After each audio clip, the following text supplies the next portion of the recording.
I think I played League of Legends for like 3 months and joined KT. So I was kind of fast Oh. Oh, how old were you? at the time. Yeah. I think after graduate my high school, Oh. and then I talked to my mom. Hey, I want to study again instead of going university because I wanted to be a medical doctor. So I just my mom said, yeah, just study again. But so she gave me $10 every day for my food, but I used that $10 for PC cafe. And then I played 3 months and I joined KT. That was my first story. Oh Damn. my god. How many games can you play for $10? Because like we don't have PC cafes here in the US. So $9 for 9 hours, and I use $1 for what is that? The Welch's, the drink. Yeah. So I drink for my food. So I play 9 hours every day, and then one time I talked to my friend, and then the friend told me, "Hey, you can play like 20 hours with $9." I said, how? Because they work at PC Cafe. So they gave me their owner account. So I use my $9 for play 18 hours a day. Ooh, was it a VIP account then? Yeah, kind of. VIP. But once the owner figured out, so I only played like 2 months. But I joined KT right away. Wow, pretty jealous. $10 a day? $10 a day. That's a lot. How did you start? Me, how did I start? I think it's kind of similar to Ole. I was playing, like, I was acting like I was going to an academy, like after school, basically. And yeah, I was just, instead of going there, in fact, I just went to PC Cafe and started playing games, and I started playing League. I got rank 2, and that's when CoreJJ messaged me, hey, you want to be my mid laner? And back then I didn't had a role. I was just playing like flex role. Okay. So like my most play was like Lee Sin jungle, and then it was like a mid laner, and then it was top laner, and they just wanted a mid laner. So yeah, I think that's how I joined Big Foul Miracle, and then we qualified for LCK. Nice. Okay, you guys will know that I started 2017 in Junior, right? Isn't it? But it's not true, actually. I started in 2016 in China team, but it was not, I don't know, the name, it would be the LSPL in that time. It will be LDL, I guess, now. I didn't graduate high school. I was just like first grade for just like 2 months. I was just going to school like 2 months, but I was just only playing the league like for fun, I guess. But I was just like challenger at the middle school third grade. So they just suggest me, how about coming to China and playing the league? So I just like say yes. And my mom's heart's broken. What? You're going? And yeah, I'm just like, yeah, I already agreed about it. So I'm just go to China, and I just came back, and like nothing. I was just like, I remember that I was like second, and I cannot just go up to the LPL. So I just came back to Korea, and I just do the test to Jinair and CJ and SKT, and I just failed in SKT test. Yeah, because that year was the Peanut was going, and CJ and Junior was my last test, and both I can go, but Junior's, the H Dragon, do you know? Yeah, he says like, hey, he's mine. Hey, he's mine. CJ, just leave him alone. And like CJ say, oh, okay. And I just go to Junior, and I just started the career at there in 2017. Damn. Is there any special tests you have to take to get onto SKT? Is it like any different, or you just knew they already were looking at Peanut? No, I didn't know. They just like tested. Like I remember like Profit was top side, and I don't know the against, but jungle was like me and Mowgli. Okay. Oh yeah, me and Mowgli, and I remember like mid was Yaharong and someone, I guess I didn't remember. And one day ADC was like aiming, and someone, and support was like Lava. And I don't remember a lot actually. I remember like Chance and him. Yeah. So that was the test, and jungle was just already gone, and just aiming. And I remember that aiming and Lava just got a test to the SKT. Yeah. I actually do miss those things, because tests, like we used to call tryouts, right? And back then, that's how you get into league. Yes. Like you get high rank, and then you just get like picked up from a team. Like you have to apply for the tryouts, and then there's a lots of like internal scrim games, and then people choose you. So like my tryout was that, like my first tryout was with Alienware, like a team. Oh yeah. I remember it. All right. And then the thing is, if you're not an adult, like 19 or 18 years plus in Korea, you're not allowed to use PC Cafe after 10. Yeah. But my test was at after 10 p.m. for some reason. But like I have to go to this because like it was my first test and I really wanted to do it.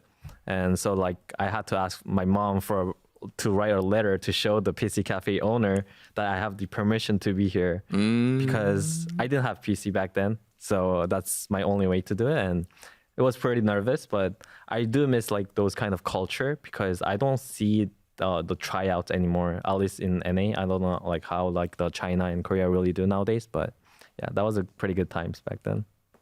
I think there's no trial now right? because like in that time there was many players and challenger like amateur. Yeah, there was a lot of them, but now it's like you guys just find the like challenger to grandmaster, they're all in team. They just all have a team. Like, oh, do you have a team? Then you ask, and then he said yes. Do you ask? Yes, he has always team. Yeah, so we cannot find a player. Yeah. Or sometimes random Chinese player, you know. Yeah. Why do you think teams don't do more tryouts? Is it just that like people just scout automatically off the line? I think because there's a system now. Yeah, It's like- academy system. Okay. Before there is no any system, so you just only look at solo queue. But now the everyone has in team, like at least in academy there were like 50 players, right? So before they go to first league, they just like check the academy games and talk to their coach, and then they call up their players. Yeah. So, Yeah. I might miss those days though. Yeah, I was gonna say, should teams do more tryouts? I think at least in NA we don't have like that pool of talent that is like built, in my opinion, yet. Like we did have the academy, but I feel like Korean and like Chinese team just had way more system built in. So I feel like for us, it's not a bad like way to look, but right now I think we just like grab like the players that we know how good they are already. So like there's no tryouts. maybe champion queue. Champion. Where Appa came from? Is it like champion queue? Is He it? play rare I queue? do remember Jojo Pyeon before he was big. Yeah. I was playing with Core JJ in house. Yeah. And then I'm like, oh damn, like this guy's pretty good. Like that's how I Oh, like. And then okay. he was nobody back then, and I thought he was pretty good. And then that year, immediately like he was pretty like well known. So I thought that system was pretty good. But yeah, I think we need like more of those. Why do people not play Champions Queue? If this is like stepping on a can of worms, because I know like you used to be when it first came out, you were like rank 1 in Champions Queue, right? Or like you had. I think rank 2 first season. Yeah. Rank 1 was Jojo Pyeon. Oh, okay. Because I play top. Because no one queue up, so I should play other role. So I always play versus Dorka every game. We so. tried hard, guys, in Team Liquid. I don't know the Champions Queue pass, you know, in this year, in this month. We really try. You know what? The Team Liquid player, like last week, we just played like, hey, academy players just come in. We just make the 10 people to queue, and we just queue up. And if we just like if we play, then there's no queue now. So we were like tried hard, but Yeah. there's like only 4. If you play like, I think I remember like 13 to 14 players just play the CQ. So I don't know why it is like dying like that. Yeah. I mean, for me, I think it's just kind of hard to get into. The patch, the ping, it is nice, but right now, especially when the solo queue patch is the patch that I'm playing, like I'll rather get some LP. Like, you know, like for me, like Champions Queue LP doesn't work the same way as the solo queue LP. And Makes sense. yeah, some players I'm not really happy to play with as well. But I can't Oh name my it. God, who he said? Privacy. Someone I don't want to play. We're gonna Oh my have to God. try to guess who it is Because now. like I'm more so talking about like the balance system is not there yet, you know, like Okay. because there isn't enough game. Like that's the dilemma. Because there isn't enough game, like the balance system is really messed up. So like sometimes I'll have 5 LCS players versus like 5 amateur players, and then like, you know, like it doesn't matter how I play at that point. Like for me, it doesn't even feel like a practice. I'm like just playing, and then I'm gonna win anyway. I think that's the main part. Yeah.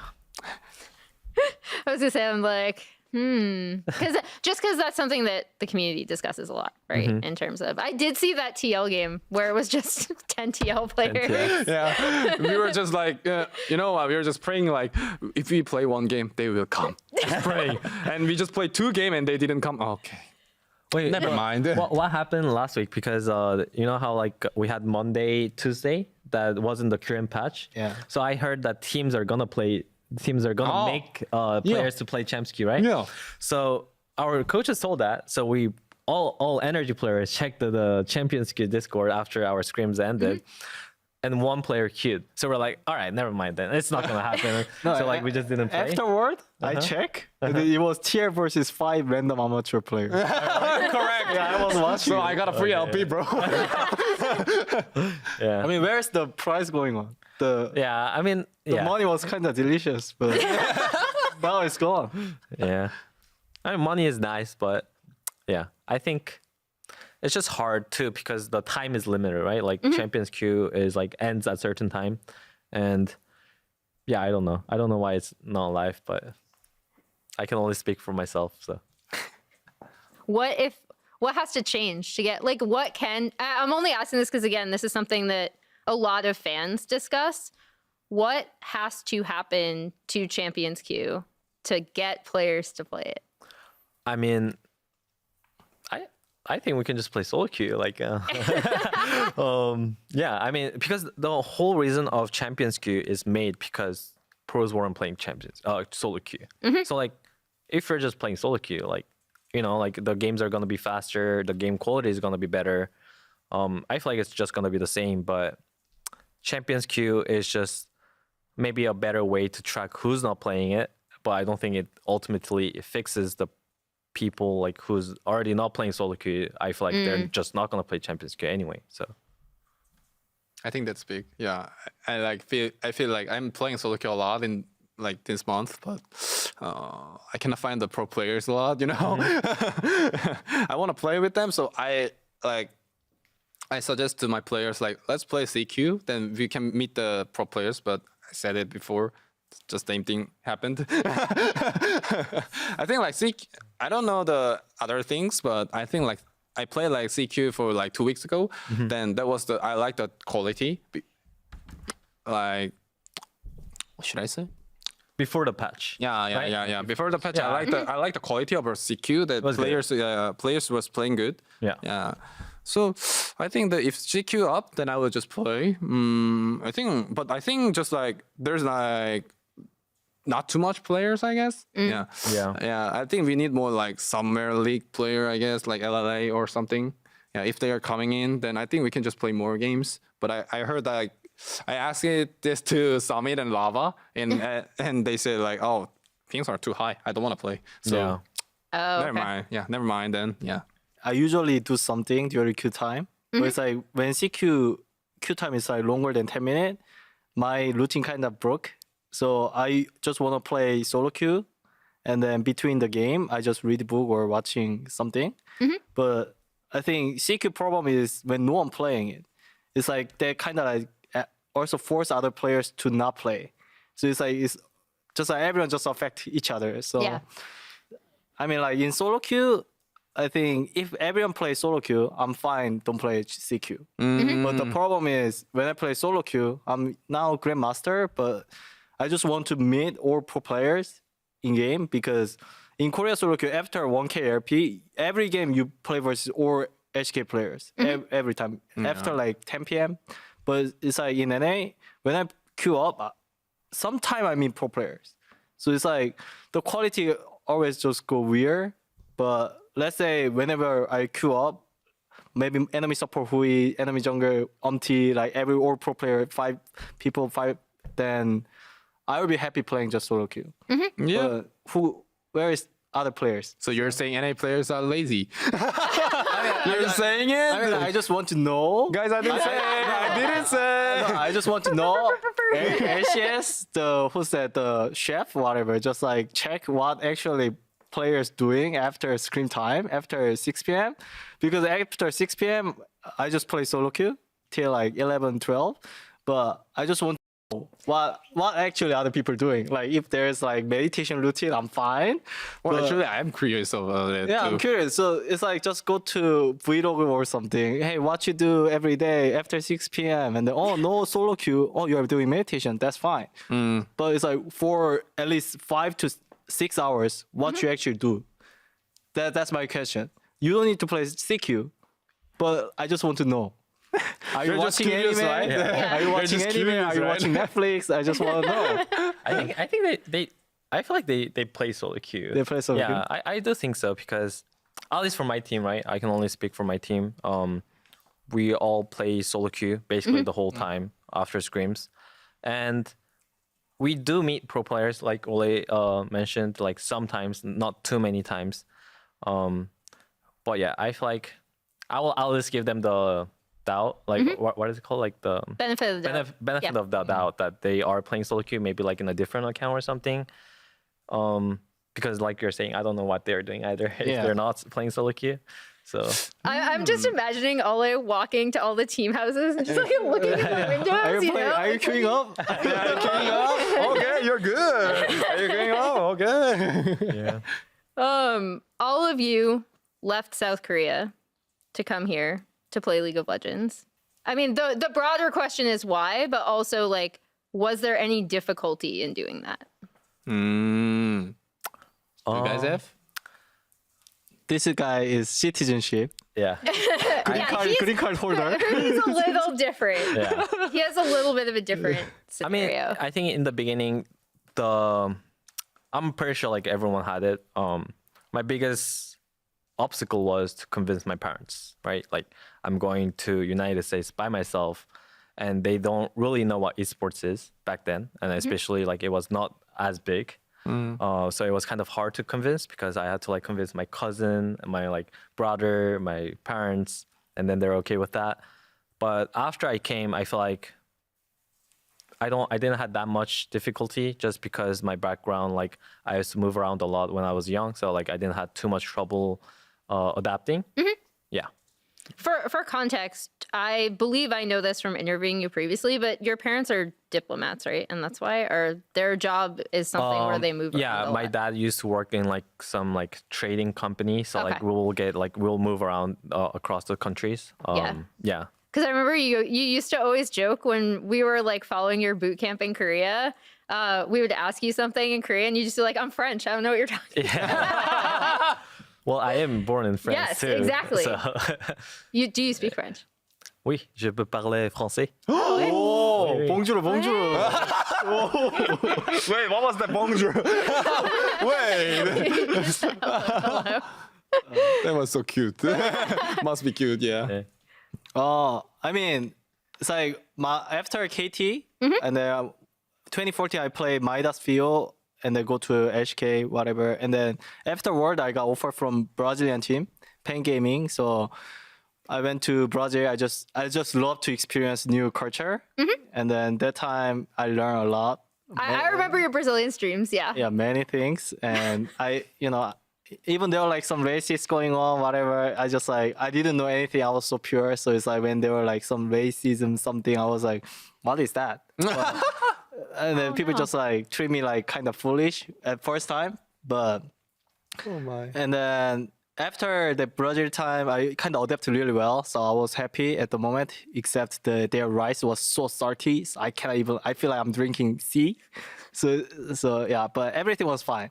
And then I went to Taiwan for 2 years, and then I went to USA. So it's like I kind of like enjoy just like going abroad, just like getting paid. It's like it's not like you are paying to live there. You're getting paid to live there. So it's kind of like free travel for me. But I think I love to experience like new culture, as I say. But in USA, when I came here, or culture in USA, you can meet like all different culture. Yeah, diversity. In LA, like you see everyone. So there's Japanese, Chinese, Korean, American, whatever. Like you're from French. So yeah, I love LA because I think this is gonna be my last destination because they are everything here. So You just got here. Yeah.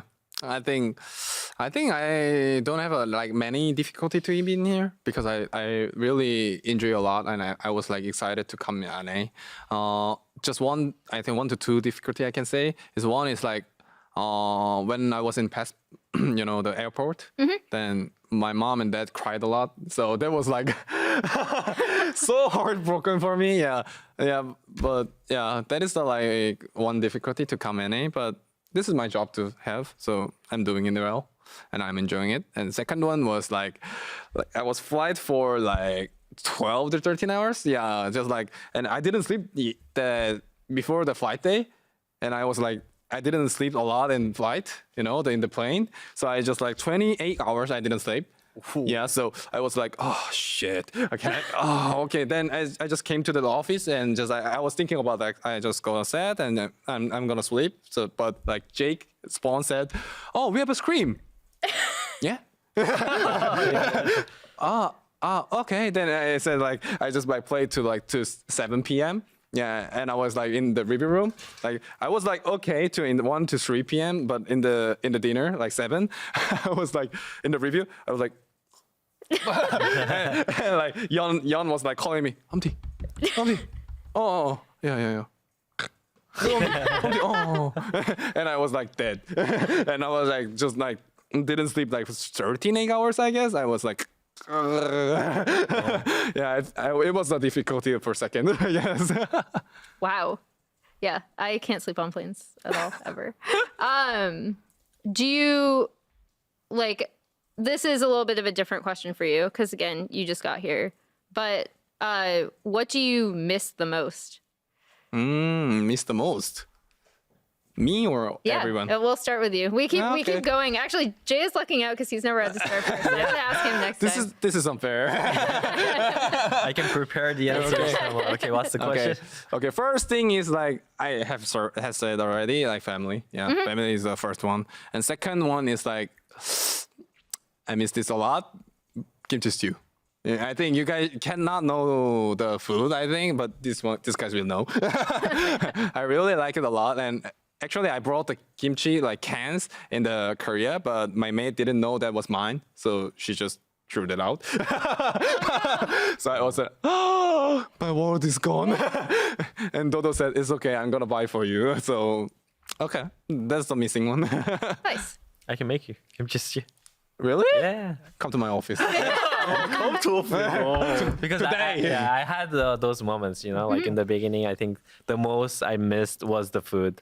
And I think throughout, now I've been here for a while, I have a citizenship, I have a life here. Like, I learned how to buy those things, buy those ingredients and cook myself a little bit. So yeah, if there's a chance, I'll make you some. Nice. Oh. Ben, we have a new content. Actually, Ben will love that. Okay, my turn. Yeah, your turn, bro. Okay, I think I would say family because I just got nephew last year. So it's like, when I'm holding, it's like feel like I'm uncle. And then when the baby grabbed my hand, it felt like hit me some different way. I don't know how to explain. Oh. So I think food is fine because we have a Korean chef. Oh. Insanely great. Hey, why are you watching me like that? Korean chef? Because in Korea, you guys say like you guys were kind of jealous of our Korean chef. No, my chef is really good. Okay. So, yeah, I mean the nephew is like genetic way. I think he's kind of my son. No. So yeah, I mean family, 100%. All right. I'm being told we're going to wrap it up. I'm going to let you guys go in a bit. Is there anything you're looking forward to just from games next week or LCS next week? Anything you think fans should look forward to? Jay, you start first. Me?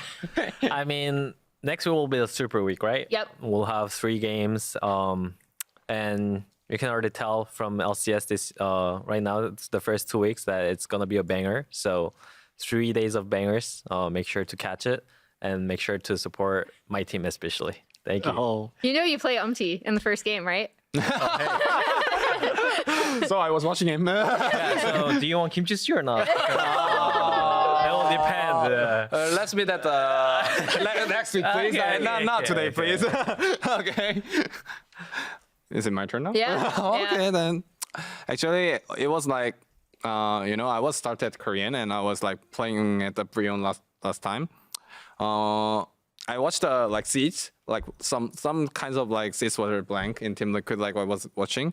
I want my fans are all full there. And they are all cheering me because they will believe that we will win, and I will just want they for enjoy next week, so I will make that. All right. I mean, I'm kind of getting like comfortable on stage, like I feel kind of awkward because I was from army and Fish Cafe. So now I'm getting comfortable. So I think next week, even today, like this desk made me feel comfortable in LCS. So just imagine nice. next week I'll be so comfortable. So I will play so much better next week, like Scream God. Scream God. You two play each other as well on Sunday. They're both my enemies. Yeah. Yeah. And we put you there to kind of keep them apart, because they just. Very much. Okay, I'm ready for a second high stimulated support. Thank you all so much. This is amazing. 감사합니다. Thank you. Thank you. Yeah, in Golden Guardians, I say I want to play Mundo, and then, I just did it. So They told you not to and you just did anyway. yeah, so I'm pretty sure I'm gonna win. So they just pick it. I'm getting so much insight on what it's like to be on a team with Ole right now. Now I'm dizzy, guys. I'm very dizzy.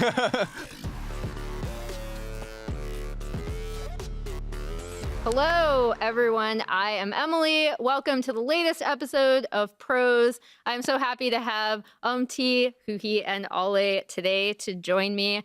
So you two just came out of a game. Yeah. Yeah. That was kind of a long one.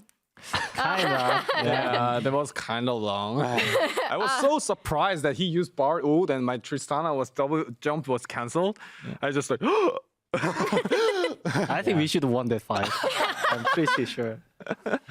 Huhi, were you able to watch any of this? Yeah, Can you comment? I was watching it. I think if I comment, they might fight. So You're the comment. middleman. Yeah, You're I have to like stop the fight. thank you for placing here. Yeah. Just general overall, I know all of you don't necessarily have a ton of time to watch games like on game day, but was there anything that really surprised you off the bat from this past weekend? Do you have one? C9 losing today Same. versus Shopify. Yeah. I was in Same. draft and I came out of the draft and they lost. I'm like, what just happened? So, yeah. I think the same one. I think. Yeah. I think they kind of got headshot yesterday. We knew they're gonna play Sion and Lilia, so we just take Lilia away. So I think they just like, we just gonna 1, 2, 3 Lilia Sion. So that's why I think they're gonna win today. Yeah, I know Insanity had said he like had a feeling that he was gonna, because he was gonna play Sion and it was gonna be Vayne mid. How good have C9 actually been like that insanely good in scrims? I don't think so. I think the Scream God is right here. Yeah, they're pretty. Can you leak that? I'm just Wait, saying. Ole, why are you the scrim god? I mean, it's like when I play Scream, it's kind of like feel like when I play Korea solo queue. It's like when I got rank 1 in Korea solo queue, I was in PC Cafe. I was not in home, and then I got rank 1 there. So Scream made me feel like I'm playing solo queue. So I just whatever. And So then- you're so comfortable to play? yeah. But stage is like, I think first week it feels really different. It's like when I play game, there were like so many people left side. I'm like, I cannot focus sometimes. But this week I'm kind of getting it. So I think I just need to be better on playoff soon. Having to play on a live patch so quickly, I'll start with you, MT. What was preparation like this week? I'm sorry, I don't know what propagation is. Can you explain it? Yeah, like looking at patch and deciding what you're gonna play. In this week? I think we just like, I think Jake gonna hit me, but I just like, let's see. I think we just like limited champions, like for just practicing for a lot of, we cannot just practice a lot of games because like patch is just only 1 week for live patch, so limited, and we played like that. I think we played well in the stage like that, and I like that this live patch play because I think most of the fans will not be weird about it because past the fans is not with us us patch, right? They were not same in solo queue and the tournament server. So I think this is a very good patch, and I like this. Yep. Nice. I think about the life patch, like basically what Umti said, I think I like everything about it. The only thing that I'm not a big fan of is all the pauses. I'm not sure. Yeah, I'm not sure if that's because of the patch or something, but definitely I think in that sense there's areas that we can definitely improve. But I think it's still a good showcase. I think fans will end up liking it more because like basically they can play the champions that we are playing. For example, there might be a Sion mid in solo queue right now playing versus a Vayne mid, going well, So yeah, I think in that sense it's pretty good. For me, it was so simple. I checked the the win rate status website. Then I click support. Oh my god. Maokai win rate most high. Okay, I'm Holy. playing. Then I picked yesterday. I won. So it was that simple because I was like, because normal players play the champion has good win rate. What if I'm using the champion? So I just use it. Freak is always saying, like, he brings up win rates when one of the game designers, he used to be a caster. He always brings up win rates, and then he's like, we shouldn't look at win rates as much. So now you're just proving him wrong. Maybe. I mean, but, it's like, but the number never lie. So I just do it. Okay, we have one more information against Immortals, I guess. I check win rate first. Yeah, now you know exactly what it's going to So be. if we're scouting them, just go look at the win rates. Yeah, when let's support and he's gonna play this. Okay, I got it. T, you brought up how fans sometimes can react to like different picks on stage and being able to play them in solo queue.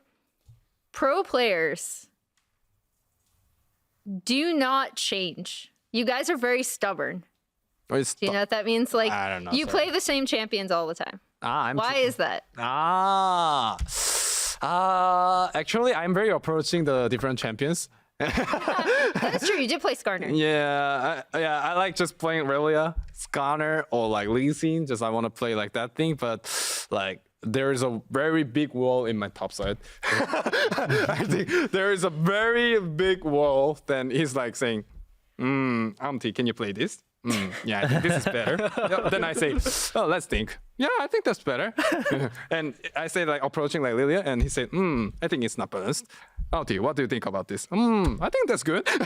Like again and again like this. So I think I don't have any like 불만이 뭐예요? Everyone does know English about this. It's like when you ask randomly, like my memory is gone. He doesn't have any complaint. Oh yeah, Okay. yeah. I don't have a complaint to say about it because I think like I was thinking just like, playing Lilia will be good, and he says, oh, that's good too. like this kind of. Maybe just yes man. It could be, I guess. No, now if you play boring champions, I will blame Impact. Why do you think pros are so? I mean, the reason for talking about this is just because on the first patch, a lot of fans said this just looks like Worlds, right? Like we're not seeing anything new, and pros are so slow to adapt. I mean, I feel like what they are missing is like they don't understand the importance of like a balance in the comps. Obviously, we are aware of like Umti is saying, like stuff like Lilia jungle or like whatever like we're trying to play that is innovative is strong, but like in a real game, on a stage game, it's not the same case, and I think that's the part that we understand. So that when we come to this kind of like comfort like meta picks, it will always do better than like the average. So I think by just picking like so many innovative champions, the draft is just not gonna work because we have to take care of like if you have long range, if you have engage, all those kind of different things. So What's the weirdest draft you could come up with? the weird drafts. I mean, today we picked Ivern. I think Juan was just like a really big fan of Ivern, so we just tried to pick that champion. So I think he's very good at live, and I guess his iron is insane. yeah, so ban it, guys. Should I? You should. You should. We're leaking all the strats. Ole, what do you think? I have a really good example. Okay. What is Okay, it? 2018 when I was in Golden Guardians. Yeah. I think Hui was there. Maybe I don't remember, but Hui was there. I think that time Yumi came out. Holy. And and that time Nick Smith, our head coach, told me just play Yumi, and I never play Yumi for like 2 weeks after he got nerfed, because I always say like I can beat Yumi with my Thresh or whatever champion. In Scream, sometimes go 50-50, but once I realized I cannot beat anymore because Yumi was so broken at the moment. Yeah. Then after 2 weeks, even after I got nerfed, I start to play Yumi. So after that, it changed my mind. When everyone says some champion is good, I should play no matter what. I think that's what's going on with my Maokai. Everyone say the numbers say Maokai good, so I'm just playing it. So that's what I'm doing. I kill my ego after that time. You should be a yes man, I guess. You are a yes man too. I'm just doing it whatever. You're a yes man to impact. You're a yes man to numbers. Yes. We're learning so much today. What is the weirdest thing, Ale, you've ever wanted to play on stage, but someone told you no? Like a coach or I think I a play one teammate? game. The Mundo. I play Mundo versus Tactical Seraphine, I think. Mm-hmm. Yeah, in Golden Guardians, I say I want to play Mundo, and then, I just did it. So They told you not to and you just did anyway? yeah, so I'm pretty sure I'm gonna win. So they just pick it. But no. I mean, I can choose my champion, right? So even though someone says, I pick it. Yeah, that's good. Who gonna stop me? I'm getting so much insight on what it's like to be on a team with Ole right now. Now I'm dizzy, guys. I'm very dizzy. Yeah, what if you're the jungler and you see that happen? Like you guys been talking through the draft, right? Yeah. And then Ole just slams Mundo. Last pick. He just picked it? Yeah. Wow. I'm just gonna say it's okay. Let's think about our win condition, like they're saying. Another yes man. Let's just think of our win because it's already happened. I cannot blame him. Yeah. And try to win. And if he lose, hey Ole, just follow me. Can we talk once? Did you win? You said Yeah, you I won, won. right? I won Yeah. the game. Holy- Oh, damn. Then I should say like, oh, you're the draft master. Yeah. I will follow you. No one could kill Mundo at the. What is the weirdest pick you've wanted to play? Week 1. Anytime in your life. In my life, the weirdest pick. I think it is the do you guys remember that mid jungle was like Mastery and Tariq Yes. and Carters and Yeah. Nunu? I really hate that meta. I really, and then the next week I just like last week in that year I like trained for Mastery and like trained like Carters to play, and the next week the Kaiser from came out and I just shocked and I just like what the is going on in this League of Legends? This is not League that I loved, and I was like so annoyed. Yeah, that was the weird meta, I guess. What about you? Me, I think on stage the weirdest peak I played was Zac support. I played it versus Braum as a counter with one game of practice, and I thought I was doing well, but my team didn't like it. Did you win? I lost. I would say I already know the answer. But I won ball lane. That's true. Yeah, I did That's win ball lane. everything. That's all I care. So if that happened, yeah, I was gonna say like These guys are crazy. I feel like we have a separation at this table, right? Yeah. Because I feel like you two then go to the rest of the team and you're just like, well, I won bot lane. Yeah, I won ball lane. Like, what can I say? Like, what do you want more? Then should I say like I won the jungle creeps? No, no, no. I'm winning jungle creeps in 15 minutes. Why did I lose? Oh my god. Should I carry the ball then top lane?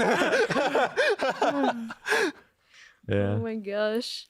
Every single one of you obviously started at a different time, but just in case fans don't know, we'll go in reverse order now. Ole, where did you start your career? I start KT, Uh-huh. Korea, 2013. I think I played League of Legends for like 3 months and joined KT. So I was kind of fast Oh. Oh, how old were you? at the time. Yeah. I think after graduate my high school, Oh. and then I talked to my mom. Hey, I want to study again instead of going university because I wanted to be a medical doctor. So I just my mom said, yeah, just study again. But so she gave me $10 every day for my food, but I used that $10 for PC cafe. And then I played 3 months and I joined KT. That was my first story. Oh Damn. my god. How many games can you play for $10? Because like we don't have PC cafes here in the US. So $9 for 9 hours, and I use $1 for what is that? The Welch's, the drink. Yeah. So I drink for my food. So I play 9 hours every day, and then one time I talked to my friend, and then the friend told me, "Hey, you can play like 20 hours with $9." I said, how? Because they work at PC Cafe. So they gave me their owner account. So I use my $9 for play 18 hours a day. Ooh, was it a VIP account then? Yeah, kind of VIP. But once the owner figured out, so I only played like 2 months. But I joined KT right away. Wow, pretty jealous. Talented. $10 a day? $10 a day. That's a lot. How did you start? Me, how did I start? I think it's kind of similar to Ole. I was playing, like I was acting like I was going to an academy, like after school, basically. And yeah, I was just, instead of going there, in fact, I just went to PC Cafe and started playing games, and I started playing League. I got rank 2, and that's when CoreJJ messaged me, hey, you want to be my mid laner? And back then I didn't have a role. I was just playing like flex role. Okay. So like my most play was like Lee Sin jungle, and then it was like a mid laner, and then it was top laner, and they just wanted a mid laner. So yeah, I think that's how I joined Big Foul Miracle, and then we qualified for LCK. Nice. Okay, you guys will know that I started 2017 in Junior, right? Isn't it? But it's not true, actually. I started in 2016 in China team, but it was not, I don't know, the name, it would be the LSPL in that time. It will be LDL, I guess, now. I didn't graduate high school. I was just like first grade for just like 2 months. I was just going to school like 2 months, but I was just only playing the league like for fun, I guess. But I was just like challenger at the middle school third grade. So they just suggest me, how about coming to China and playing the league? So I just like say yes. And my mom's heart's broken. What? You're going? And yeah, I'm just like, yeah, I already agreed about it. So I'm just go to China, and I just came back, and like nothing. I was just like, I remember that I was like second, and I cannot just go up to the LPL.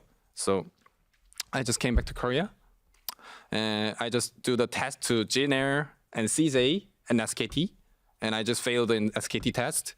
Yeah, because that year was the Peanut was going, and CJ and Junior was my last test, and both I can go, but Junior's, the H Dragon, do you know? Yeah, he says like, hey, he's mine. Hey, he's mine. CJ, just leave him alone. And like CJ say, okay. And I just go to Junior, and I just started the career at there in 2017. Damn. Is there any special tests you have to take to get onto SKT? Is it like any different, or you just knew they already were looking at Peanut? No, I didn't know. They just like tested. Like I remember like Profit was top side, and I don't know the against, but jungle was like me and Mowgli.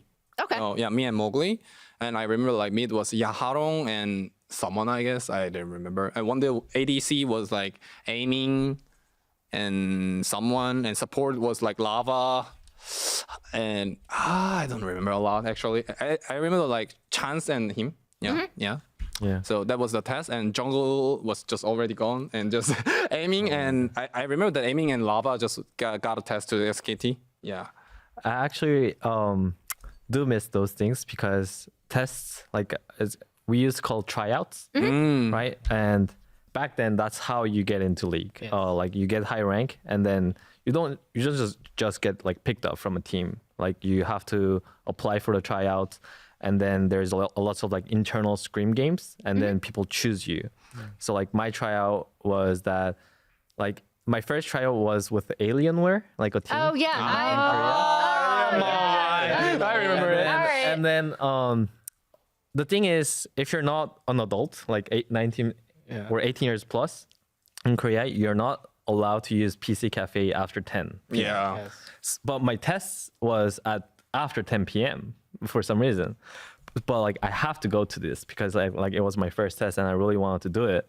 And so like I had to ask my mom to write a letter to show the PC Cafe owner that I have the permission to be here because I didn't have PC back then. So that's my only way to do it. And it was pretty nervous, but I do miss like those kind of culture because I don't see the tryouts anymore, at least in NA. I don't know like how like the China and Korea really do nowadays, but yeah, that was a pretty good times back then. I think there's no trial now right? because like in that time there was many players and challenger like amateur. Yeah, there was a lot of them, but now it's like you guys just find the like challenger to grandmaster, they're all in team. Yeah. They just all have a team. Like, oh, do you have a team? Then you ask, and then he said yes. Do you ask? Yes, he has always team. Yeah, so we cannot find a player. Yeah. Or sometimes random Chinese player, you know? Yeah. Yeah. Why do you think teams don't do more tryouts? Is it just that like people just scout automatically off the ladder? I think because there's a system now. Yeah, It's a- academy system. Okay. Before there is no any system, so you just only look at solo queue. But now the everyone has seen team, like at least in academy there were like 50 players, right? So before they go to first league, they just like check the academy games and talk to their coach, and then they call up their players. Yeah. So, Yeah. I miss those days though. Yeah, I was gonna say, should teams do more tryouts? I think at least in NA we don't have like that pool of talent that is like built, in my opinion, yet. Like we did have the academy, but I feel like Korean and like Chinese team just had way more system built in. So I feel like for us it's not a bad like way to look, but right now I think we just like grab like the players that we know how good they are already. So like there's no tryouts. maybe champion queue. Champion. Where Appa came from? Is it like champion queue? Is He it? play very I CQ? do remember Jojo Pyeon before he was big. Yeah. I was playing with Core JJ in house. Yeah. And then I'm like, oh damn, like this guy's pretty good. Like that's how I Oh, like. And then okay. he was nobody back then, and I thought he was pretty good. And then that year, immediately like he was pretty like well known. So I thought that system was pretty good. But yeah, I think we need like more of those. Why do people not play Champions Queue? If this is like stepping on a can of worms, because I know like you used to be when it first came out, you were like rank 1 in Champions Queue, right? Or like you had. I think rank 2 first season. Yeah. Rank 1 was Jojo Pyeon. Oh, okay. Because I play top. Because no one queue up, so I should play other role. So I always play versus Dorka every game. We so. tried hard, guys, in Team Liquid. I don't know the Champions Queue pass, you know, in this year, in this month. We really try. You know what? The Team Liquid player, like last week, we just played like, hey, academy players just come in. We just make the 10 people to queue, and we just queue up. And if we just like if we play, then there's no queue now. So we were like tried hard, but Yeah. there's like only 4.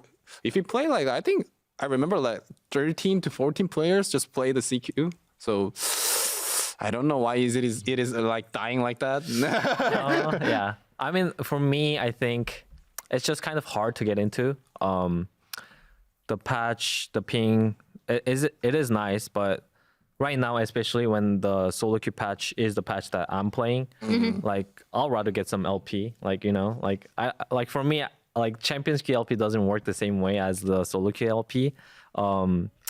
And Makes sense. yeah, some players I'm not really happy to play with as well. But David, you Giga charge. I can't Oh name my it. god, who said privacy. someone I don't want to play? We're Oh gonna my have to God. try to guess who it is. Because now. like I'm more so talking about like the balance system is not there yet, you know, like Okay. because there isn't enough game. Like that's the dilemma. Because there isn't enough game, like the balance system is really messed up. So like sometimes I'll have 5 LCS players versus like 5 amateur players, and then like, you know, like it doesn't matter how I play at that point. Like for me, it doesn't even feel like a practice. I'm like just playing, and then I'm gonna win anyway. I think that's the main part. Yeah.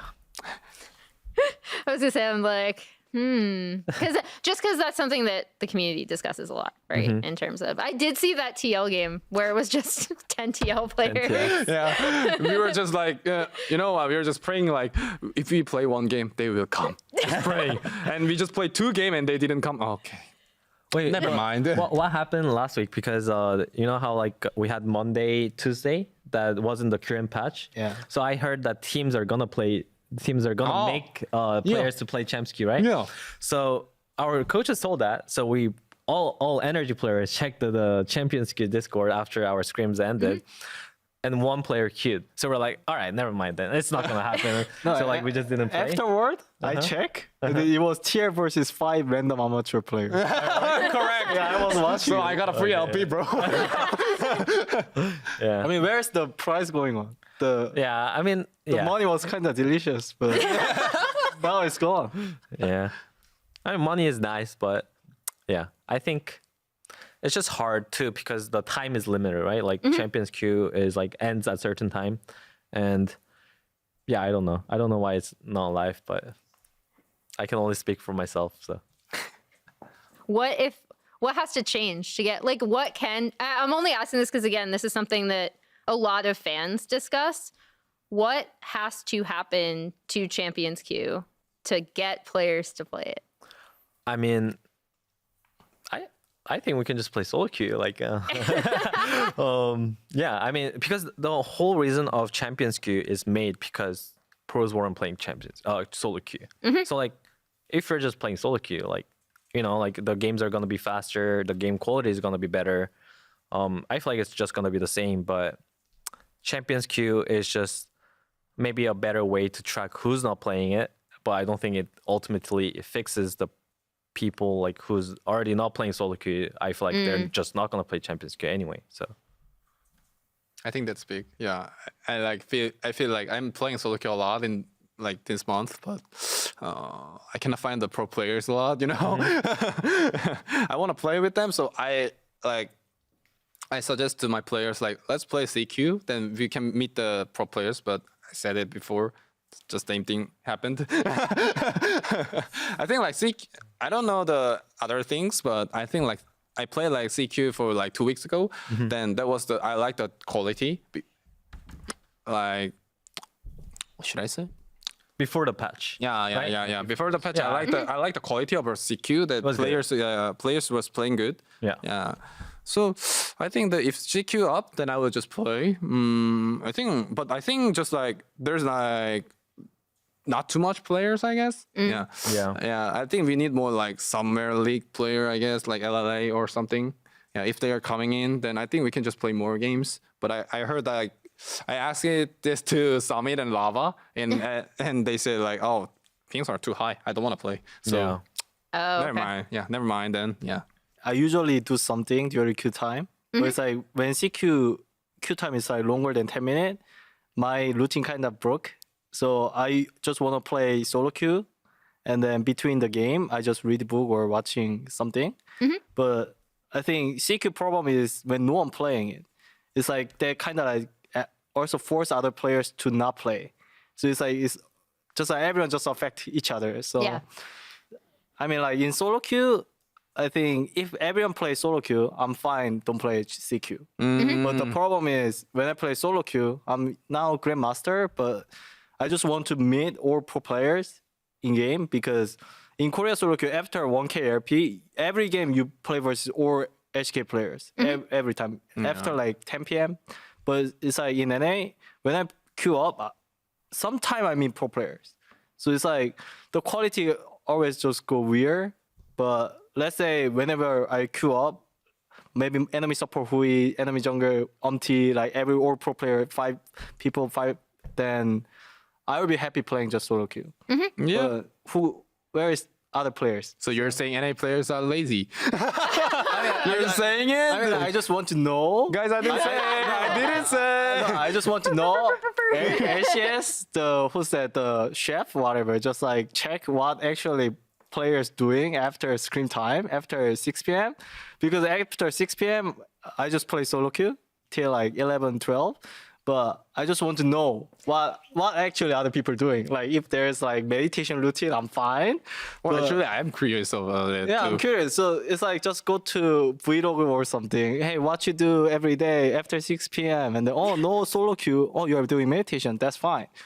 But it's like for at least 5 to 6 hours, what you actually do. That's my question. you don't need to play CQ, but I just want to know.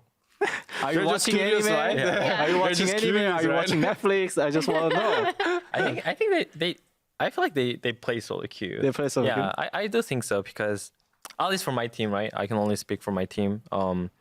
We all play solo queue basically the whole time after scrims, and we do meet pro players like Ole mentioned, like sometimes, not too many times. But yeah, I feel like I'll just give them the doubt, like what is it called, like the Benefit of the doubt. benefit Yeah. of the doubt that they are playing solo queue, maybe like in a different account or something. Because like you're saying, I don't know what they're doing either if Yeah. they're not playing solo queue. So I'm just imagining Ole walking to all the team houses and just like looking at the windows. Are you, you playing, know? are you like, queuing up? Okay, you're good. Are you going up? Okay. yeah, all of you left South Korea to come here to play League of Legends. I mean, the broader question is why, but also like, was there any difficulty in doing that? You guys have? This guy is citizenship. yeah, Green card holder. He's a little different. yeah. He has a little bit of a different I mean, scenario. I think in the beginning, I'm pretty sure like everyone had it. My biggest obstacle was to convince my parents, right? Like I'm going to United States by myself, and they don't really know what esports is back then, and especially like it was not as big. So it was kind of hard to convince because I had to like convince my cousin, my like brother, my parents, and then they're okay with that. But after I came, I feel like I didn't have that much difficulty just because my background, like I used to move around a lot when I was young, so like I didn't have too much trouble adapting. Yeah. For context, I believe I know this from interviewing you previously, but your parents are diplomats, right? And that's why, or their job is something where they move around Yeah, a my lot. dad used to work in like some like trading company, so like Okay. we'll move around across the countries. Yeah. Because I remember you used to always joke when we were like following your boot camp in Korea. We would ask you something in Korean, you just be like, "I'm French. I don't know what you're talking." Well, I am born in France Yes, too. exactly. So Do you speak French? oui, je peux parler français. Oh, bonjour, bonjour. Wait, what was the bonjour? Wait. That was so cute. Must be cute, yeah. Yeah. Oh, I mean, it's like after KT and then 2014 I played Midas Fio and then go to HK whatever, and then afterward I got offer from Brazilian team, Pen Gaming. So I went to Brazil. I just love to experience new culture, and then that time I learned a lot.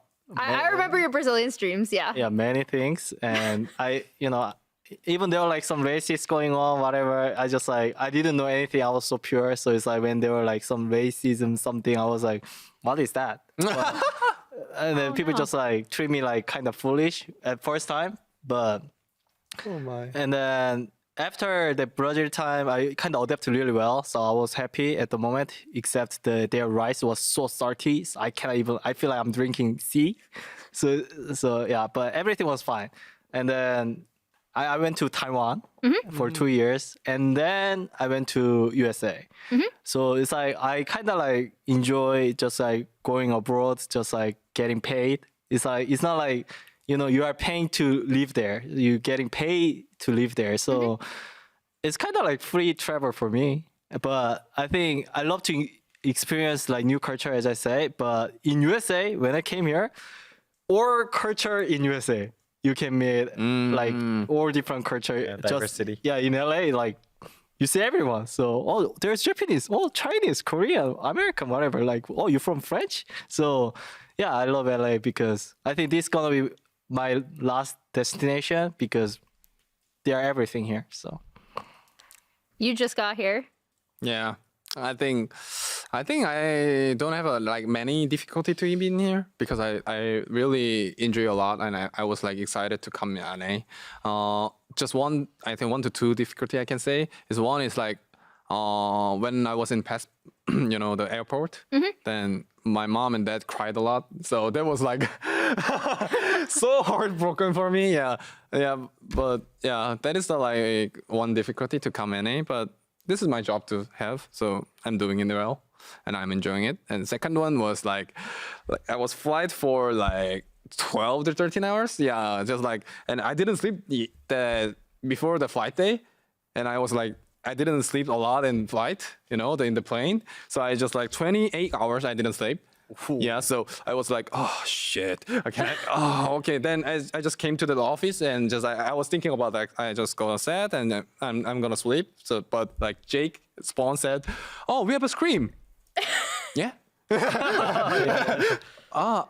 Okay. Then I said like I just like played to 7 p.m. Yeah, and I was like in the review room, like I was like okay to in 1 to 3 p.m. But in the dinner like 7, I was like in the review, I was like, and like Yon was like calling me, Humpty, oh yeah. Oh, and I was like dead, and I was like just like didn't sleep like 13 hours, I guess. I was like. Yeah, it was a difficulty for a second. Yes. Wow. Yeah, I can't sleep on planes at all ever. Do you like? This is a little bit of a different question for you because again, you just got here. But what do you miss the most? Miss the most. Me or everyone? We'll start with you. We keep going. Actually, Jay is lucking out because he's never had to start first. So I'm gonna ask him next time. This is unfair. I can prepare the answer. Okay, what's the question? Okay. First thing is like I have said already, like family. Yeah, family is the first one, and second one is like I miss this a lot. Kimchi stew. Yeah, I think you guys cannot know the food. I think, but this guys will know. I really like it a lot, and actually I brought the kimchi like cans in the Korea, but my mate didn't know that was mine, so she just threw it out. So I was like, oh, my world is gone. And Dodo said, it's okay, I'm gonna buy for you. So, okay, that's the missing one. Nice. I can make you kimchi stew. Really? Yeah. Come to my office. Come to Because I had those moments, like in the beginning, I think the most I missed was the food. And I think throughout, now I've been here for a while, I have a citizenship, I have a life here. Like, I learned how to buy those things, buy those ingredients and cook myself a little bit. So yeah, if there's a chance, I'll make you some. Nice. Oh. Ben, we have a new content. Actually, Ben will love that. Okay, my turn. Yeah, your turn, bro. Okay, I think I would say family because I just got nephew last year. So it's like, when I'm holding, it's like feel like I'm uncle. And then when the baby grabbed my hand, it felt like hit me some different way. I don't know how to explain. Aw. Oh. So I think food is fine because we have a Korean chef. Oh. Insanely great. Hey, So- why are you watching me like that? Korean chef? because it's Korean. You guys say like you guys were kind of jealous of our Korean chef. No, my chef is really good. Okay, so, yeah, I mean the nephew is like genetic way. I think he's kind of my son. So No. so yeah, I mean family, 100%. All right.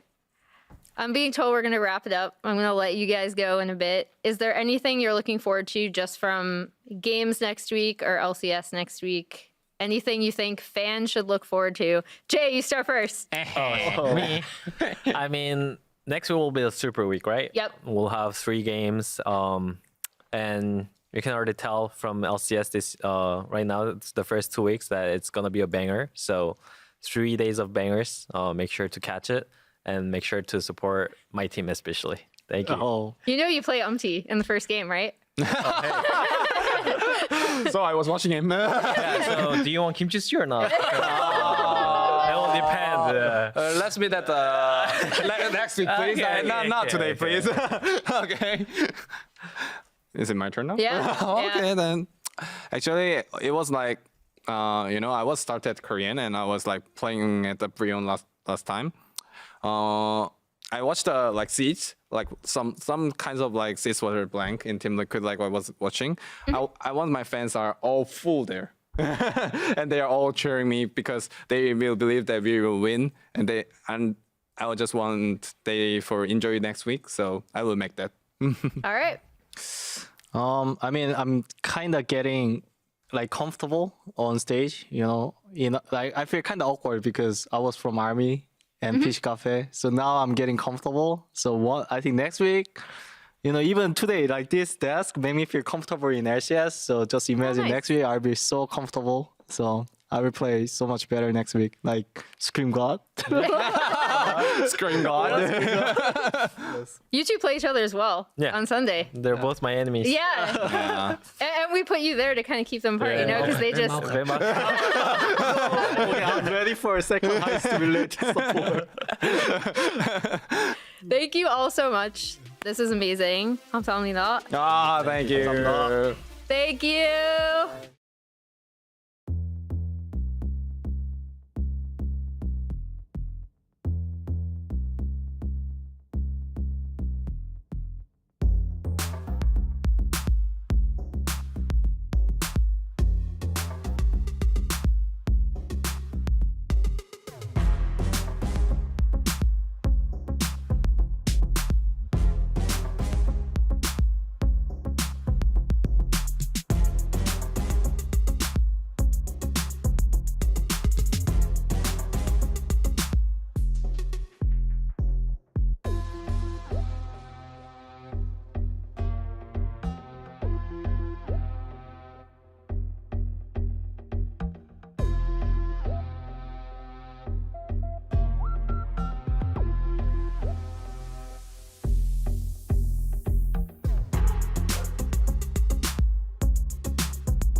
봐야 돼. Yo, twist fail! Twist fail! Yeah. 가는. Jojo, 20 on Fudge. None of it's gonna matter. Ladies and gentlemen, where were you when Immortal smacked Cloud9 in the mouth? GG, IMT! Then guys, I think we should look. Yeah, nice. I'm TPing behind. I want to keep fighting. I want to keep fighting. We can't go in the tower. Come right then. Yeah, I'm going. Okay, they will not accept. Look at Zero, guys. Yeah, I'm watching on Zero. Look at Zero. Look. I'm on you. Yeah, look at me, guys. Zero. Zero. I'm ulted out. Look at that dude. No flash in D, guys. In front. Kill. Look at Ezreal. Thank you, bro. I'm blocking, bro. GG. Splash on back gets the smite, and Dignitas pick up their first Drake, but here comes the fight. Spinning to win is insanity. The chef is cooking, but he does not get the kill. It's Filthy Frank Tomo picking up the kill. Dubs picks up yet another one, and it's 3 kills heading on over to Dignitas. Kill Zazel. Nice. Boogie. Kill Boogie. Nice. No W to Nata. No W to Nata. No cleanse. Don't touch this guy. I'll go more. Yeah, go. Nice. Woo! You got it, bro. Jensen! Time attacks here. River might be able to pick this one off. Jensen stays alive, and England takes him down. It's a highlight montage reel. Welcome back to the LCS Lounge, the LCS waiting room before Week 3, Day 2. I love hearing the highlights from yesterday with the snippets of player comms. There's always so much to pick out. But also, we have to welcome Miss Chim Chim to the show for the first time. We saw you in the audience yesterday as well. How was that? It was electric, especially during Immortals versus C9. So I had a lot of fun. Electric how? Because there was 1 kill in the first 33 minutes. But I feel like even the players after the game were like, oh, we won. So it was pretty cool. I liked it. True. Actually, I think we were running content behind the scenes, but when I tuned into the game, I was like, oh my God. Just anticipation, because every time there was supposed to be a pick, like, oh, Bard ulti hits, but they somehow disengage. You're like, when is it going to be the fight that breaks C9's back? Then it finally happened. So it was fun, even with a low kill game. Yeah. I know you as an LCS co-streamer, but I want to give you a chance to kind of talk to the audience about what got you into League or streaming, or kind of pitch yourself. So back in high school, I was dating a guy, and he was like, "Hey, will you play League with me?" And I was like, "I guess." So I've been addicted ever since. So I kind of have to owe it to him. He says I owe him like a percentage of all of my earnings because he got me into League. A smart businessman. I disagree. And speaking of yesterday, IMT did beat C9. That was one of the most shocking things of the day. C9 losing their second game in a row. Immortals winning once again. And Ole had such a pop-off game on Bard. Yeah, I loved the interview with him afterwards where he was like, oh yeah, I just pretended I was in a PC cafe. That's my secret strategy, is because he is known as a scrim god, and until this week, actually, IMT were known as a team that was surprisingly strong in scrims against expectations. I know they brought it up on the cast, but it's worth reiterating. Every single person put them 8th in their power rankings going into the split. So it was really cool to see Ole show up and have that type of performance, but also just the team itself seems to be gelling surprisingly well. Yeah, usually for like IMT as a whole, like if they make that one mistake, it's difficult for them to recover. Generally, their comms tend to and general play tend to like fall down to the wayside. That's when it didn't happen. There were times in which they were getting picked off. Castle got picked off in a fight. Tactile picked off in a fight earlier, but they always came back and I think played a lot better than they did in the last fight. So it's really actually great to see from a team that is starting to really climb up. Specifically, I think you're right. Ole had a great game. Tactical had a great Ezreal game. Yep. And if they can continue to find performances like this, then that scrim buck is starting to pay off. Or is C9 overrated? Oh my God! Wait a minute. Hey. Wait, hold up there. Sorry, you were going to say something? Oh, I was just going to say, I love the confidence that Ole had. He knew that he was going to be still dominant in the later game with his Bard. So I really like that. Yeah, True. I love the statement in the post-game interview from him to be like, yeah, he can play Karma. It's fine. Late game, it'll happen. What is he going to do past? Yeah. Exactly. What's he going to do? I'm Bard. Garen Mid also kind of had us questioning what is he going to do. It still has me questioning. Okay, I will defend the Garen Mid on the basis that I actually think Garen, with the buffs he received especially, is kind of low-key broken in a lot of situations. This was not one of them with this composition, but I do like the idea coming out of Insanity. Just earlier today in LEC, I believe we saw, I mean, he's obviously a Garen player, but Adam busted out the Garen in BDS's 2-0 victory this morning. Yeah. I think Garen is actually very strong. I don't think it was a good pick in this specific draft. Yeah, there was a lot of the decent kite back in this draft, but also he didn't even get a chance to play that game. When I rewatched the game a few times, I was like, okay, so bot lane's just broken off of 2 plays. Like the one gank that happened bot lane, Zeyzal ended up dying, their wave was pushing out, they all lost out of minions. Second time when Garen actually ended up getting a cleanup kill, they got dove. And so I'm like, okay, so your Kalista bot lane, which the whole comp kind of hinges off of, is now out of the game.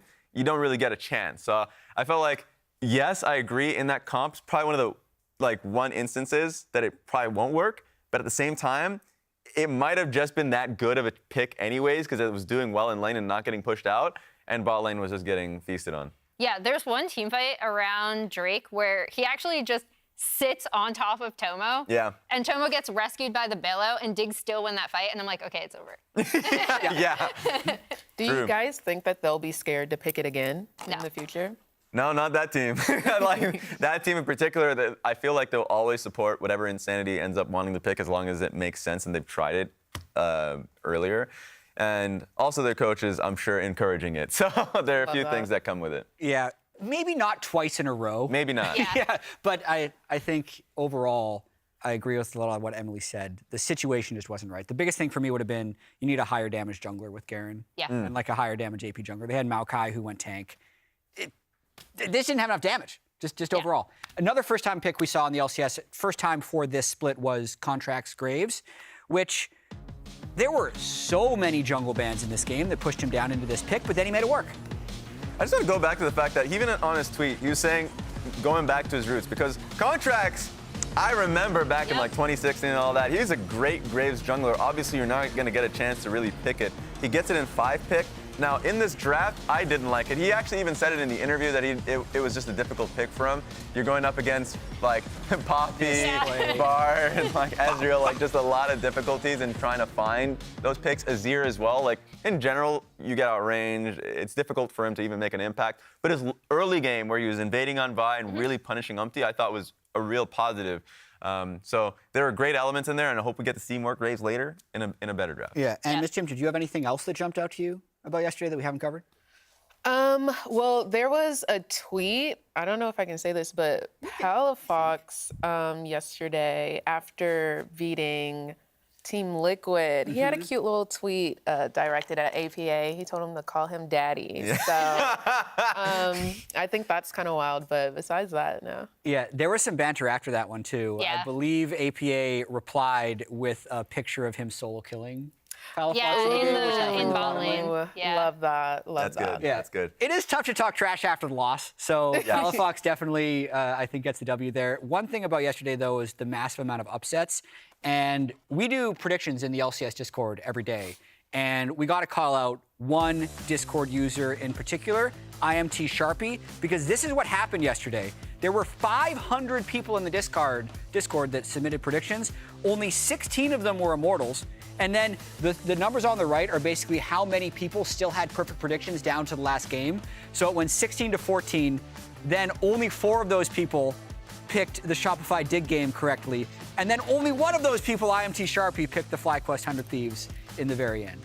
Yeah, the self-proclaimed largest IMT fan out there. It kind of has to be an IMT diehard to get the perfect predictions on the day. I give less credit because IMT's in the name. That's insane. That's funny. That is true. I will say, because that prediction isn't even a prediction. That's just, you're doing it every time. You're just and that was throwing the it out hardest there. part. You're just throwing it out there. The fact that I felt like he was able to get the other prediction in as well was great. Also, reminder, yesterday, Degon almost got a perfect prediction too. True. So he would have been that 5th person. Well, he wasn't in the Discord, though. Tragically. He was just Tragically. So, and then of course that last game messed him up. So yeah, a lot of games that were just unpredictable. Yeah, there were 2 quadricles yesterday as well, and we decided to try and pick which one was better. Yeah. So I think we're gonna have a chat poll for this about figuring out which one was the better quadra. So we're gonna start rolling these through. Chat should start polling which one is the better one. And the first one that we have here was the B-Boy quadra. Chris Paul nails the 3 down 45. The league equivalent. A quadra kill to nail this one down. 6K gold. 6K. I asked Chomo about this in the interview afterwards, and I was like, were you at all worried? And he was like, happens. Ms. Jimchin, what do you think of that one? I want to see the second one before I pick my. Okay, let's roll the best Whippo one. quadra. Oh my God, he's already ghosting. And he's giving up on the Kalista. He's like, there are better targets. Oh my God, I feel like He I'm just gonna. runs rampant through this fight. I think I already have my answer. Between B-Boy and B-Whippo, I'm going B-Whippo. B-Whippo? Yeah. I think there was almost a quadra kill earlier in this same game that Whippo got his quadra, where Masu got a triple kill, and then the final kill went to someone else. I forget. I'm blanking on who. It might have been Busio's Nico support. But that was the really nice, so if I had to rate one team fight, it would actually be the almost quadra kill. Because that was also, I believe, the Jensen knockback on Azir. All right, chat. So I'm cheating. Chat, keep voting on this, Ms. Chim Chim. I'm gonna go with the second one. I like the second one better because I'm pretty sure the first one they still lost. They did after that, so it's an L for me. Yeah, a few people have had those games where you just know you're gonna win, so you may have a very unclean end to a game. Yeah, I'm a little shocked that everyone picked Whippo. B-Boy's quadra was way better. Yeah. You know how hard it is to get a quadra kill down 6,000 gold? I also kind of want to side with B-Boy only because if you've been in that solo queue game and you're doing really well, and then you get a quadra kill and you're like, okay, this loss is not on me. It's no longer my fault. It's so much harder to get that quadra kill at that stage. Not when of the enemy game. team is already, they feel like they've confirmed the win and they're phoning it. They're ending the game. They have put the foot off the gas pedal. There was a playoff game. Giving up. No, there was a playoff game that when I was on Team Liquid where Tactical got a quadra kill against FlyQuest. It turned that game around. True. We actually won that game, pushed it to game 5, still lost the series. But it was the quadra kill in the base was the turning point of that game. Callisto got fed enough, actually came back. It's so much. If you were to say the rarity of a quadra kill down 6,000 gold versus up 6,000 gold, which is essentially what Whipple was, it's like 20 times as rare what B-Boy did. I will say, like, round of applause for keeping the mental in the game, because at that point I'd be like, all right, /FF. I don't know if they can do that in pro, but Yeah. All right, the polls concluded Whipple's the winner. That's what I thought. That's what I thought, Jet. Whippo's gonna win regardless. I'm disappointed. How can in you not everyone. love Whippo? We're stepping away because of that result. We'll take a look at our upcoming matches when we come back. On the 8th day, God saw people were hungry, so he created bot lane.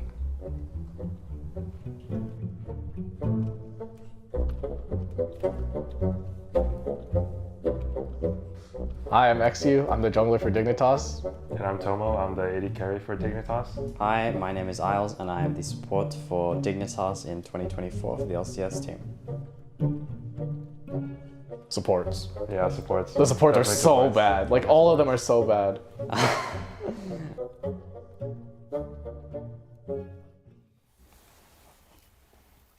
All right, game starting in 15 minutes, 40 seconds. Let's check out the standings as we get into today. 5 games played. My math broke for a second. 9 still to play because we're doing a 14-game regular season. True. FlyQuest Energy in first, Shopify in last. A bunch of teams in the middle. Anything that catches you off guard or by surprise so far at this point in the split? Shopify being 8th. Yeah. Me too. Honestly, like I was a huge fan last year of some of the players, and I don't know, I just wanted to see them up higher this year. I really did. Yeah. There's still time. Let's check out the schedule for today. I don't think it gets easier for them today.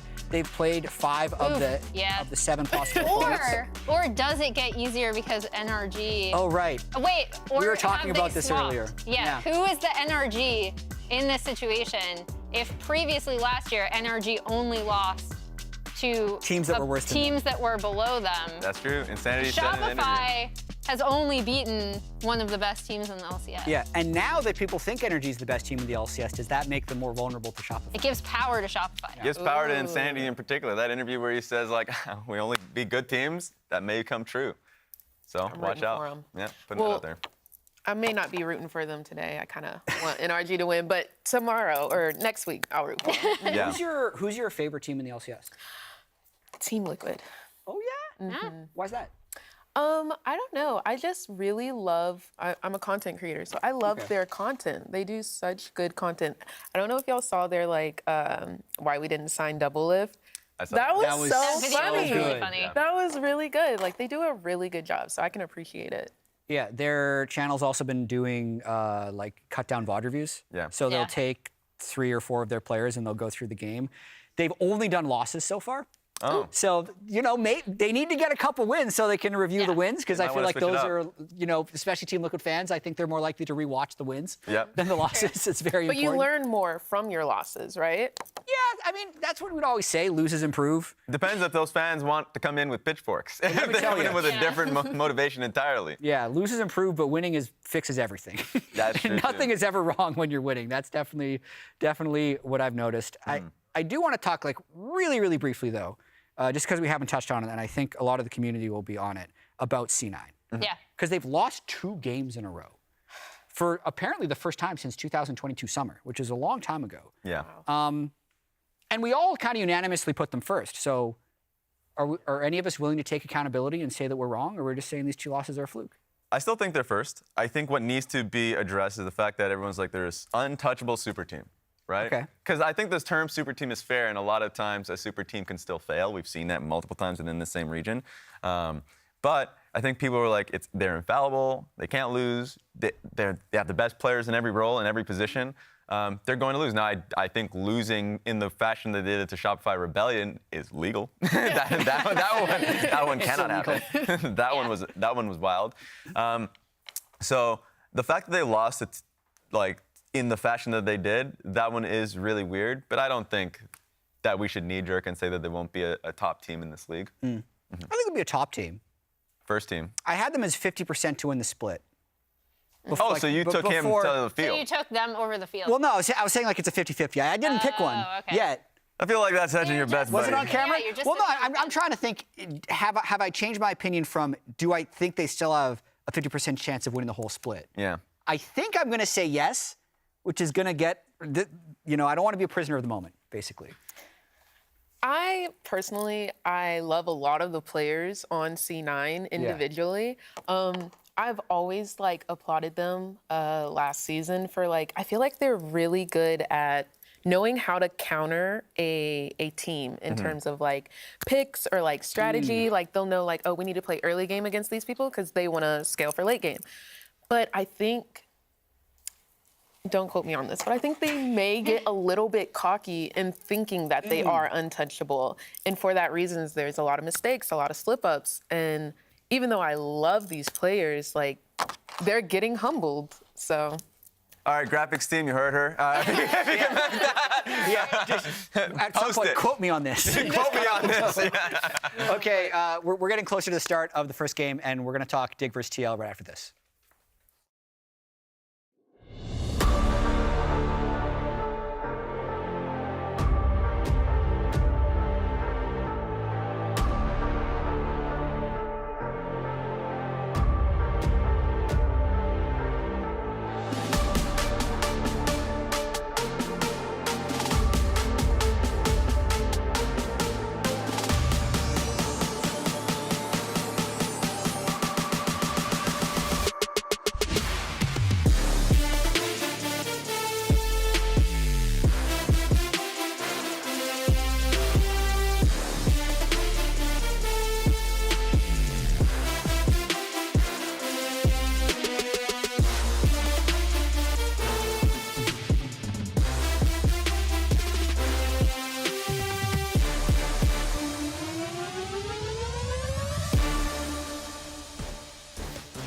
Welcome back.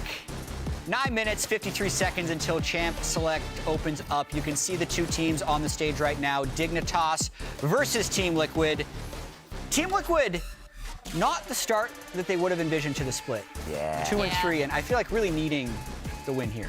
Yeah, the biggest difference to me in terms of looking at TL now versus, again, last year, is this kind of, we used to see them as we're going to smash the early game, right? We're going to be incredibly, incredibly strong early game team. Even when they were winning, or even when they were losing some of these games, they would always get out to a lot of early leads. And I think this team currently, this TL team currently, they have a really high, a surprisingly high forward percentage for jungle. They have a really high counter jungle rate, which means a lot of times, even when Umti is getting set behind, I think he does an excellent job of getting back into the game. Just yesterday, we saw that against Contracts. He's actually able to still farm up his camps and come in for first Drake to keep TL in a good position. And I think a lot of it is I really want to see him interact with his lanes a bit more if he can. And then also, especially, play around their bot lane. Yes. Yeah. I agree with you. I think my biggest takeaway from Team Liquid, and it's basically me going back to pre-split expectations, and I looked at this team and I'm like, outside of bot lane, I don't see another carry point on the map. I think Impact is a great top laner, and he's usually best when he's in a utility position where he's great in team fights, he's not getting much jungle attention. He can thrive in that situation. He's kind of doing the exact same thing this split. But right now, APA is getting torn apart so far this split. I think just last game that we saw versus Palafox, he was down right in the early laning phase, had to base early, was down 20. In a composition I liked, by the way. I think that they had a better draft. But when team fights rolled around, I think they were really struggling. And that was also a game where Core JJ, that's the one that I didn't expect. Core JJ playing poorly in that one. That's the one that was surprising to me. So I think, yes, I agree. Jan is really, in my mind, the heart and soul in this team, that you should be playing around him, giving him resources, and hopefully he will carry you a game. or just basically going back to just picking what's comfortable for APA, and we can see if that can build some confidence there. I definitely believe like playing around the spot lane is like the way to go. And I feel like Yun has shown like he has power. He stole Drake yesterday, right? With Ezreal ulti.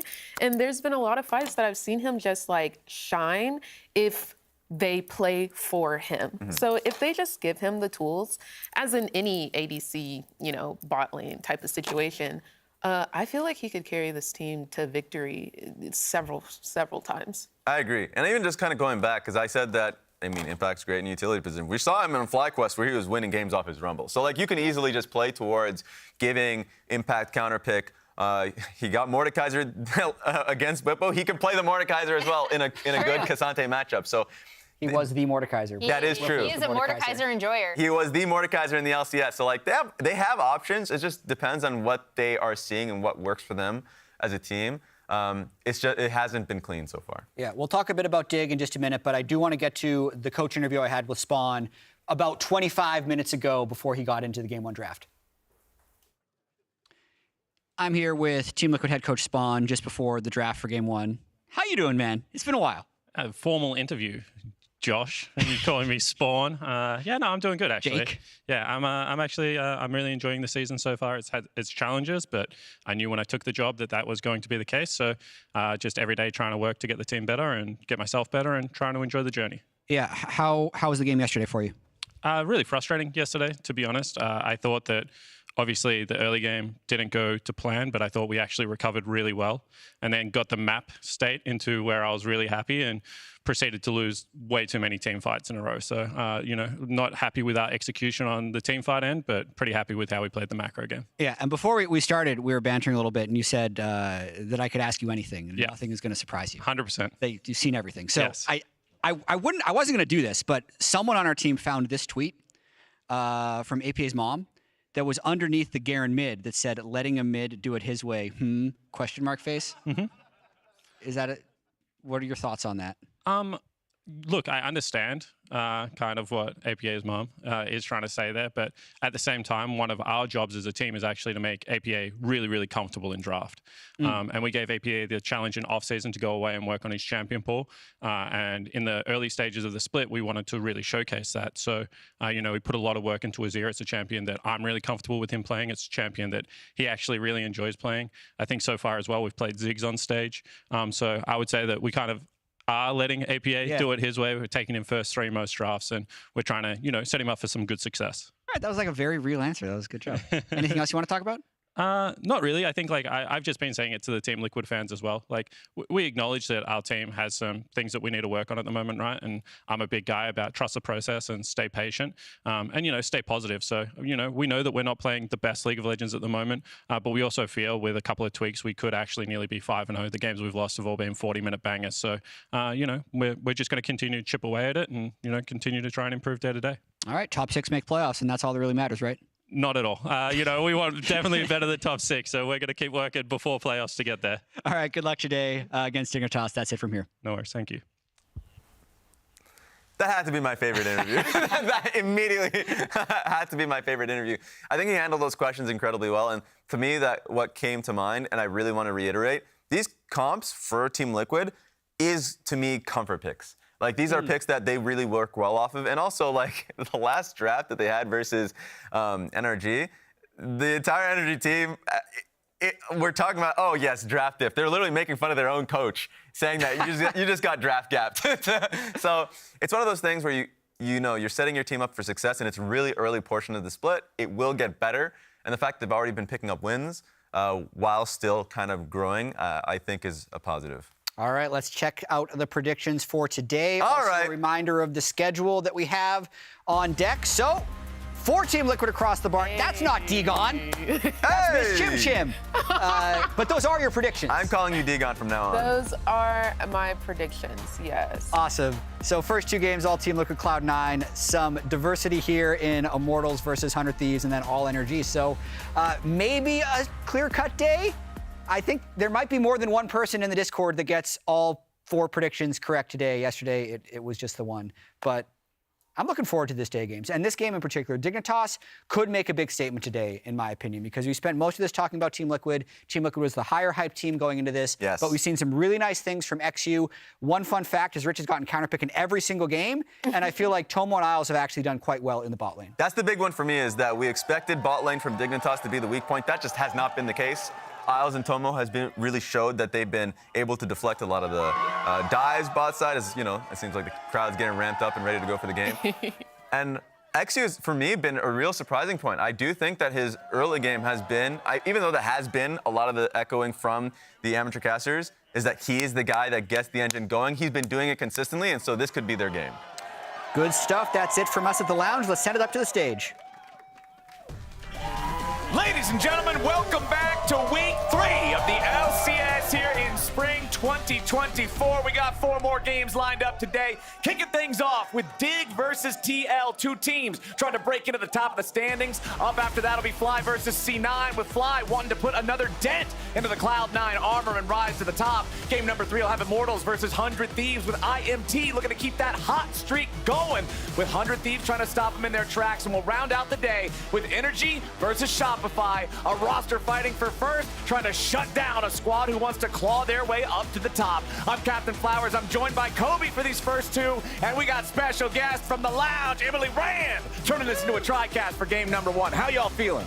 I think the Aphelios ban from Dignitas is smart, because if TL want to start playing around that bot lane, Aphelios, I think, is one of Jan's picks and something he's always going to lock in. Yeah, that and the Lucian are his 2 favorite right now. So I'm curious to see if Dignitas do worry at all about the Lucian Milio or Lucian Nami combinations too, because it has been notorious for teams not actually being able to win games and execute towards the mid and late stages with the Lucian pickup. So looks like they are going to let it through. I think it was you and Kelsey Moser's show that I was actually watching a clip from the other day where she was talking about the Lucian and how it's played differently in the eastern regions compared to here, and why it can win there and not here. So maybe just leave it open. Say, I hope you do pick that one, as we have the Ashe banned out second by Dignitas. Varus and Talia banned out by TL. Yeah, in a lot of those cases, it's more about getting the Lucian ahead and then rotating him around, kind of like a little bit how you talk about like Caitlyn Lux, that kind of lane, where chewing through turrets, but also Lucian has added kill pressure. That I don't think we've really been able to see LCS teams execute on that. The last time I was on this cast, TL picked the Lucian into the Karma, and it did not work out well. I would say that Wild Turtle was probably the only one that has successfully done like the poke style from Lucian in the mid stages of the game, where you do put a mid with the support and you get these big chunks, but they were unable to win the game off of it. Karma, though, getting banned out as well. So all bot lane targeted bans here from Dignitas. Technically, Karma played in solo lanes a bunch just now. Well, it's a flex. It counts. It counts. With those buffs that she got on this patch, but it does secure you that first pick Kalista again that so many teams have been trying to use off the bottom side of the map and stacking those dragons. Yeah. And it looks like we might see the Udyr coming through for Impact. I really do like the Kalista lane coming out for Dig, though, because this is a team, the Lounge touched upon it a bit. They actually have been pretty bot lane focused around Tomo and Isles, who've been performing, I think, better than people had expected them to. All right, Azir locked in for the side of Team Liquid. We're going to have APA piloting that one again. Who knows? We saw in the interview between Jat and Spawn, APA's mom was not happy with APA having to play the meta-type champs, but maybe it'll work out this time. APA has been coming under a lot of criticism from TL fans for why the games aren't going their way. Yesterday, he had some good macro movements with the rest of the team, taking some turrets in a situation that was otherwise pretty disadvantageous for them, but it still wasn't enough. Maybe they've got a better plan here today going up against Dig. It's Renata Glass locked in next to the Kalista. The best Kalista partner here. Renata Kalista bottom lane. Huge pickup here for Dignitas. But I would say, especially on the storylines that you're going with as far as these 2 teams, one of the big and kind of unexpected ones with that Udyr lock-in is Impact League of Legends World Champion in 2013 versus Rich, the HOTS World Champion, multiple-time World Champion. And the Udyr has been spam picked. The zero. Thank you so much. This is an amazing graphic, and the reason is because of the CS. The spam pick of the Udyr here, though, has been consistent for Team Liquid for Impact, and he has been one of the top laners in LCS that has most successfully used this pick. Yeah. Trying to annoy the enemy jungler, taking over enemy vision, taking enemy camps, getting in early for level 1 invades to attack enemy jungle as well. So I definitely expect them, to try that as well. Once they've got the Poppy, maybe you can go for something like a Raptor Seal or something like that with Udyr top. But of course, Rich will have the counter pick in top lane now, and Team Liquid trying to protect this Udyr a little bit, although Udyr doesn't need a lot of protection. Yeah. And they just threw out the Gnar ban from yesterday that Rich played. Yeah, I was gonna say, it's funny that you mentioned Udyr counter picks, because I still think teams are kind of not necessarily struggling, but really trying to figure out what do they want to lock in as a hard counter. Is it going to be something like a Darius, right? Something that you just want to maybe be able to smash up there, and you have to think that Impact is probably prepared for a lot of these. And Rich was one of the guys just spamming Udyr himself in Champions Queue, so he's not going to run into this problem of, not being well acquainted with how you're supposed to play Udyr or what you want to do with it. And Rich has played 5 different champions in 5 different games so far in LCS, and last year he was also one of the ones to use the most extreme of counter picks, though we haven't seen him go anywhere off meta just yet this year. Right. Yeah, I kind of hope this is the game. You know? I definitely do. I want to see the Aatrox coming in, as they take away the Sejuani from XU as well. XU is another player I'd like to talk about on Dig a little bit, because I think they've had pretty good early game plans with him. Where I've been more critical of him is kind of responding to when other teams kind of respond to those game plans. But I actually thought their bot lane response and focus from XU and Dove rotating down to bot lane to help them out yesterday, get them ahead, was really, really smart. Yeah, it was pretty interesting listening to XU when he was on the Pros podcast at the end of the day, telling Jat how their comms were a little bit up in the air right now because Dove and Rich English isn't the best, and so sometimes he just makes a call and then hopes that they understand the entirety of that call. And it has worked out sometimes. Sometimes there has been a disconnect. Hopefully they've got everything smoothed out here. All right, the Gnar and Sejuani, the bans in the second half for TL, as Dignitas remains 5 out of 5 champions that either only go bot lane or at least can go bot lane. Really zeroing in on that matchup down there. What's Team Liquid going to go for here? Melio locked in. They are saving the AD carry as the last pick of the draft. All right, Rich, pick in a hard counter. You won't. Let's see. Do you guys ever do that? Where you're just like, you won't. You won't. I would say there are probably no hard counters to Udyr. There are some soft, things that can do well in lane, but I actually don't think you can hard counter this champion. Yeah, that's kind of the trick, right? And you already talked about how Impact can make the most of, when do you proxy? When do you shove? When do you go and help out your jungler? Nice. The Zac! There we go. Fresh off of 7. Oh, see, you cursed it. You were talking about you do not talk until it's locked. No. That is how it works. Otherwise, you're gonna get this same thing that you've seen a million times before. No lock, no talk. This is exactly what I said I did not want. Okay. Just for entertainment Honestly, though, it's not a bad pick. it's still a really, really good draft, though. You have the Nocturne Orianna combo. Hopefully everybody understands it now so they don't pause it when they get Nocturne shockwaved.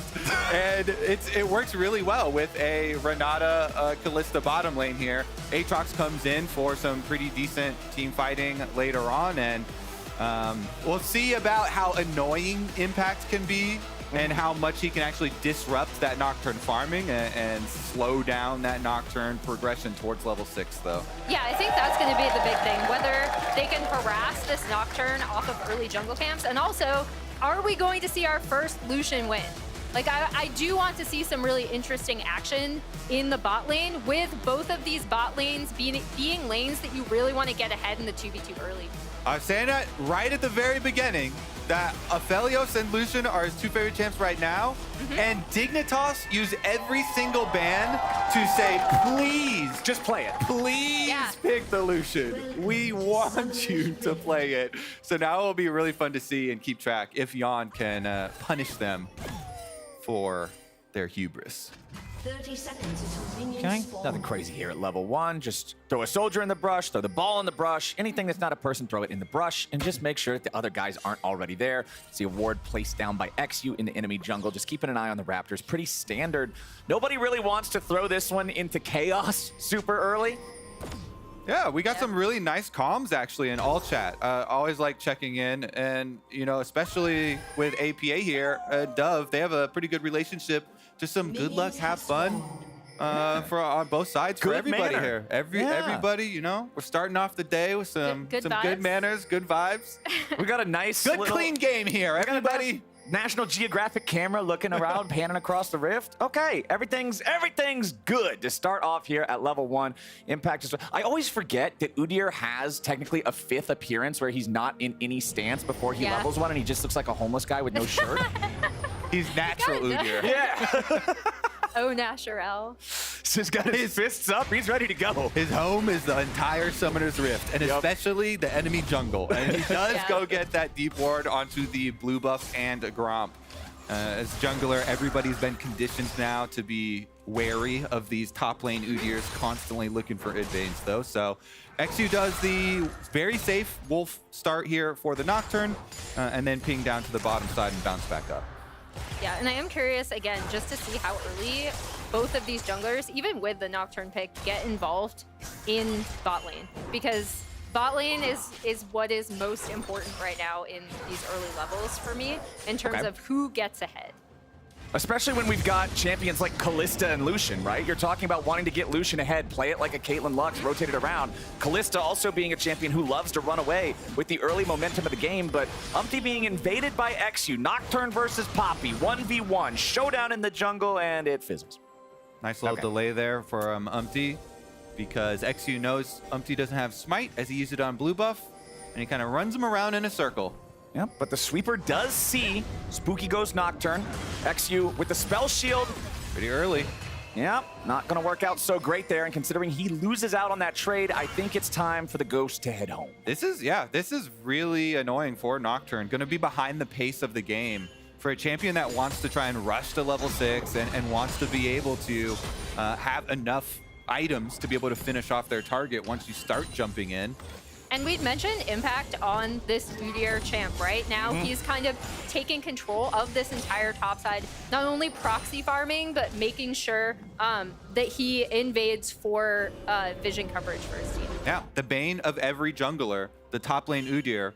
You can basically cross out. Yeah. You can cross out that blue quadrant, and since Umpty was able to play, never mind. Here we go. Dove's gonna have to make some evasive maneuvers. You thought the jungle was the target. It's mid lane after all. Impact goes in, forces the flash out of the Orianna, grabs a very minor amount of damage on him. But hey, free summoner spell, 3.5 minutes into the game. And he's gonna have time to get his recall purchase off. Oh, he's actually gonna go for the teleport first. Because of that low delay by Orianna, if he went for the base first to get his purchase and then teleport, would have lost out on the minions, so at least they won't have to deal with the extra power there. Rich wanted to come down, try to stop the Scuttle Crab take there, but Umpty can smite it away and disengage. APA drops down to almost death, but the man barely survives. 25 HP left on the Emperor. Time to head back to base. Yeah, and we'll see how much that Dig can get off of kind of having a little bit more mid pressure around here. It does take a little bit of, again, pressure off of the Nocturne as well to be able to farm up to 6 when he can do a little bit more. Down here in bot lane, Jan and Core JJ having the definitive advantage in terms of health to use, but Jan is running pretty low there on the mana, so not all the burst potential in the world available for these guys. Emily, you're talking about wanting to see if Lucian can get his first win. You're talking about how they need to pilot this correctly. What does a good laning phase end up looking like by the time it ends for this Team Liquid duo? So obviously, like, Lucian can have push and lane, but I think the more important thing is that he kind of has this kill pressure that he gains, especially at 6. Obviously, they're going to be slowly pushing this wave in, just to have more control over it, which is really nice as well. But in terms of like what I consider good Lucian play, it's not only being able to take control of that bot side for early Drake stacking, which is something that usually keeps in mind. One of his recovery points yesterday was when he actually was able to get the early Drake even after contracts invaded. But then rotating the Lucian around the map, right? Because again, he should have a lot of kill pressure. He should be kept safe with the Milio. And right now you see that Tomo and Isles are really haven't been able to do much in this lane because of how they've been slowly pushing it in. Top side. Impact versus Rich. At least Impact is back in the normal spot of the lane. He's not proxying anymore. Umpty going ahead to start up that Drake, utilizing that pressure that they have down in the bottom lane. XU just farming up the Krugs. Dig is none the wiser. Should be free objective for TL. And it's going to be very problematic for Dig because if they're able to take Dragon first here off of pushing bottom lane with the Lucian Milio, then they should have a very easy time for Umpty to afterwards rotate up to the Void Grubs and take those as well, since Impact constantly pushing on Rich's Aatrox, and they should have top lane support there as well. So early neutral objectives should be fully controlled by Team Liquid this game. Yeah, and again, like I do appreciate, I talked about Umpty's recovery in the game yesterday. I did think the early Drake focus was a good call, even though they still ended up losing that game. And I like being able to take it just off of clear bot pressure down in this game as well. There it is. Impact, the guardian of the Grubs. He's not going to let him in. Dove and XU trying to force him back here with a numbers advantage, but APA is ready to play. He'll jump in, face tanking XU here at the start, flashing back out, but Rich has made his entrance. Impact's got to be careful with the flash. Q3, it's Rich getting paid with first blood as Umpty now has to try to run, but Dignitas is in hot pursuit. Umpty with the flash over the wall to escape the Q1 yet again, but Dignitas come out on top of the fight. Yeah, Rich coming in hot with the brutalizer there. The lethality from Aatrox for the early stages, able to make them feel pain. And APA, no flash on the Azir as well, could become problematic. XU's about to get his level 6 on Nocturne after Grubs. Maybe Umpty is thinking about something here. He's hovering around for a possible steal on one of the Grubs. Since the smite was already used here by XU, should be able to slip in no problem. Yep. Umpty's gonna have control over the pit now. XU's happy enough, just guaranteeing that he at least takes one of them. If you can take one from each set, it stops your opponents from being able to generate the Void Mites later on, since 5 is the magic number. Yon just clearing out this minion wave down here, defending the tier 1 turret. The first plate does end up falling, going over to Dignitas. You can see Rich actually highest level in the game, if only by a small margin of EXP. All right, I want to see this first Nocturne Orianna combination towards APA. Try and get this Azir, punish him while he has no flash. Whoa, Isles going in for the flash. Yon is the target as Tomo's going to keep his support alive. Now Yon with the calling, disengaging back underneath the turret. The Dignitas duo doesn't have the damage to fully secure the kill, but they're ready to play aggro. Yeah, and I mean, that's really important for this Dig bot lane, right? Because they were able to kind of off of what happened mid and top side with that skirmish, they were actually able to come back and push this wave up to get a plate for themselves. So they're not in a bad spot at all. Plus, it gives the Orianna Shockwave Nocturne combination possibilities of roaming bot now too. Yep. Yeah. Like, yeah, and you don't even need the Orianna to go with Nocturne. Now that there's no summoner spells on the Lucian, you do have to worry about the Amelia ultimate, but definitely possibility. Oh, whoa, that was really close. That was really close, but XU gets it and he gets out. Yeah, and Kobe, you were talking about kind of comms on this Dig team. One of the things that looked a lot better yesterday in their win was Dove and XU working together to get that bot lane ahead, right? And this is another perfect combination to do that with the Nocturne Orianna. Nocturne clearing through the red, still hanging around this bottom side. Both bot laners have done their resets now. You can see the Berserker's Greaves fully completed on Kalista, just the way that the champion works, loves to have that movement speed ready to go. Yon still here with 76 compared to 81 on the farm, so pretty even. Impact versus Rich. Impact is low on mana here, but Udyr is just such a brick wall, man. This guy is so hard to move out of the top lane. But Rich is Taking the sledgehammer. He's moving that brick wall. Yeah, he's got the sledge ready to go as Isles throws out the hostile takeover, and Umpty's in a bad spot. XU ready to take him down here with the fear popping off, and Umpty dropping down. Dignitas has themselves a 2-0 lead as Impact is down to 150 HP, and Rich is wanting to finish the job. Team Liquid's duo stuck underneath their tier 1 turret as the pressure continues from Dignitas across Summoner's Rift. Both mid laners still doing their job back in their own lane as Impact, again, just trying to farm up, utilize the turtle, the shields, the heals, just make sure that he doesn't get forced away here. Rich, nice moves there with a Q3. Impact with the shield. He's still sturdy enough, but Rich is playing this matchup really well. Yeah, Impact holding on to that Awaken there under tower, but the onslaught from this Aatrox is just going to continue. Rich looking for his first turret plate here. Should be able to get it with the Void Grub buff. Yeah, it was it's unlucky for Impact because Rich should actually just be able to keep harassing him under turret, trying to delay that back. All right, it's 1,500 gold lead for Dignitas right now. What's the play if you're TL, Emily? Because right now you're kind of looking at yourself, you're bleeding a little bit. How do we stop that? How do you get a bandage on this and make sure that you're in a good enough spot to fight fair in the mid game? I mean, based on pings that are going down, they're just going to try to set up for this next Drake. Okay. And hopefully start, again, they did start Drake stacking really early. Now that Drake is back on the menu, it looks like they're going to be setting up there and try to get ahead that way. And the critical part there for them is going to be this Poppy. The Steadfast Presence is so good versus this team, versus Kalista, versus Nocturne as well, versus the Aatrox if the top laners end up roaming down. But last time around with Umpty getting picked up in the river there and just going down so quickly, it gave full control over to Dig. So see how well he can manage it this time around. Obviously the Poppy ultimate, so good at turning the tables in these early dragon fights, ejecting out ideally one of these frontline members and allowing you to secure that objective.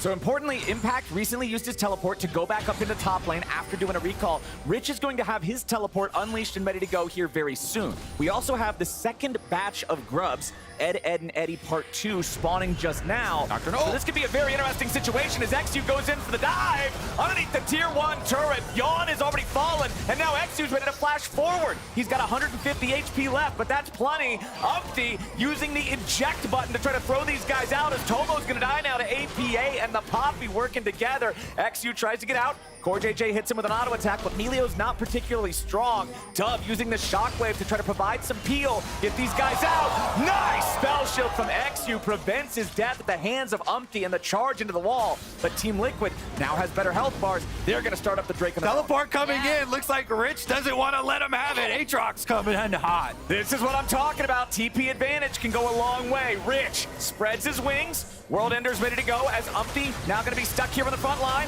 There's the Q1, Q2, Q3. Goodbye. Rich picking up his second kill of the game. Profane Hydra done. Juicy, juicy pickup here. Able to burst down even a tank with Warden's Mail with very little effort right there. So does get the reward for the teleport, but let's check in on Impact and see how many turret plates Impact is able to get up there while the Aatrox is gone. Looks like he should be able to secure this third one, but nothing much more than that as Rich heads back up into the top side. He is at about plus 500 compared to Impact because of the fact that he's got these first couple of kills. And I like seeing this from Rich. Like we talk about Udyr, we talk about how this champion has so much presence in the lane that he can translate it to pressure on the enemy jungler, pressure on the enemy mid lane or whatever. But Rich has been having some good rotations to affect the rest of the map and not just be stranded on top lane island. Yeah, and like he made a huge difference in that other top lane river fight as well.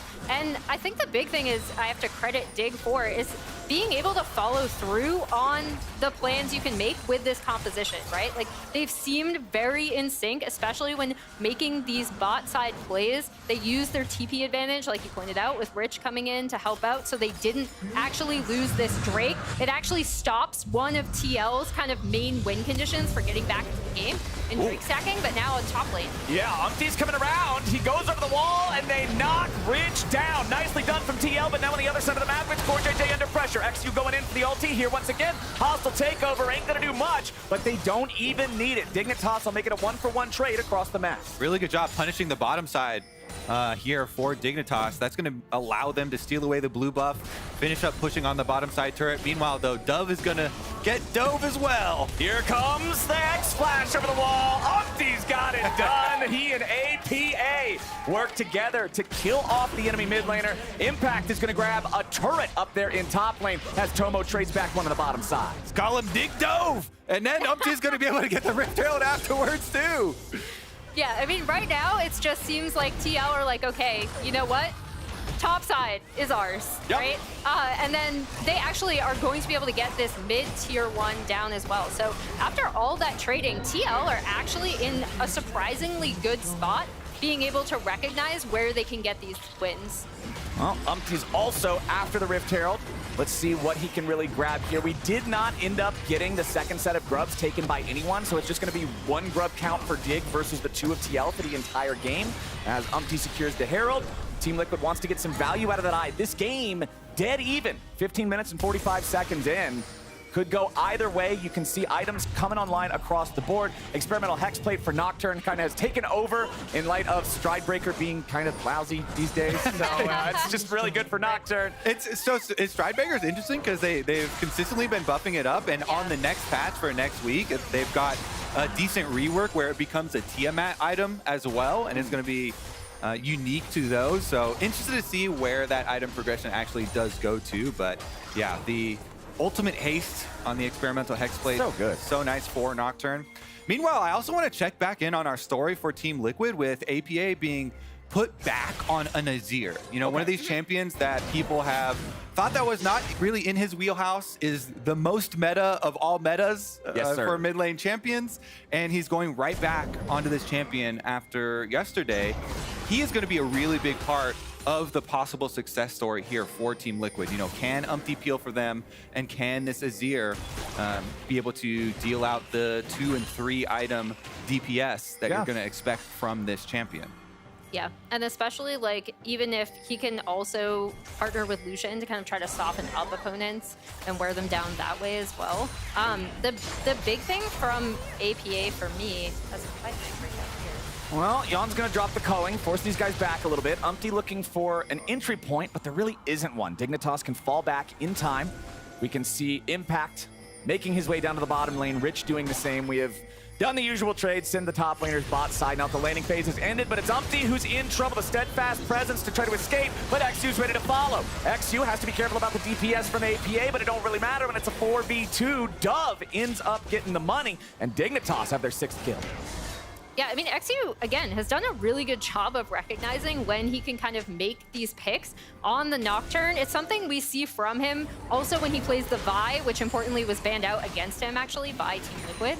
And he's been pretty impressive this game for a jungler whom, my main criticism was his response to when he would get set behind or when his opponent would do something.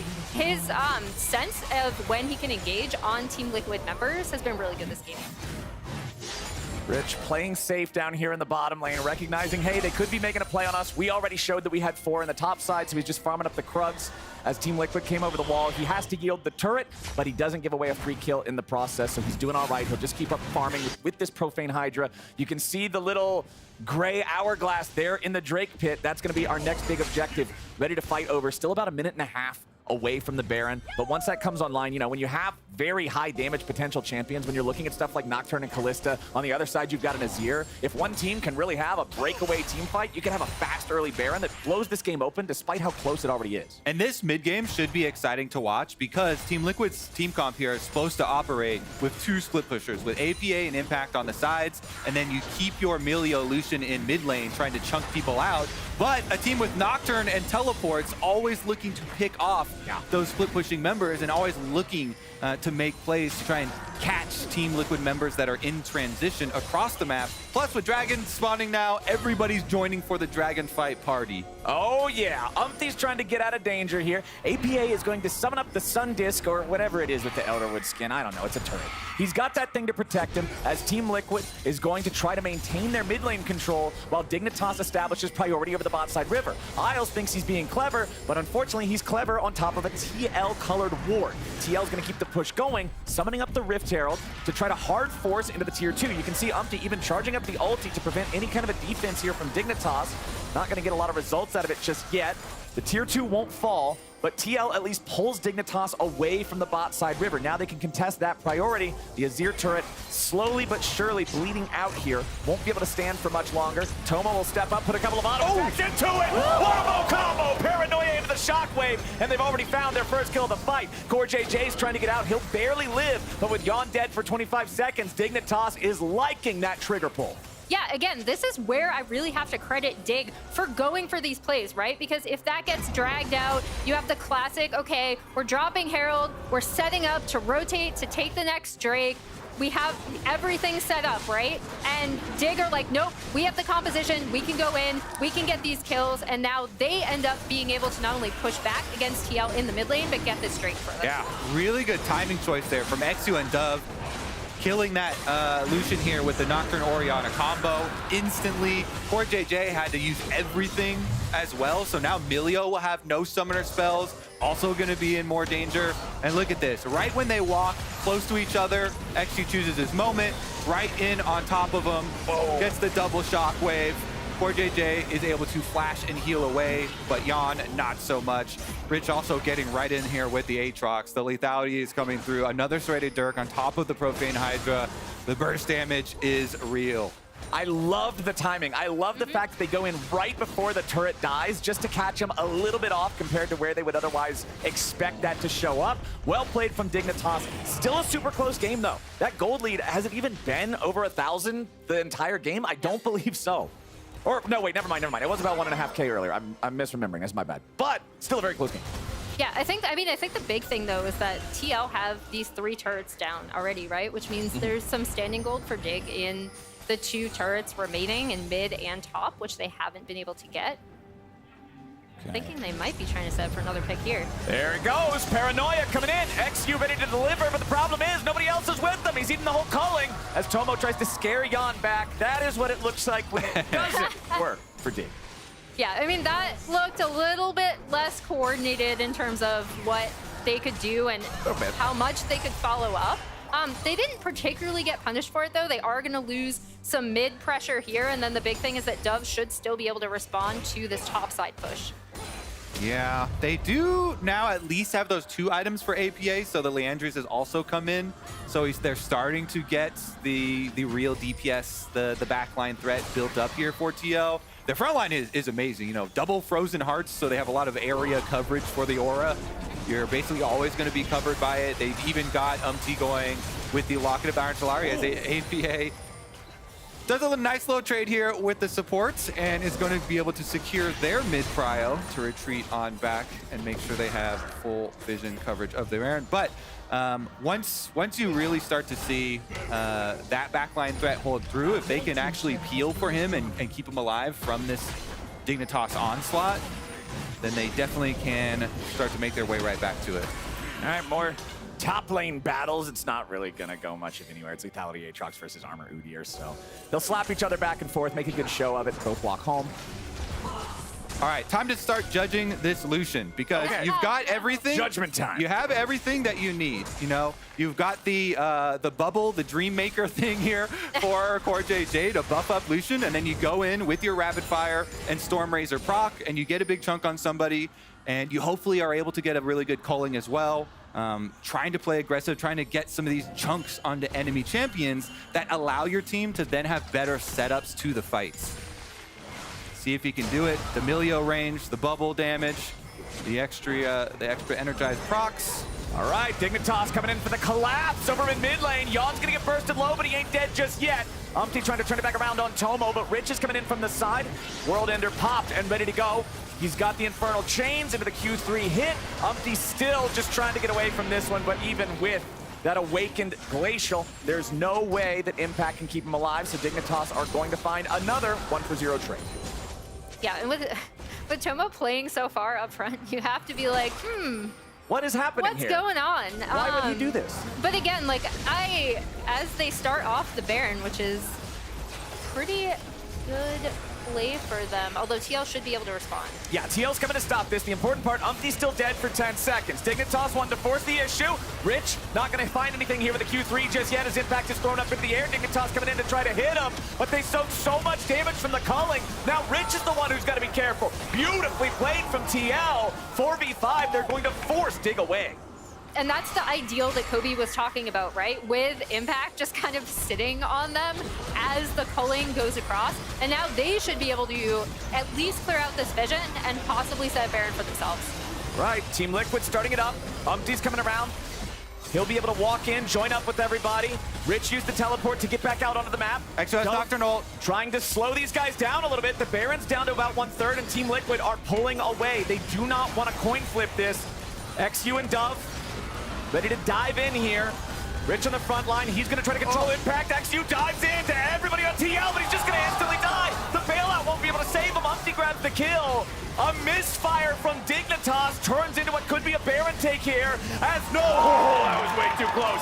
Umpty secures the Baron. Team Liquid gets a kill on top of. Oh, Flowers, look at the setup for that. Because the Orianna, the Dove was behind the Baron pit. Nocturne goes right up the middle here, and there's no real coordination. They aren't together in their attempt, and so really big pickups for Team Liquid.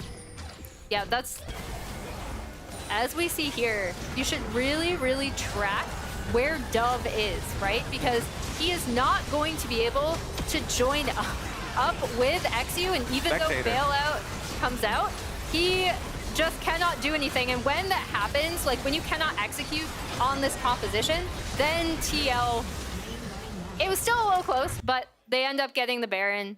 And yeah, I mean, that's really what happens when you have a comp like this and you don't execute on those fights perfectly. I mean, the only way I feel like Dove can get in there is you would have to flash over the Baron wall and then just immediately try to throw the ball in and shockwave, but We've got to walk from the same angle as your Nocturne, or they have to be more in sync with their call. Maybe his idea was that he was going to steal it from over the back with a shockwave with some damage on it. But yeah, now they're in a very, very bad place with the Baron siege coming. And this is kind of what we talked about earlier with the comms not being perfect on Dignitas, trying to make a play and just hope everybody understands what you're going for. But now Team Liquid, they're going for bot lane inhib. They're just going to force this one down. Dignitas knows there's not really a whole lot they can do about it. So in the meantime, they have Rich take the tier 2 up there in top. But Team Liquid now has a 1 inhib advantage. They're up 2,000 gold. Feeling pretty good about the state of the game as Dignitas has everybody back and ready to fight to defend the rest of the base. Yeah, and with Impact pushing this in, they should be able to wait for the next wave, probably take this turret out as well. This was really well coordinated from TL, right? To really capitalize on like, okay, we have Baron push, we're going in, Rich is gonna have to respond to us eventually. Umpty threatening to knock them all away, make it so Dignitas cannot have the coordinated counterattack that they want, and Team Liquid buys themselves enough time to force down inhibitor number 2. Well done. Great use of Baron, plus 2,600 on your Red Bull Baron buff. These guys have had a lot of efficacy from this play. And you could tell it definitely means a lot for this team. We heard in the interview with Jat and Spawn before this game how the Team Liquid members were really wanted more for themselves from the games that they've been playing, and they felt like they could have done so much better. And already, you know, Impact here, spamming the taunts in front of the base. Now they can kind of breathe a little sigh of relief, having taken 2 inhibitors with the extra gold off of Baron, with the extra dragon that they've been able to stack up, and really come through with some confidence here for these team fights. Both Yon and APA have their flashes. The carries should be able to remain protected. Core JJ has rank 2 Melio ultimate ready. His flash is almost back up as well, so they should now be able to return with the 2 lines of super minions down mid and bottom to finish up work here towards top side. They just have to be very cognizant of that Nocturne Orianna combination that will be coming straight for the back line. Exactly. The game's not done. They can't get complacent. They can't get lazy. They got to make sure they keep this coordination on. Exactly. Dead focus, boys. Dead focus. Yeah, I mean, their setup here should be pretty good, right? Because Impact has pushed this wave out in topside, which is their last remaining line of turrets, outside of Nexus turrets, of course. Okay. APA Using the stasis to escape the shockwave, he throws the soldiers out, and the Emperor's Divide buys him enough time to flash out to safety. With their mid laner in trouble, Team Liquid is going to have to pump the brakes. If only momentarily, he will have the teleport to rejoin the rest of the squad as soon as he goes back and heals. Don trying to soften up Isles here with the culling, takes him down to about half HP. Team Liquid continuing their push in. They know the shockwave is down. That's a huge part of the threat from Dignitas' engage, so TL feels more confident to step up. They didn't lose anybody to it. Yes, it cost APA summoners, but they're still feeling confident enough to keep this push going in the enemy base. Yeah, and they're kind of trying to keep him penned up here in the base while Impact just finishes up with top lane here. The Udyr was sent back to grab the minion wave, get it up to the tower, so Impact working his way through tower number 2. And they should be up to the inhibitor turret here shortly as the rest of the team continues to deal with these minion waves, as long as they don't overextend.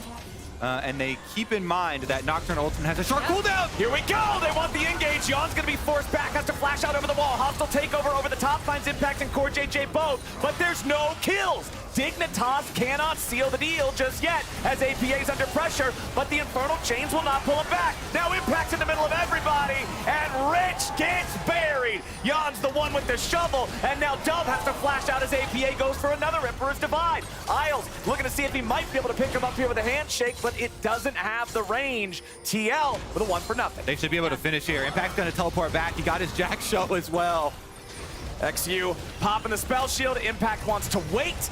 Ends up getting the stun, but the rest of the team still just playing it slow and steady. Takes out the third inhibitor turret. They take out the Nexus turrets there with the minions help. Team Liquid going for the throat. Dignitas, it's their last ditch defense as Team Liquid still has 5 men in the base. There we go. 5v3 for the next 15 seconds. The calling is going out. There it is. Lucian is finally gonna get a win here in the LCS. Team Liquid goes up to 3-3. And you can see the bits and pieces from TL finally beginning to work together. After they got that Baron, I really, really liked their coordination around taking out those 2 inhibs, around making sure that Impact, once he was pushing out the top wave, even when APA got caught, they were able to regroup, make the most of those pushing supers. Like, once they were set ahead, they had a very clear understanding of how to finish the game, and that's really nice to see from TL, because I think a lot of their issues have come down to these differences in coordination and communication with the team. Yeah, nice to see from them. They get a win for Lucian. They also got a win for APA Azir. Yeah, 0 deaths for APA Azir as well. It was really close for a really long time.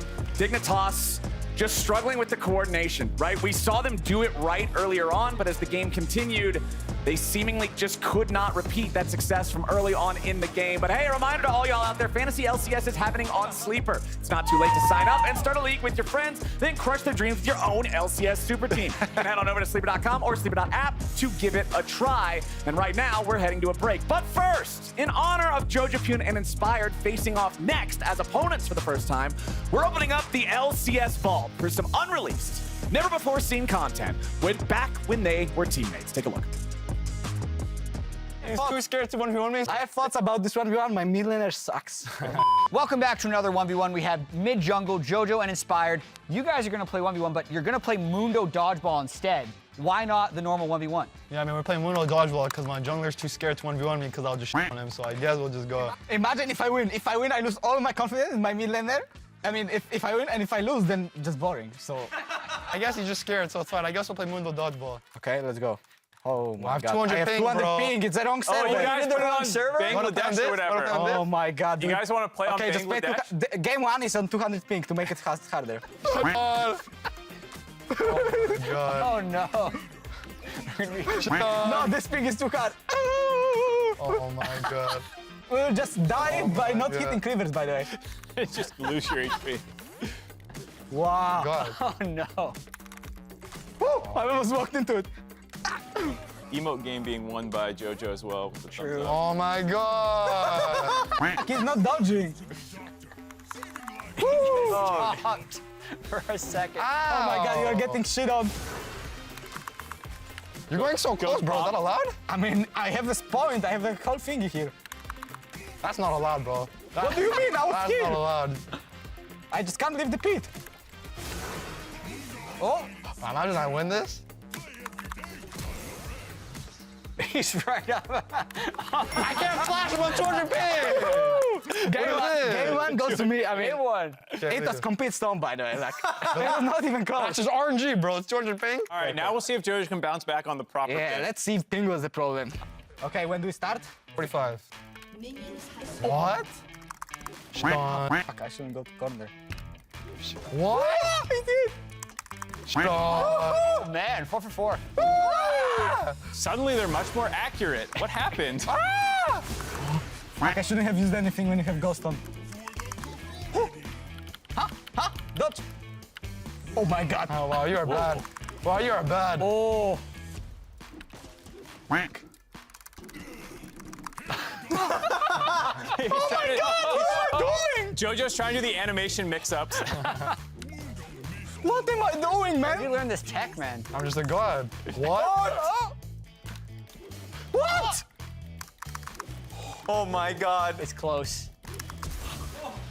Predict! Oh, no! Why would you flash there? Oh god, so lucky. The experience came in clutch. Like, Yeah. I knew he would try it. Okay. All right, any Oh my thoughts? That's God. 2-0. It's over. I mean, he just I got have lucky. thoughts, Like, I I don't know what to have say. thoughts. He's too scared to 1v1 me, so he has to go Mundo dodgeball. It's like, whatever. I have thoughts about this 1v1. My mid laner sucks. Oh my god.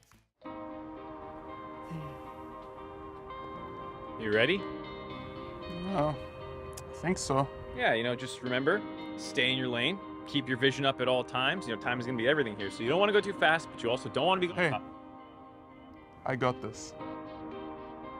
Yeah. I think you do.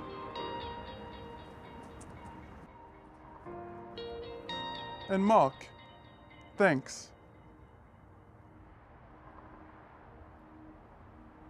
Whoa, hey, no, whoa, no. You're not taking my car. My Kia EV9? No way.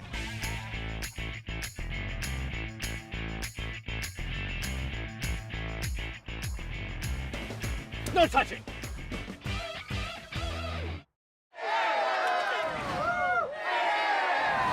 Red Bull gives you wings.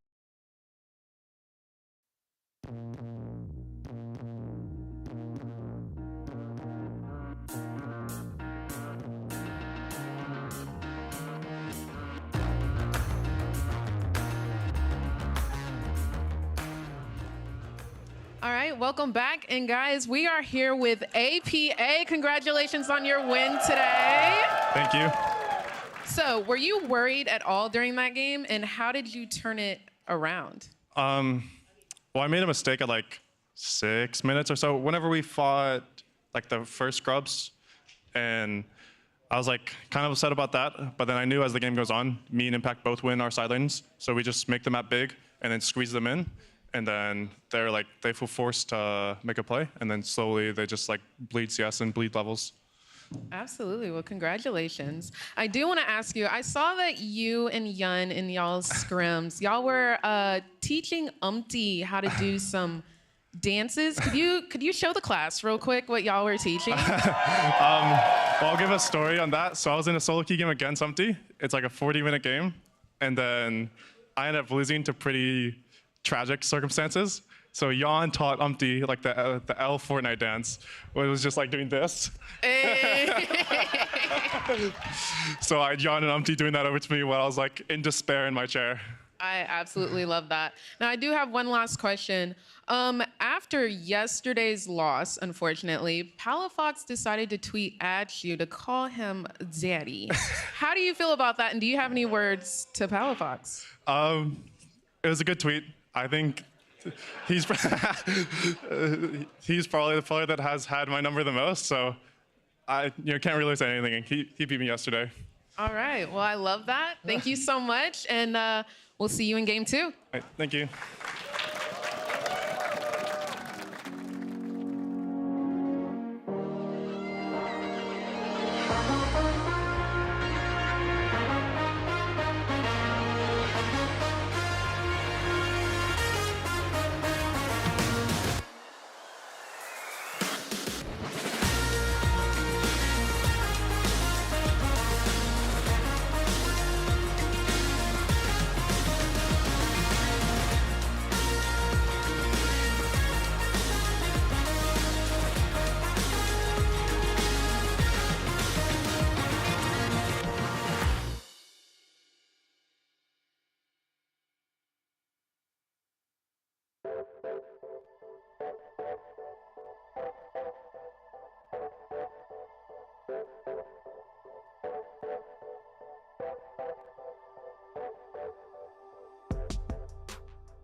And I think I know how Inspired likes to play the game, since I played with him for so long, but he might switch it up against us just to like throw me off guard. So I'm not going to be like assume too much of what he's going to do.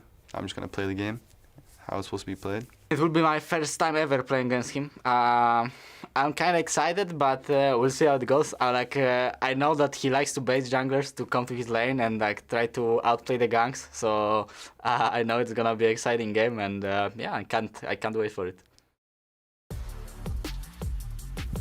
Welcome back, everyone. It's FlyQuest versus C9. Clearly the best game of the week.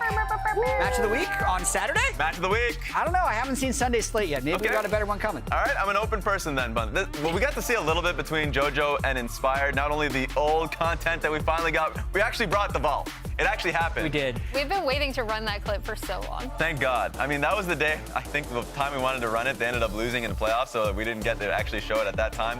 Now they are facing against each other. Expectations for this one, Jet? It's blown wide open after yesterday. I still like to predict the first half of the split off of my power ranking, so I'm actually saying C9 has a slight edge off of this one. But if you were to just look at the games yesterday, it would be FlyQuest in a landslide because C9 had, as you said during the pre-show, Raz, a pretty illegal game. Yeah. They were low kill. They fell behind, they had no engage, and they just straight up lost to a team that they're supposed to be much better than. And FlyQuest has looked pretty explosive in all their wins.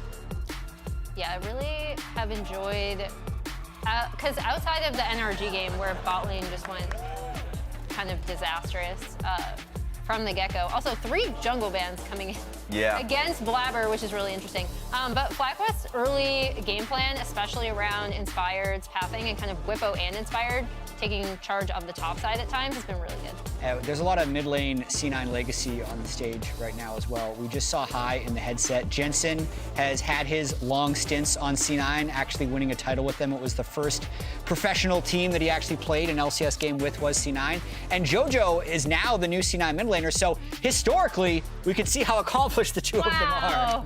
It's a little, this is a... Yeah, this is a crazy graph. Ready to make a judgment after 5 games. Damage to champs. This is a little weighted in Jensen's favor. Just a bit. I wonder who made this one. Jet? What are you looking at me for? The world's appearances. Actually, Miss Chipchip, you were in the crowd just yesterday, you got to see Cloud9 kind of collapse just yesterday's game. How was it at that moment in which you were watching it? Any reactions on that? I was mind blown. Like, I mean, not only was it Cloud9, it was IMT, no shade to IMT, but like, I just did not think that I would see them crumble the way that they did. It just looked like they kept struggling to get on their feet, and IMT was like just doing a 2-step on their forehead. And it was so sad. But hopefully I can see JoJo do something crazy today, like the Tristana yesterday. See some nice ulties. Makes sense to me. The interesting thing coming out of C9 Draft now is we're just talking about how LCS teams have not necessarily been able to execute on the Lucian bot lane. We have another Lucian Nilio coming out for C9 in the second game after he got his first LCS win, Lucian, in the game that we just saw from Team Liquid. And I'm not sure if Team Liquid would even say like that was the Lucian really the reason? good execution of like kind of what you want to do with Lucian, take control of that bot side and again rotate him around. He has a ton of mid-game kill pressure in particular. And then on the other side, we see Masu going back on the Varus, which he had an excellent performance on his last time out. Yeah, what's interesting to me so far in this draft, you already mentioned it coming into this one, 3 jungle bans straight from FlyQuest with no jungle picks whatsoever. They're going into 4-5. These are 2 of the best junglers that we've seen so far in terms of just performance between Blabber and Inspired. You can make a mention of contract, but these 2 players are the ones that we've had a lot of anticipation for. And it's already going to 4-5. Now, Rel is being picked here. I think there is some concern from C9 side that they'll continue to get pinched. Yeah, and that's a tank engager that they don't have in the bot lane, so I think it's a little bit more important that they get that for Blabber since they have gone with Lucian Melio, and they're going to be kind of relying on Berserker Vulcan to get a lead in this particular situation because they're also going to be up against the classic Jensen Orianna. True. Yep. If it's up, FlyQuest is taking Orianna in 1-2-3. It is written. And that means Whippo is going to be able to pick in the 4-5 like always, and this draft is business as usual for FlyQuest. Until we get to see Whippo's pick. Which is still business as usual, but it might be a little spicy. I think a Poppy ban would be good here too from C9, just to take that out of it. Just so it's a little bit easier to deal, so you can actually get the engage off as well, for Lucian to actually play a little bit more freely.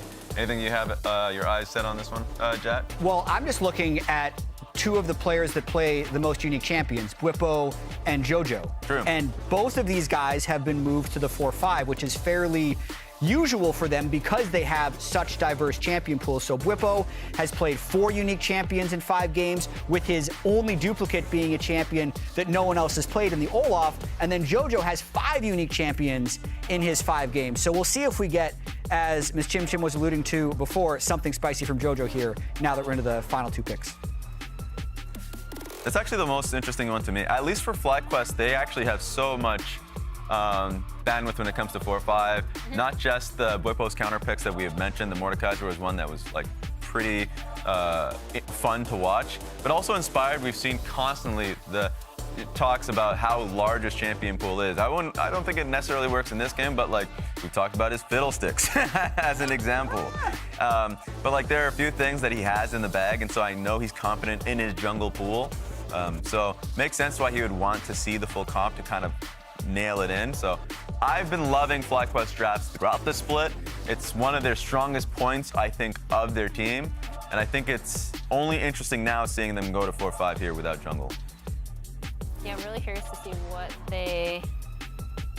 Could be This is Nico, gonna man. be- That's not the best laning phase as far as I can tell against Orianna, but you can see JoJo got targeted. Like FlyQuest locked the Ori, they banned away as your interest, and they say, okay, you got to play something a little bit less standard now. Yeah, and it's interesting you say that about Inspired, Raz, only because talking to him on EG too, a lot of the times they would sometimes be the only team that was saving their 4-5 for jungle when it was typically picked in the 1-3 slot. So it is super interesting to see if they and how they have saved this kind of pick for him, and whether Bwipo just decides to go to. It's tough because he's blind pick, right? Yeah. I think C9 knows that he wants to counter pick and just never gave him the opportunity. Yes, 25 seconds, by the way. And I'm gonna throw it into a nugget in your brain. I remember last split, Nautilus was seen as a jungler that you could play jungle. I don't think it's going to be the pick, but if there's any kind of wrench in what C9 has been prepping, it could just be a good flex there. Is this Brand? Oh, that's awesome. Can it be something different? I mean, It is different. It is different. We'll take it with support, with Orianna supporting him too. I think this one, I like this. Oh! That's 1 point to Jat. Look at the smirk. I mean, okay, the smirk wasn't even timed. I've wanted to see this in LCS since I believe Willer was the first to pull it out. In LCK, we also got Shun doing really well with it. On BLG, it's been played a bunch since then, but I think the big thing with Brand Jungle is that depending on their setup, they can snowball this early game so hard around it. And it gets to the point where he just absolutely poops damage. Like, sorry, I don't want to swear. I swear too much. Well, you actually toned it down from what you usually say, so thank you. First ever Brand Jungle in the LCS. Thank God for that. So we have seen it internationally. Even with the nerf that it had in its clear, it's still an extremely fast clear. It's much faster than Rel, that's for damn sure. So I really want to see what Inspire could do with the pick. Just as a thought for you guys, who do you think do you favor in the draft from this one? Brand, man. Yeah. It's a Brand against a pretty short range comp. It's a little tricky to land your skill shots on Lucian, but like that's a lot of people that are gonna be fairly close together for the Brand damage to bounce around. So I like that Brand pick a lot. Yeah, I really want to see what their early setup around the Brand is going to be. Whereas from C9, again, I know I keep repeating this ad nauseum with Lucian lanes, but you really, really want to try to focus on getting that ahead. So hopefully Blabber will pay some attention down to that bot side. Hey, it's enough talking for us. We're excited for the pick. Interested to see what the thoughts are from the casters as we send it over to you guys. Thank you, Raz. I think that Brand Jungle is one of those things, even when you win against it, you can feel like you're losing. He's so fast. He vomits damage into the team fights. He's a solo queue terror for a reason. Burn it down. Burn down the jungle. Yeah, it's definitely one of the cases where, they upped his damage to jungle camps and he became kind of a terror. Clear speed is insane. You can also even Go very aggressive with it too, especially versus tank jungles. Yeah. Very, very effective there. You feel like a god when you've got the Leandries and the Rylai's going. It's so nasty. Oh my man. goodness. It's so nasty. He's so incredibly strong if he's not shut down. People say you've got to pressure him early. You can't just let him free farm. And so that's going to be the task assigned to Cloud9. And, you know, when your own jungler is Rel's not exactly a duelist. She's not getting in your face. She's not Lee Sin. She's not Graves. She has a metal horse and she pokes you with a stick. She is going to need someone else to bring the extra damage to get the kill on you. But so you have to be very cognizant of enemy lane positions. Rel is definitely going to be more working with a partner, of course. Definitely can't get the jump on you. And if she does get on top and stun lock you for someone else, then you're toast. Because Brand, the weakness, the only weakness, has no escapes, has no dashes himself. Right, and if he gets caught in a team fight, well, he can, as Emily so eloquently put it, just poop out some damage, still have some presence, some pressure in the fight. You catch him all alone, it's not like he's going to be able to do a whole lot. The real test is Zombie Brand equipped? Because that is the only skin that you really need to use on this champion. Why is Zombie Brand special? Because the animation for when you're walking at people and you do the zombie walk. You know, there used to be a bug where you could walk at a brush and he would do that animation. Yeah. I remember that being in the game because that's when I remember the thread about people being like, I don't know, man. That's why I started playing it. Little fix there. No longer the case. That one's been cleaned up. Honestly, this is a very exciting game, though. Coming into it at the beginning of the year, we would have been like, oh man, we're gonna set up our match between the two first place teams, right? Yeah. No, wrong, because Cloud9 have lost back-to-back games, and it has been over 500 games since they have lost 2 games in a row. This is absolutely huge because so many people were talking about when this Cloud9 roster got put together in the first place. Is there going to be the curse of the super team? You know, what will be the downfall after the first week of LCS? No, it'll be fine. Everything's chill. Yeah. But they've started to come into some bumpy games and some really rough looking games as well. So we'll see, can they get back on track versus a tough opponent like FlyQuest? Yeah, exactly. Their game yesterday, it was a tough one, but let's rock and roll. FlyQuest versus C9.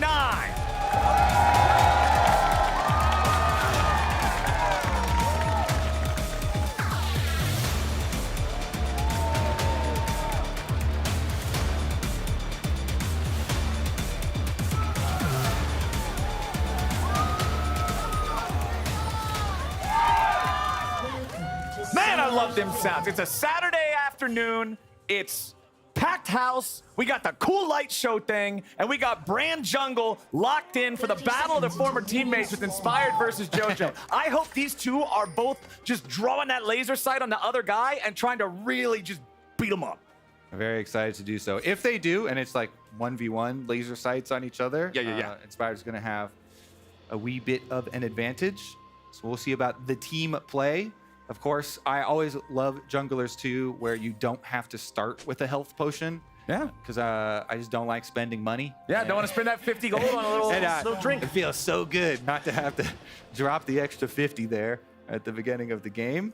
Inspired. We'll keep a look on his clear as well for Brands. Really the only not even tricky thing, but is managing your passive at the first couple of levels here. Once you're level 2, moving over towards Gromp. Make sure you get the 3 hit so you can get the explosion. Yep. And he'll do the start on Wolves. No problem for him. He's not a zombie. He's also not the zombie. Yeah, I know you're gonna be critical of this. I'm a little bit worried for FlyQuest now. Okay, no zombie Brand. He at least still has the green projectile. That's not gonna cut it. Okay, not good enough, says Kobe.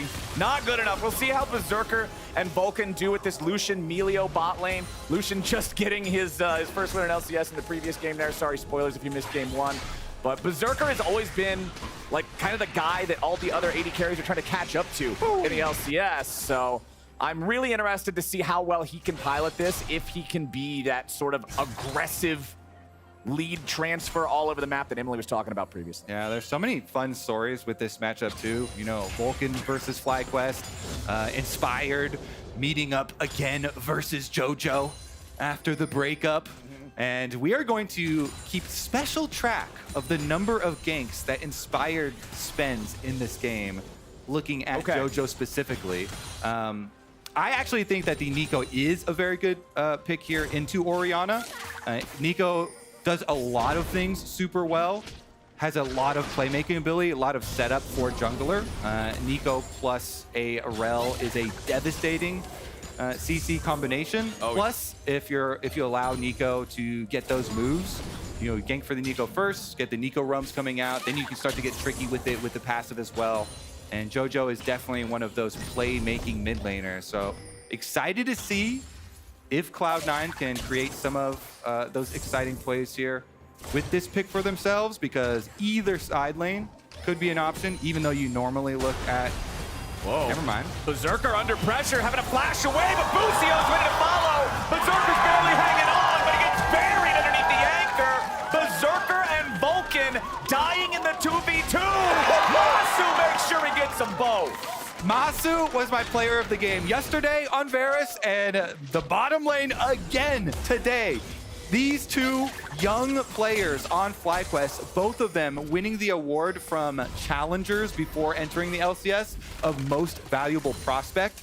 Busio, of course, winning it 1 year before Masu, and Masu now being a rookie coming in this year. They have been explosive down there now that they've started to get their hands on some of these more fun carries for the bottom side instead of the Seraphines and Senna action.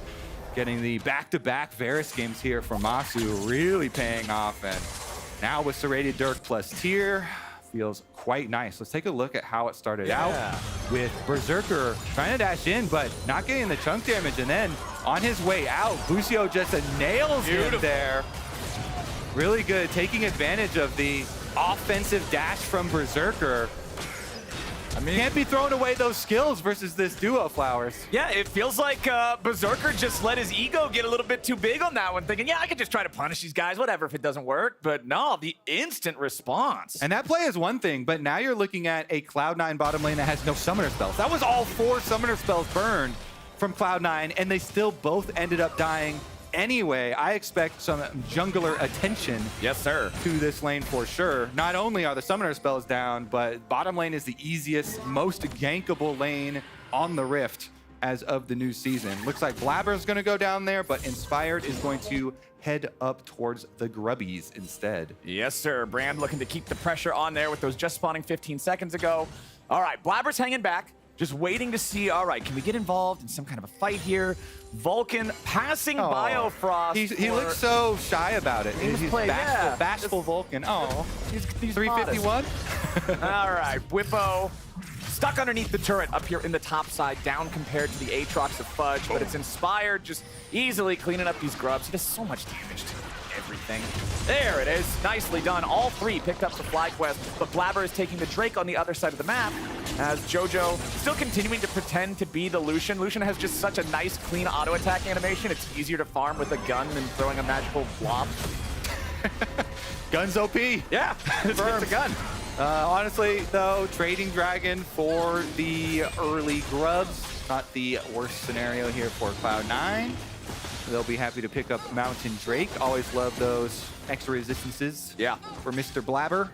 Feels good, man. All right, Drake secured for C9, just a little bit after 6 minutes into the game, so nice and early on that timer. Means we're gonna have lots of contests for Drakes this game, I would expect, as Jensen versus JoJo in the mid lane. Not going too crazy either direction, is a nice little minion lead there for JoJo, who went ahead, recalled, picked up his Ionian Boots of Lucidity. You could see the teleports had already been previously used by both mid laners, so JoJo's gonna take the advantage of where the lane is right now, walk right on back. Inspired level 6, Blabber level 5.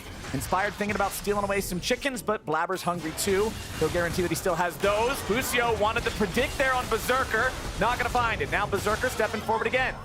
The Ignite down on him. Vulcan gets locked up next. Masu providing a little bit more damage, but C9 is close enough to their turret. This one's not gonna result in deaths. Okay. Getting a little bit aggressive. Yes, sir. As they shield up. Okay. Long trade between them. Berserker continuing to eat those auto attacks as Busio goes in yet again with the dredge line. Vulcan down to 300. Masu down to 250. Berserker dashes in. It is tragedy for C9 in the bottom lane. Berserker dead twice. Oh! Busio just lollipopped, and that was beautiful. Holy! Cut the tank flowers! The new kids are rocking Cloud9! Masu and Busio, pure 2v2! Let's get these grandpas to bed. The most valuable prospects are ready to tuck them in, man. Oh my Awesome. goodness. The ego that's gotta come out of this one. Back to back. Gets them both.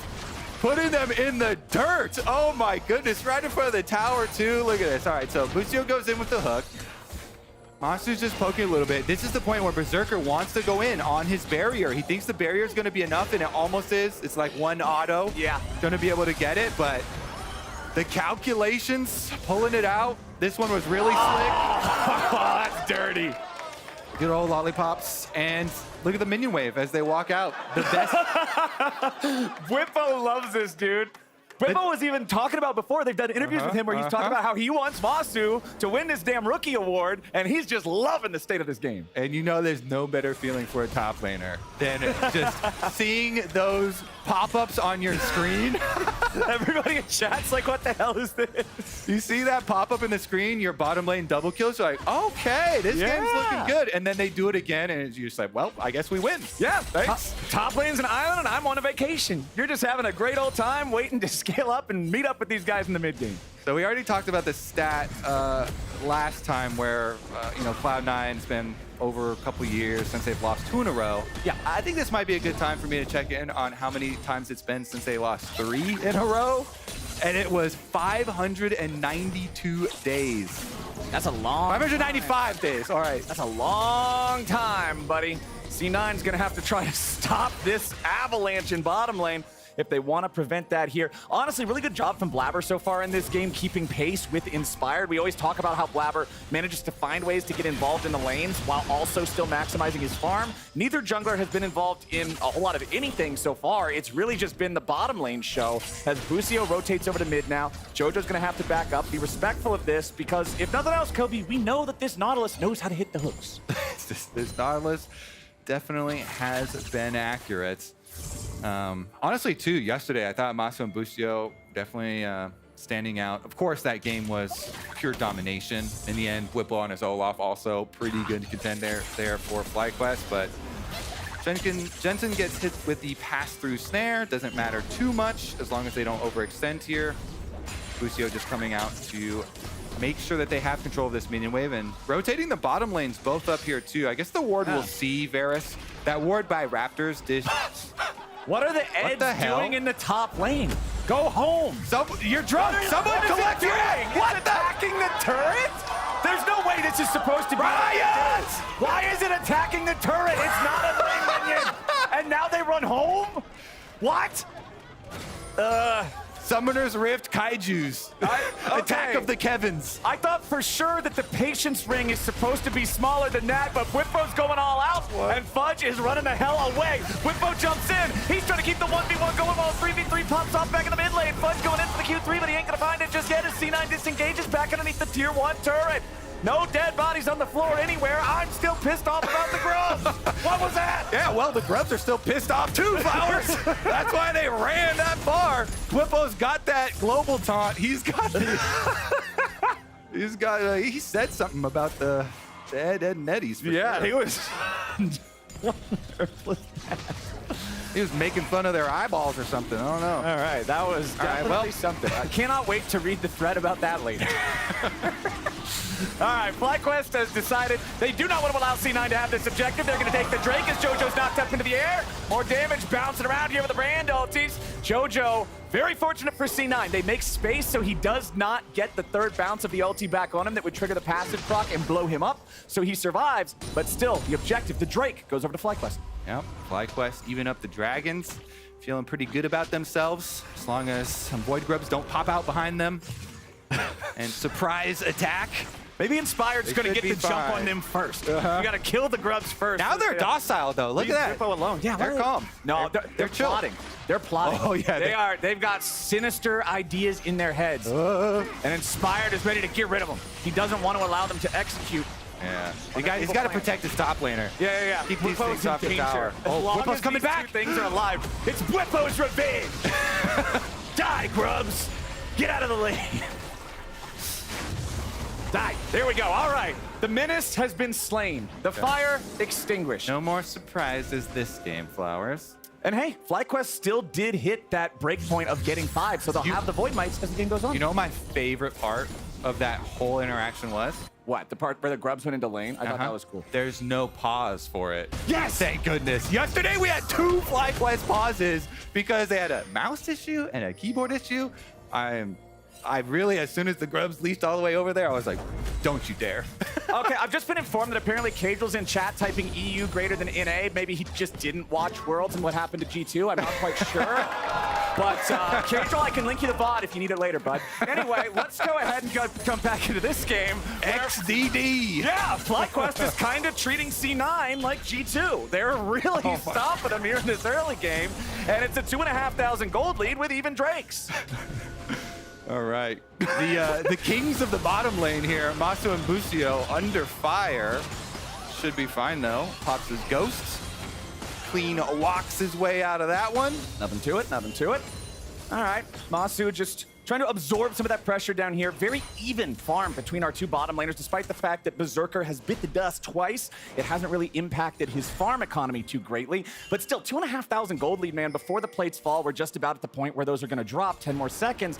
This is a really good early game for FlyQuest. It certainly is, and it's definitely all thanks to this this bottom lane here. They're the ones with the extra moolah, with the extra poke damage that they will be able to bring to the game. Now they're rotating a little bit as they have Jojo pushed out mid and coming down through river to clean up some of the vision here. Meanwhile, Bwipo's actually worked his way through half of the tower on top side, and Inspired is coming through too. Okay, Bwipo popping the ghost. He's ready to go in. Here it is, Pathmaker. Guaranteeing the setup there for Inspired's damage. Fudge is going to try to lifesteal tank this one with Jojo showing up now. Pop Blossom. It lands, but Bwipo's ready to walk this one off. He is Cassante. Yeah, that ghost. He's move speed here. Nice little sidestepping from Bwipo. They get the teleports. They get the chunk down as well. It kind of opens up the map, a little bit of freedom here. Notice the bottom lane too. Mini map pushed in.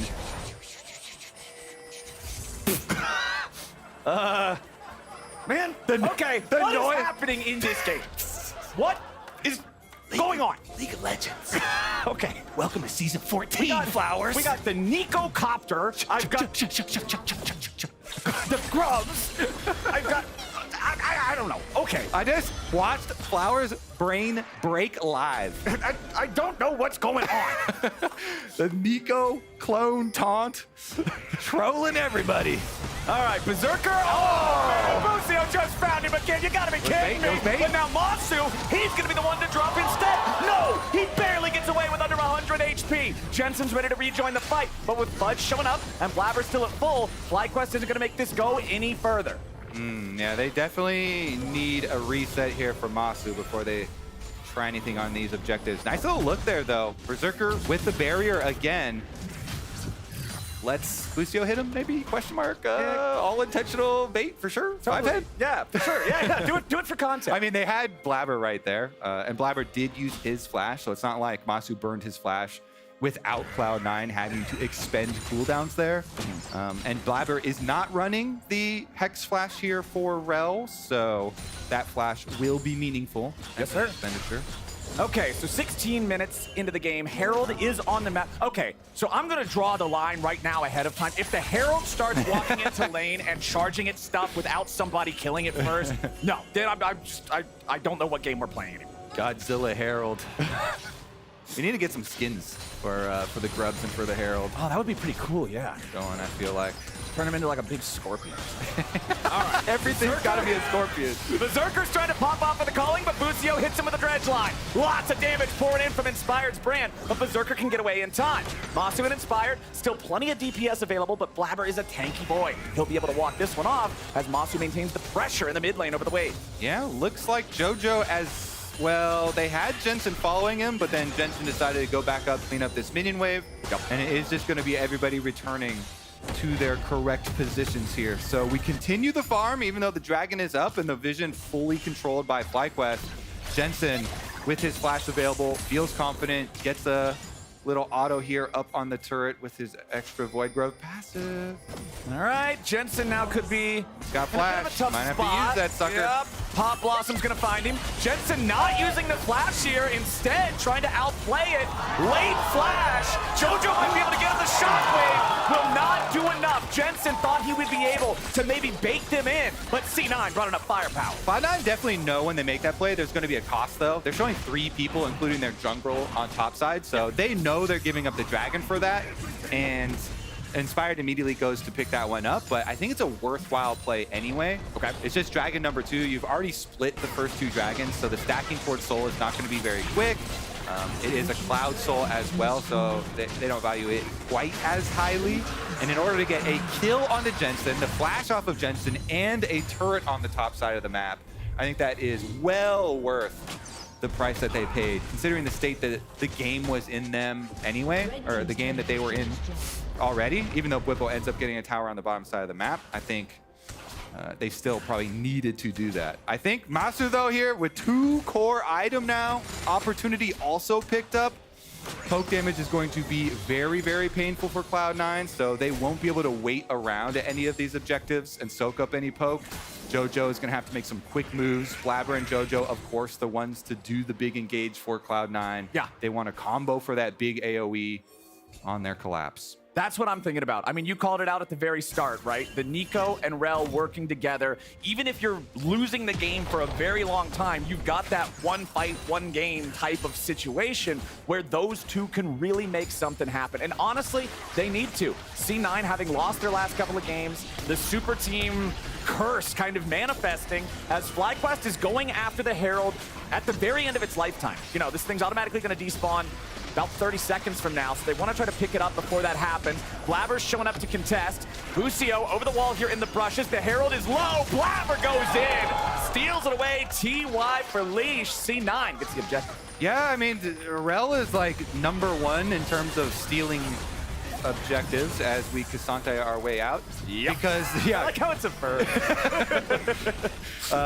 Rel Q plus the eyeball was facing him too. The Void Grubs Cassante the top lane. Oh. That is what happened. I understand. They Cassante the Cassante. Yeah, Cassante got Cassante'd by Void Grubbies. Ah, I see, okay. Yeah. That's, how could we have missed it? Anyway, the Herald's still just trying to wreak a little havoc in mid lane. They force down the tier 1 turret. It's 2 turrets for both teams, as now the Herald will not get the second charge off onto the tier 2. Still a 2,000 gold lead for FlyQuest. It's been this way ever since the double kill for the second time in bottom lane. So for Cloud9, things haven't continued to bleed. For FlyQuest, they haven't really continued to build that lead out, but it's still a situation where Cloud9's gonna have to find some creative angles, I think, if they want to deal with this. Yeah, they definitely are going to. I mean, JoJo, next time he has Flash here for the Nico, maybe they go for it. Okay. He's got the Proto Belt plus the Storm Surge combination. Storm Surge, of course, getting a little tap down, so it's not quite the frightening item that it previously was, but still very powerful. Still have to watch out for that one in the big combo. Now, also, we're looking at that Lucian spike where you've got everything you need. You've got your Melio going to add up your extra range and for your burst damage. He has his rapid fire Storm Razor proc. Yep. To look for his chunks onto opponents, try and chunk somebody out, then set yourselves up for a better start to one of these team fights, one of these objectives. He's got his gun, he's got his sword, he's got his cape. And he's got his little kid that puts the warm hugs. Okay, he's got everything you would need to succeed in this game. We'll see if Berserker can... And the cozy campfire. Flip the switch to the on position and start having a larger impact once we get a fight. Honestly, it's still only 5 kills at 21 minutes. Remember that in the game against Immortals, C9 did not get a kill until after 30 minutes into the game. And up until that point, there was only 1 kill for Immortals. Yesterday's game that they played was slow. Certainly Very was. slow. A lot of criticism for the lack of action there and priority. So FlyQuest not wanting to venture too deep here, and Busio will be able to get confirmation. Cloud9 not trying to think anything too crazy as the Rel and the Nico. Yup. Please come closer to our brush. JoJo really liking this Berserker cosplay that he's been wearing for what feels like over half the game so far. Just always wanting to make FlyQuest have to second guess themselves. Yeah. Always want to try and bait stuff, looking like the carry. All right, FlyQuest, 4-man mid play. You can see it's Jensen up top, pushing for FlyQuest. Fudge does the same here with the bottom lane. Huge engage from JoJo! Masu's already down. Now Whipple's trying to get something back. He goes all out and he wants the C9 mid laner. He's knocked up into the air, and FlyQuest get one. It's an even trade so far. Blabber's here on the front line, but even though the AD carry's dead, Inspired still has a lot of damage potential. It's the teleport from Fudge that ends the fight as FlyQuest continues their side lane pressure with Jensen in top lane. It's actually going to be bad for Cloud9 because Jensen got the fully split push on top side. They lose their teleport off of Fudge, and it's a 1-for-1. This is just Dragon number 2. I guess it's nice to stop FlyQuest from getting to Soul Point, but it would be Soul Point 23 minutes into the game, and Jensen actually even goes back and finishes up the secondary turret here. Yeah. The secondary ones on the side lane were so much money. Jensen very happy with his split pushing this game on the Orianna. Yeah, we think of Orianna as this team fighter, but maybe Orianna's just meant to split push down the side lane. Maybe she's got a little bit of grub deep down in her heart. Highest CS in the game. Here's how it looked though. It was a good move from JoJo over that wall. We're looking at his flash plus his proto belt combination, but then he gets answered back. Berserker can't, work his way through this Cassante or through Busio either. And so with the teleport coming through, that's where you get kind of the lose out in the map overall. Top turret ends up going down. They invested the extra teleport. Now FlyQuest, look at this.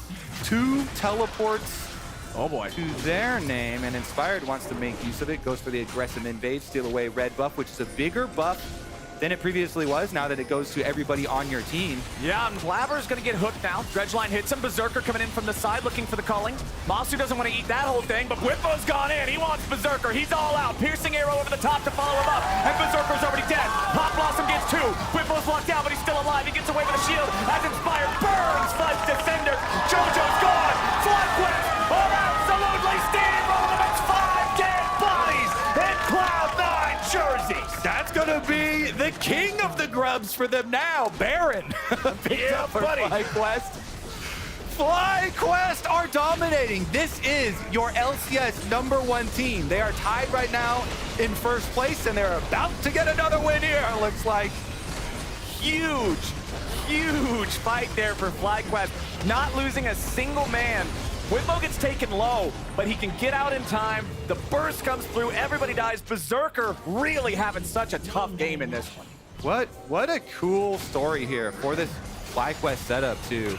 I mean, you went over it as far as this pick goes, but Whippo gets behind Berserker. He flashes away from the rest of the team, but the Cassante already there. They finish up the kill, and then the follow-up. They get the knock-up onto Nico too, so pretty much everybody except for Inspired gets out of the range, and Inspired's just massive AoE brand damage here. With that dream combo we were talking about with the Rylai's plus Leandrews, and he even had his crit bloom too. Busio getting his shield off. He doesn't die. Nobody dies. Fudge knows. This game is looking a toast for them. Over 595 days since Cloud9 have lost 3 games in a row.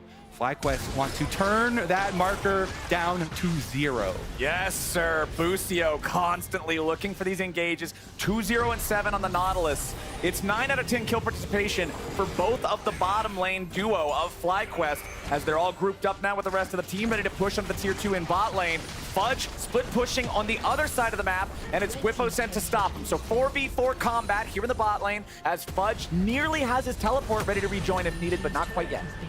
This team, they put together such a young bottom lane. Masu, prospect of the year last year. Busio, 1 year in the LCS, and combine them with a couple of veterans in Whippo and Inspired that weren't even in pro play last year. Getting those veterans, and then they got Jensen, who was sitting on Dignitas towards the bottom of the LCS standings, and they've just combined them all into a first place squad. Of course, Energy are the team that FlyQuest are currently tied in first place with, and we will see if Energy can keep pace later in the day. But right now, FlyQuest, with the remnants of this Baron buff, 54 seconds left of it, they can push out pretty easily. They're just trying to play on 2 lanes here, much safer that way. They can get mid and top right up to the inhibitor towers. Blabber, really thankful for that K-Nick Rooker right now, having to deal with Brand so that poke doesn't wear you down. There's your Chains of Corruption. Not going to find a mark, but Blabber's here on the front line. Whippo ready to start off taking that turret aggro, making sure there's enough space created for the rest of FlyQuest to just beat down the tier 3 turret. The push continues now. Baroned up minions, including 2 enchanted cannon minions. As C9 steps forward, they want to try to stop him. JoJo's already dead. Lucio's got him. FlyQuest have a green light to end this game. Jensen's already broken into the base back in mid. That inhibitor turret's gone. That inhibitor's gone. It's Nexus turrets in their sights, and FlyQuest are ready to soar. Another dredge line hits, this time on Blabber. He's stuck on the front line as Whippo is again making so much space. Blabber barely gets away. Whippo's not done. He keeps going in and finally overplays his hand. The first Nexus turret falls as the cost, and FlyQuest now command a 4v4, even compared to what it was before, but still not great for C9 as they scramble to defend. FlyQuest is going to back away. The game doesn't end just yet, but C9's base is looking pretty bad. Jensen knocked up into the air there by the Aatrox, but Oriana should be able to walk this one away. Yeah. C9 still coming in. JoJo's got an unleashed teleport. That's one thing I'm going to look at here. And yes, they're going to commit it. Blabber, very low. Still trying to get back away. JoJo's ready to join up here with the team, but Fudge just melts first. Huge engage coming out from JoJo. FlyQuest outmark. 1, 2, 3, 4. FlyQuest are ace at the very end of the fight. And they can get an objective bounty shutdown now as well. They collect all of the shutdowns on the FlyQuest champions, and they need to make the most of this moment. They're still down over 6,000 gold. Berserker and Vulcan trying to get one of these towers, get that objective bounty shut down. Dragon available for them as well. That would be Dragon Soul point number 3 for them. But 20 seconds left on Inspired. Berserker and Vulcan damage here. I guess they're gonna just, yeah, this should be enough. They're keeping Blabber up in the base, trying to deal with the minions. Hey, Vulcan looks he's not as much happier. Yeah, much happier in this picture. He's more stoked about this. The assist record, definitely a bigger deal. Okay, well, C9, that was huge, man. Certainly was. All right, objective bounty claim. The lead essentially cut in half from what it was. As FlyQuest was starting to leave the base, they were up about 9,000 gold, now only 4.5. Let's take another look. Watch JoJo. All right, watching JoJo. Teleport's coming in. Fudge is gonna get burned down while JoJo comes in. But he tags in, and it's huge. Everybody gets hit with the JoJo ultimate. And Cloud9 know this is their only hope. Everybody all-ins. Plenty of damage there. Huge, huge stuff. There have been 2 really good Nico ultimates from JoJo this game at critical moments for Cloud9. And yet they still have their backs against the wall. They have 2 inhibitors down. Very difficult to deal with the onslaught of pressure. JoJo is fighting for his life right now. Cloud9 desperately holding on to whatever they can sink their fingernails into to stop FlyQuest from sending this game all the way home. We've got the 1v1 down there between the top laners as the remaining 4 players from each team square off here in the top lane. That Nexus is exposed. Even if C9 doesn't lose anybody, if they get chunked down too low, if they have to retreat too far behind the Nexus, they'll just end up dying. But now, we've got pressure back in the base as JoJo goes to the engage, finds the knockup on Namasu and Busio. Health bars are low, but at the same time, Fudge is losing the 1v1 off the side. Berserker's gonna be killed. FlyQuest are running him over. That's gonna be it. That's gonna be the game. There's no way for C9 to defend it anymore now. 4 players down. FlyQuest is gonna go up to 5-1. They will take possession of first place by themselves. C9 drops to 3-3, and FlyQuest are the ones putting them there. Well, well, well. One of the recipes that has worked so often, pairing some young rookies with some veterans to give them direction. A lot has been said, too, about the shot calling in-game of the FlyQuest members. Really nice stuff for this squad so far. 2024 looking to be their year. Well played, man. And it all goes back to the start of the game. It all goes back to the bot lane. It all goes back to Masu and Busio putting Berserker and Vulcan to bed. Whippo's so happy with his bottom lane, too. Really, really nice stuff to hear that when you just have the isolated 2v2s constantly going down. Double kill after double kill. And Cloud9 need to re-examine everything. Yeah, the first loss? Okay, all right, maybe we underestimated our opponents, sure, that's a freebie. Nobody's ever had a perfect LCS season. The second one, okay, we're definitely gonna have to shape up a little bit here. The third one, big red button, slam it right now. It's time to immediately reassess. Cloud9 went from 3-0, and then they went 0-3. Not a good look for this super team that all of us, we kind of have egg on our faces here too. All of us had Cloud9 power ranked first, and they are slipping away. Has not been a super week for the super team. That is for sure. FlyQuest, though, they're loving it, man. Their jerseys are like the holographic Pokemon card, and these guys are Charizarding the league right now. 5-1. Awesome showing from them. You already talked about it a little bit. You bring in 3 veterans and then 2 really promising rookies, and you hope that it's going to mesh, you hope that it's going to work, and damn, it's coming together. So a lot's been said about Jensen's Orianna, and it gets built up. What's your guess for number of Orianna games that Jensen has played in his career? It's by far his most played champion. Okay. I'm going to guess 150. 96 is still 30 more than the next closest champion, and he's a 74% win rate. Now it's even higher than that after this game. 74% win rate, that's the bright gold numbers on op.gg. Yeah. That's the one that's way too good. Jensen, very, very good at this champion. Man, what a showing from FlyQuest. And like you said, Energy plays later on in the day. They were the only team that was tied with them in the standings. Yeah. So if nothing else, FlyQuest is still tied for first place. They could be in sole possession depending on how the rest of the day plays out. They definitely could be. Smiles on their faces. When you start winning a lot like this, you always have to refocus too on still what can you improve from that game. I like that even earlier in the season, Bwipo was already tweeting out, talking about how his team was immediately going into reviews, even after the games that they won. I know for sure Inspired has a really strong view of the game. Busio as well wants to do a lot of shot calling. So I wish we could get some insight there into what goes on during their reviews, but maybe we'll get some sneak peek content. Well, with one of the wildest games in LCS in a while wrapped up, it's a reminder to all y'all during the 2024 Spring Split, you can use your MasterCard to make a purchase from the in-client store. Save the card on file, and you'll be entered for a chance to win a trip to a League of Legends event or a set of 8, 1, 2, 3, 4, 5, 6, 7, 8, count them up, line them down. Player of the Week statues. They're really cool. Hell yeah. Anyway, with everything all wrapped up, it's time for us to go ahead and toss to a break, but don't go anywhere. We've got Immortals versus 100 Thieves up next, and we actually have Miss Chim Chim standing by. Hello and welcome everybody. I am here with Inspired. Congratulations on your win today. I have a little something in my hands today. We have the LCS burn book, okay? And we have a bunch of pictures. Can you help me hold this just for a second?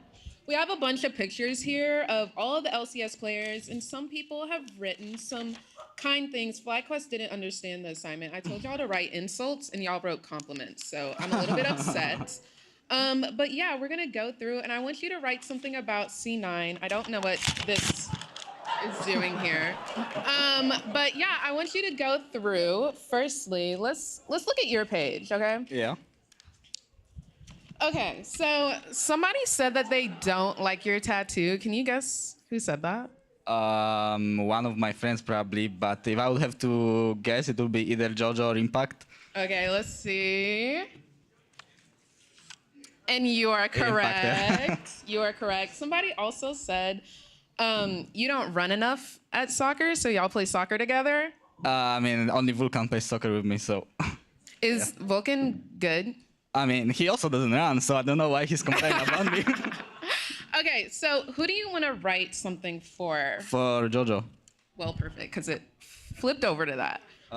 Do you have? I think I gave you the pen. Really? It's in your pocket. Oh, yeah. All right, what are you gonna write? Wait. You want me to hold your mic? What am I gonna write? I mean, there's a lot of options. What did you think of his Nico today? I think he's after this game maybe he should just stick to Fortnite. So. Ooh! It's getting messy here. Perfect. Yeah, I think he was better at Fortnite. So. Ooh. Okay, we got back to Fortnite. Back to Fortnite. Okay, so obviously there's 2 votes here for JoJo to quit League and play Fortnite. Yeah. That's actually insane. Do you have anything else for anybody else? No, that's enough, I think. Okay. Well, JoJo, you might want to see this after the break. But we're gonna see you guys in Game 3. We'll see, Varus. That ward by Raptors did. What are the Eds doing in the top lane? Go home. Someone collect your egg. Attacking the turret? There's no way this is supposed to be. Riot! Why is it attacking the turret? It's not a lane minion. And now they run home? What? Summoner's Rift Kaijus.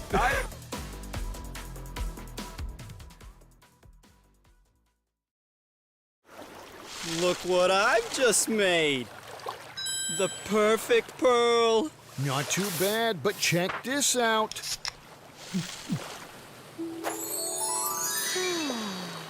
Whoa, a true Venus clam. Red Bull gives you wings. The new Red Bull Sea Blue Edition, with the taste of Juneberry. Wings for every taste.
Welcome back, y'all. We got Game 3 underway between Immortals and 100 Thieves. It's Rafa and Azael on the cast. We actually have a little special stuff going on. We have Jat as our chat ambassador. He's going to be popping in and out throughout the cast. You know, if you're watching football, there's like a sideline correspondent. Yeah. That is me, except the sideline is the internet.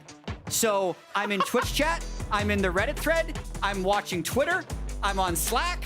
I'm just gonna be there. So I'm over here. You guys cast. When I find something interesting, or chat comes up with something brilliant, If you got something interesting, I'll let you know. They should be tweeting at you. They should be sending it to Jat. I'm gonna Guys, be really in fact, busy. Send it to Jat's DMs. You might even Be get good a in special chat shout though, out, because too. he's watching. He can ban you.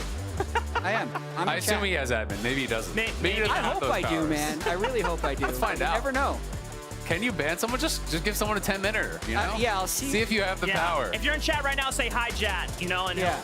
The first person that says something mean, I'm gonna ban to see if I have it. It won't take long, knowing chat. Draft is underway. Let's keep charge of the picks right now. Santa first pick for Immortals so far. We already saw that was part of the winning combination in their win yesterday. 100 Thieves, though, couple potential answers here. Karma's already been banned, taken off the table. Something maybe like a priority pick for this bot lane, 100 Thieves. Or, of course, the Udyr is left open, and we see how many times that you want to go to that if you're on. I mean, this is just ridiculously popular as a pick these days. It is going to be Orianna grabbed up here for Quid, though. The Seraphine really, the Senna really does enable a lot of these picks, though, down in the bottom lane. We've been seeing Senna TK. We've obviously seen Senna Seraphine in the past when you can do the double support items, but you can just play standard ADs with it as well, so there is a lot of flexibility. I also think there's a lot of less explored melee options that can pair with it. You know, besides just the TK, I've seen Maokai, I've seen Cho'Gath, I've seen Zac even doing pretty well these days down with it. So I think there's a lot of different options you do have. And something I will say I did not expect is that whoever wins this game is going to be tied with Cloud9 in the standings, which is kind of crazy to world. think. You know, Immortals were power ranked aggregate 8th out of 8 teams. Cloud9 was power ranked 1st. They could be tied here, and that would be shocking after 6 games because that is a significant amount of the split down. We are only, one game just tomorrow away from being done this first round robin. Immortals might even end up tied, might even end up ahead. I mean, the Scrimbucks might just be coming true for some of these matches here. And Cloud9 had the most Scrimbucks, though. Their Scrimbucks, apparently, they got paid in faulty coins or something, man. I mean, not every Team Scrimbucks has come up true, but some Team Scrimbucks that we were not giving credit for are now starting to, bite us in the face a bit. As Immortals clean up this draft, Jace and Tom Kench rounding out. That is a very common Senna TK pairing there in the bot lane, whereas 100 Thieves might just be wrapping up this Aphelios bot lane with something that can combat the sustained power that a Senna TK can have to really endure that laning phase. Yeah, it is interesting. So they're going to be going with Emilio, so obviously not really any engage drafted up for either side just yet. We do have Senna TK, as you said, but Mask, really well known actually for his Jace. I've been hearing a lot of people talking about his Jace as potentially his best pick, something that he's really comfortable on, that he can play very aggressively on, so it'll be interesting to see how he does. We do have a lot of scaling over on the 100 Thieves side. Good scaling, though, on Immortals as well.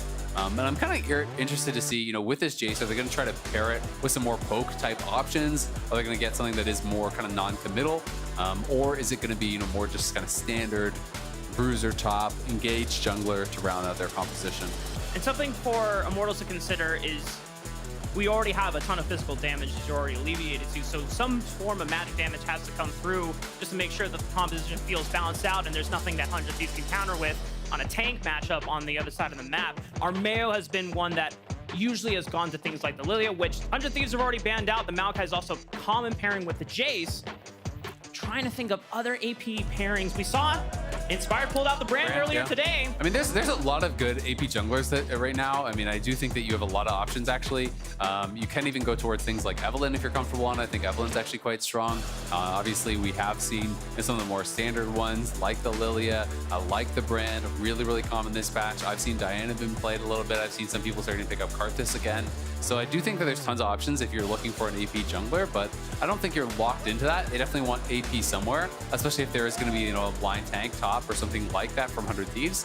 But at the same time, if there's no true tank locked in for 100 Thieves, I don't really think you care about doing full physical. I think it's much easier to abuse a full magic damage comp because there's such good anti-magic damage itemization these days, like Kane and Crooker and everyone is talking about, but it's very easy to pick up a Maw and things like that.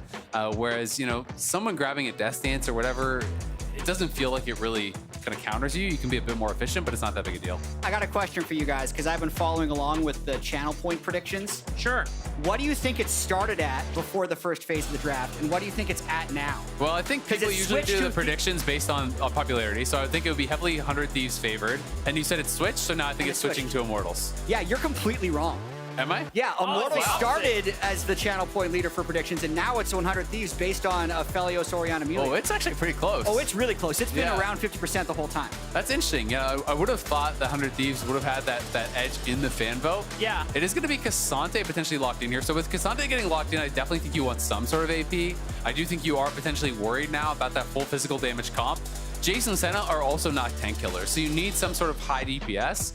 Even if you want to go physical, you want to be, something that is high damage, like a Kindred type champion, something that is going to be able to make that happen. Yeah. But then you're very light on engage, so I do think it's going to be Castle that's going to have to bring something that can really kind of try to punch through this top lane, and we'll see if Armeo is just going to be bringing the engage, which is kind of what I'm expecting. Yeah, the Udyr was left open.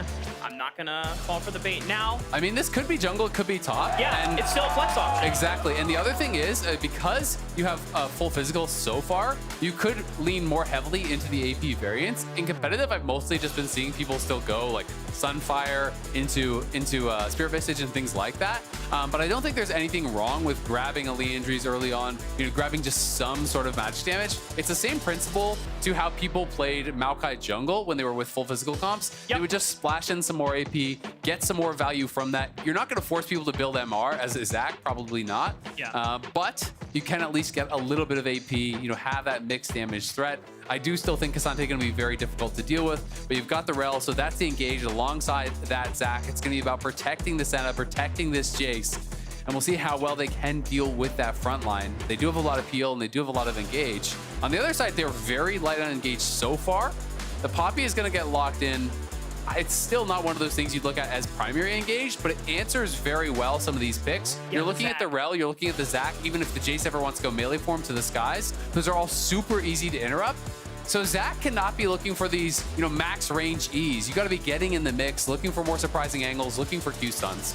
I want to do a Twitch poll for who won the draft, because the channel point predictions are heavily in favor of 100 Thieves. It's like almost 60-40 now.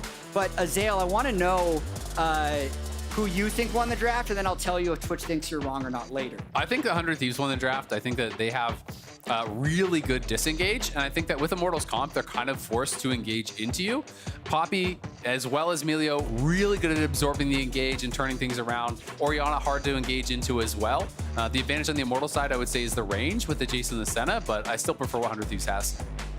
The big focus that we were looking at before this match started was tracking how well Castle and Sniper are two of our rookies coming into the 2024 season. Obviously, Castle coming in as an import for Immortals that they scouted, and 100 Thieves Sniper, this is the player that we've been all hyped up about ever since he first hit Challenger when he was super young and just growing within the 100 Thieves infrastructure. Reflected in the draft, they saved their picks until almost in the very end, towards the 4th pick. They decided, all right, Sniper, you're going to have to blind the Cassante, see what you're going to be able to do, and Castle with this answer of a Zac top. Yeah, and Azael, you're lucky this time. Chat agrees with you, 74%. Thank you, chat. I appreciate it. The geniuses in chat always going to agree. Wisdom of the crowd is very accurate.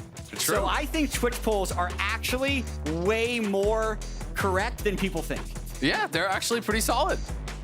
I mean, Guys, usually let's when we not have the glaze prediction chat things, too much. We can't give them too much. when we have power. the prediction stuff where we track the fan predictions, they usually actually do pretty damn well. So respect all the geniuses in chat.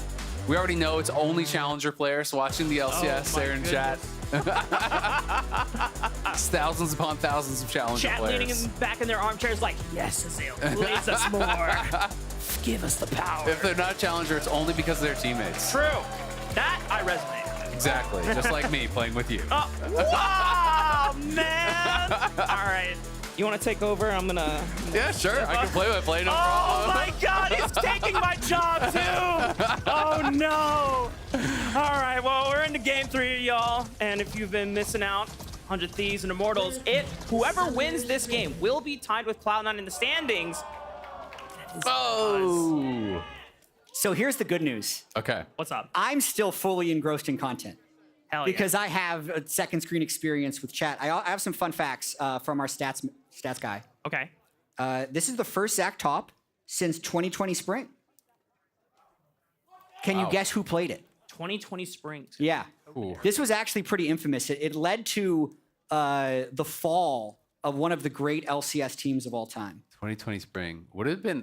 Was that the year that Cloud9 did really well in spring and then fell off in summer? Yes, I'm it trying to is. think. That is the Then it year. would have been Fudge, right? No, Licorice. No. Oh, it was Licorice. No. Oh. Think of the team that Impact. won a lot before. There we go. It was Impact. Oh. Team Liquid pulled out Zach top randomly in a game, lost terribly, and they missed playoffs.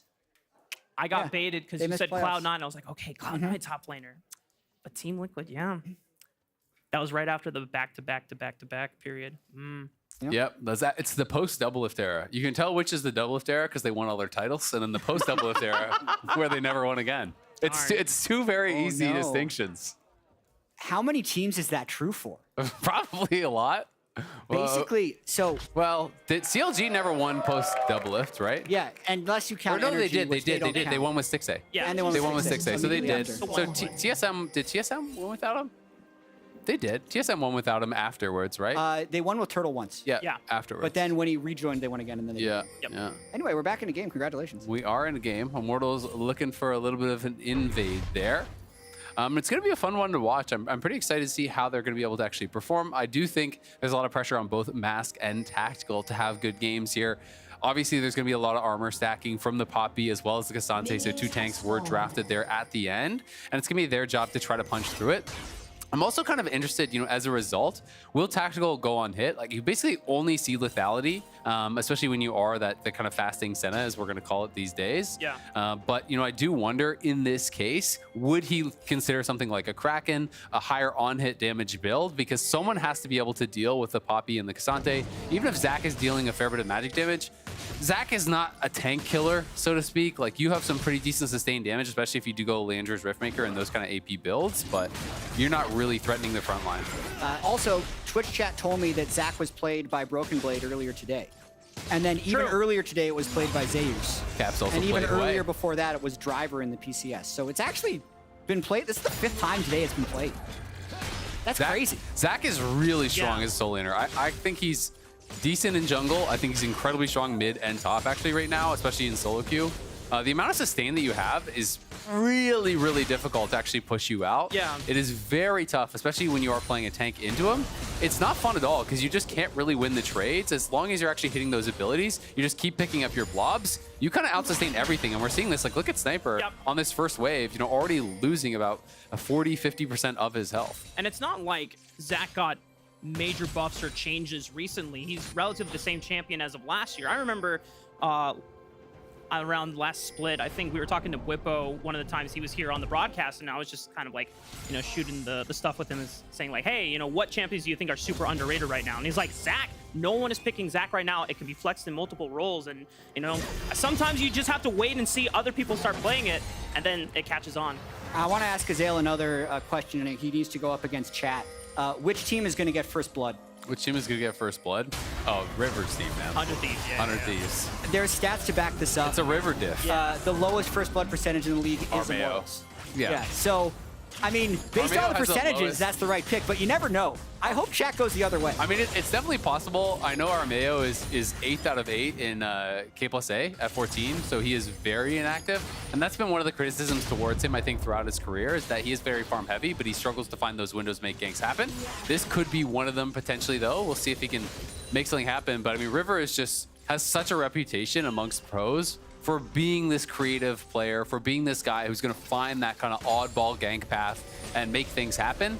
Doesn't have the best setup in his lanes, I will say, for ganking. It feels like he's in more of kind of that counter ganking position this game. Yeah. Given that he is on the Poppy, but I still think I have faith in him to make something happen. The other angle is to go for a super aggressive dive, right? You can play with Flash. Most Poppies are going to take Hex Flash as well. So if you lose the Flash Summoner spell early, it's not like you're completely out for multiple gank angles later on in the game. And if you have pushing lanes and 100 Thieves are continuing to try and just... You can look for dives if Yeah. you have pushing lanes, Exactly. for sure. Exactly.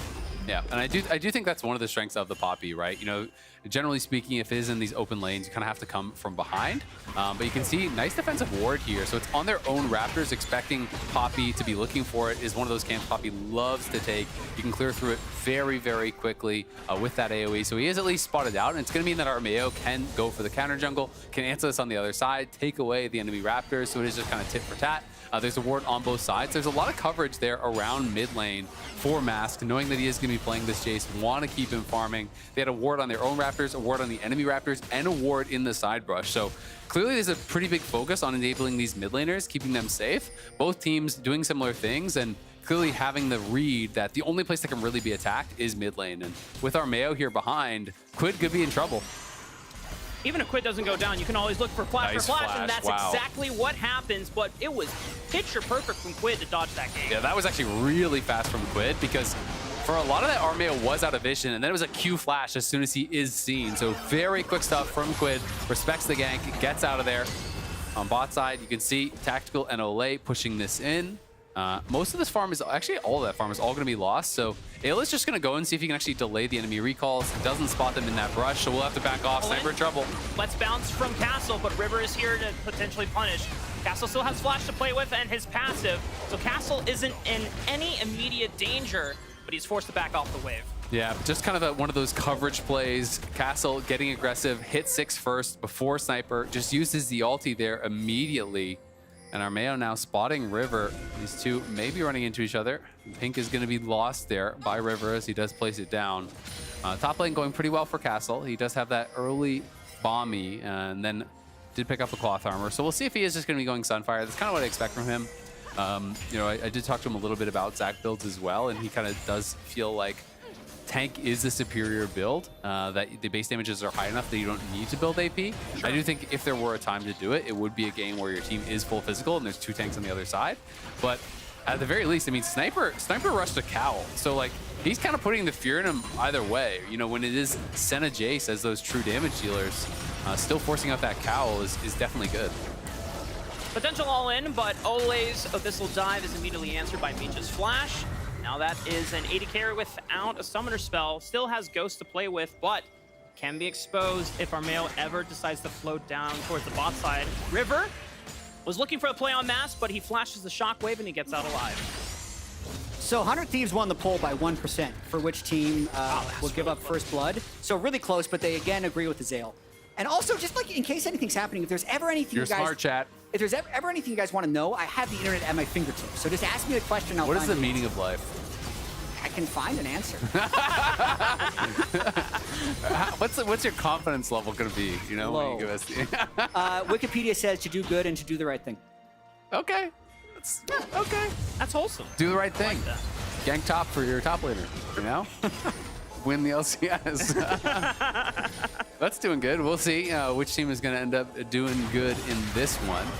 When I Google what is the meaning of life, League of Legends, it says unironically to struggle. Accurate. No pain, no gain.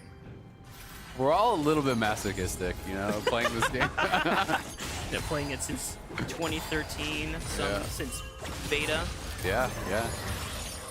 Chat says it's 42, so I got to throw that. Ah, nice. Yeah, Good reference. unanimously. Thank you. 42. Thank you, Hell chat. yeah. Appreciate that. Thank you, chat. 07.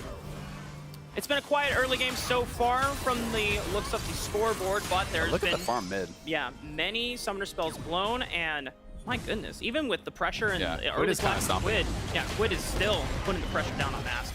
All in from all out Sniper, and Castle still has Let's Bounce to be able to answer back with, and I mean, this just kind of happens with 2 tank top laners. You just kind of throw your spells and abilities, try to get that push war back in each other's favor, and everyone's still healthy on top of it. Yep, looking not too bad, but at the end of the day, this is the thing with Zac, is that you have so much sustain. Sniper may have to actually back off after this. And, you know, you do know that you can get kind of worn down a lot more quickly. The damage is a lot higher than it is with some of those other tank tops. So Zac can definitely be threatening, and you can see Tactical moving around the map here a little bit, you know, helps out with the Dragon. He's helped out with some camps, trying to pick up as many souls as he can. Hasn't been super active in the bot lane, and it's not up against a melee support, which is generally a lot easier to farm souls off of. He is up against double range, so he does have 31 right now. now. Not bad, but nothing too crazy either. And first question answered is going to be lethality for Tactical regardless. So he's not going in towards Kraken. It's a lethality Jace mid as well, and a tank Zac top. And mid lane is already way behind, you know, as we touched on. River gonna look. Oh, but Mask buffered the hammer to punt River away, so he didn't get slammed into the turret. Nicely played by the Immortals mid laner. Yeah, that was a really good E. Otherwise, he's just dead, and the pull would have been answered. But still, down 20 CS for Mask is a concern. Everyone hovering here around mid lane from Immortals, trying to bail Mask out, trying to get him to be able to reset this wave. As Tactical moves up, Armeo moves up. 100 Thieves covering as well. Ayla and River are there to answer the pressure. But so far, it's really felt like this week the games have been a lot slower than the previous week, even though we are on the same patch.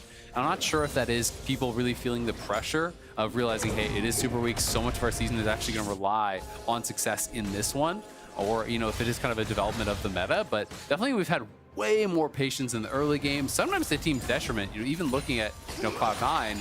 Blabber was very inactive in both the early games, you know, today and yesterday, and we've had a lot more of these kind of slow starters. And it doesn't even seem like this game has been slow because there has been a lot of action, but no one is willing to overextend for that last bit of lethality to close in on first blood. So we've gone 10 minutes with no kills. Objectives have been traded for the most part. First Dragon went over to Armeo's side, and he's going to look to clean up this last grub. Yep, 2 grubs went over to 100 Thieves for that first Dragon. Now Armeo going to be able to grab this grub. They do have individual spawn timers, so you know, it will be a little bit kind of off kilter. We'll see if 100 Thieves can get enough to try to get towards that 5 mark. As Meech just going to be throwing the ulti down, mostly for poke, not really expecting to get a kill from that position, but very close to getting this first plate. And Castle now looking mid. Oh boy. Quid does have his flashback, but this 3-man squad could get this. The Avengers are about to assemble here as Zale. Here comes Castle over the wall, makes them kiss the mid lane. Quid just flashes away and avoids danger. Yeah, nice little move though from Castle. As you can see, he's had push constantly in top lane, so he's just roaming down. He will lose a couple CS likely off this, but Tactical getting really low bot. Ole with the Abyssal Dive onto Meech, the flash forward so he can eat him up, but it's the Breath of Life that cleanses it. Meech, almost low from the Dawning Shadow, is forced to run away with the Ghost. Meanwhile, we have a 2v2 scrap in the middle of the river. Ayla is still on the run and might just be run down. Ole is going to look for the Abyssal Dive and tries to slow him down with a Tongue Lash if he can get it off. Could be an execute, maybe. The Blast Cone is going to keep him alive for now. It's not enough damage, but he just hit him. So even if he dies to this turret, it should go over to Ole for the kill, and it surely does. Yeah, a little bit slow there from Ayla. Felt like he could have got away. Quid now in trouble. Armeo with the Shattering Strike stun, instantly popped by Mass, shut down for Immortals. And this is Armeo, who's involved not in first blood, but is involved in a kill before River there. The question was the team, so both Chat and Azale were like majority wrong. The 49% of people that said Immortals would get it are correct. Well done. So well done to 49%. Well done. Thank you for keeping track. Yeah. Chat says you're handsome. They keep spamming it. They need to stop Azale. Oh, thank you. No, don't stop. Guys, he's married. He's already taken. You know what, Chat? You're handsome too. Let's spread the love. You gotta hype the homies up, you know? You know what? There's not enough bro love these days. The women have us beat, you know? Women are always hyping each other up. The homies gotta hype each other up too. That's true. I like your fit today, Rafa. Thank you. Yeah, it looks great. You look great today, Chat. Yeah. Thanks. No problem. Immortals also looks great, don't you think? They do. Chat, Yeah. is Immortals a top 4 team? That was a handsome first blood from Ole. That was a quite handsome first blood from Ole. What a tongue on that guy. All right, we're just gonna speed right on past that one. Come on, he's playing Tom Kench.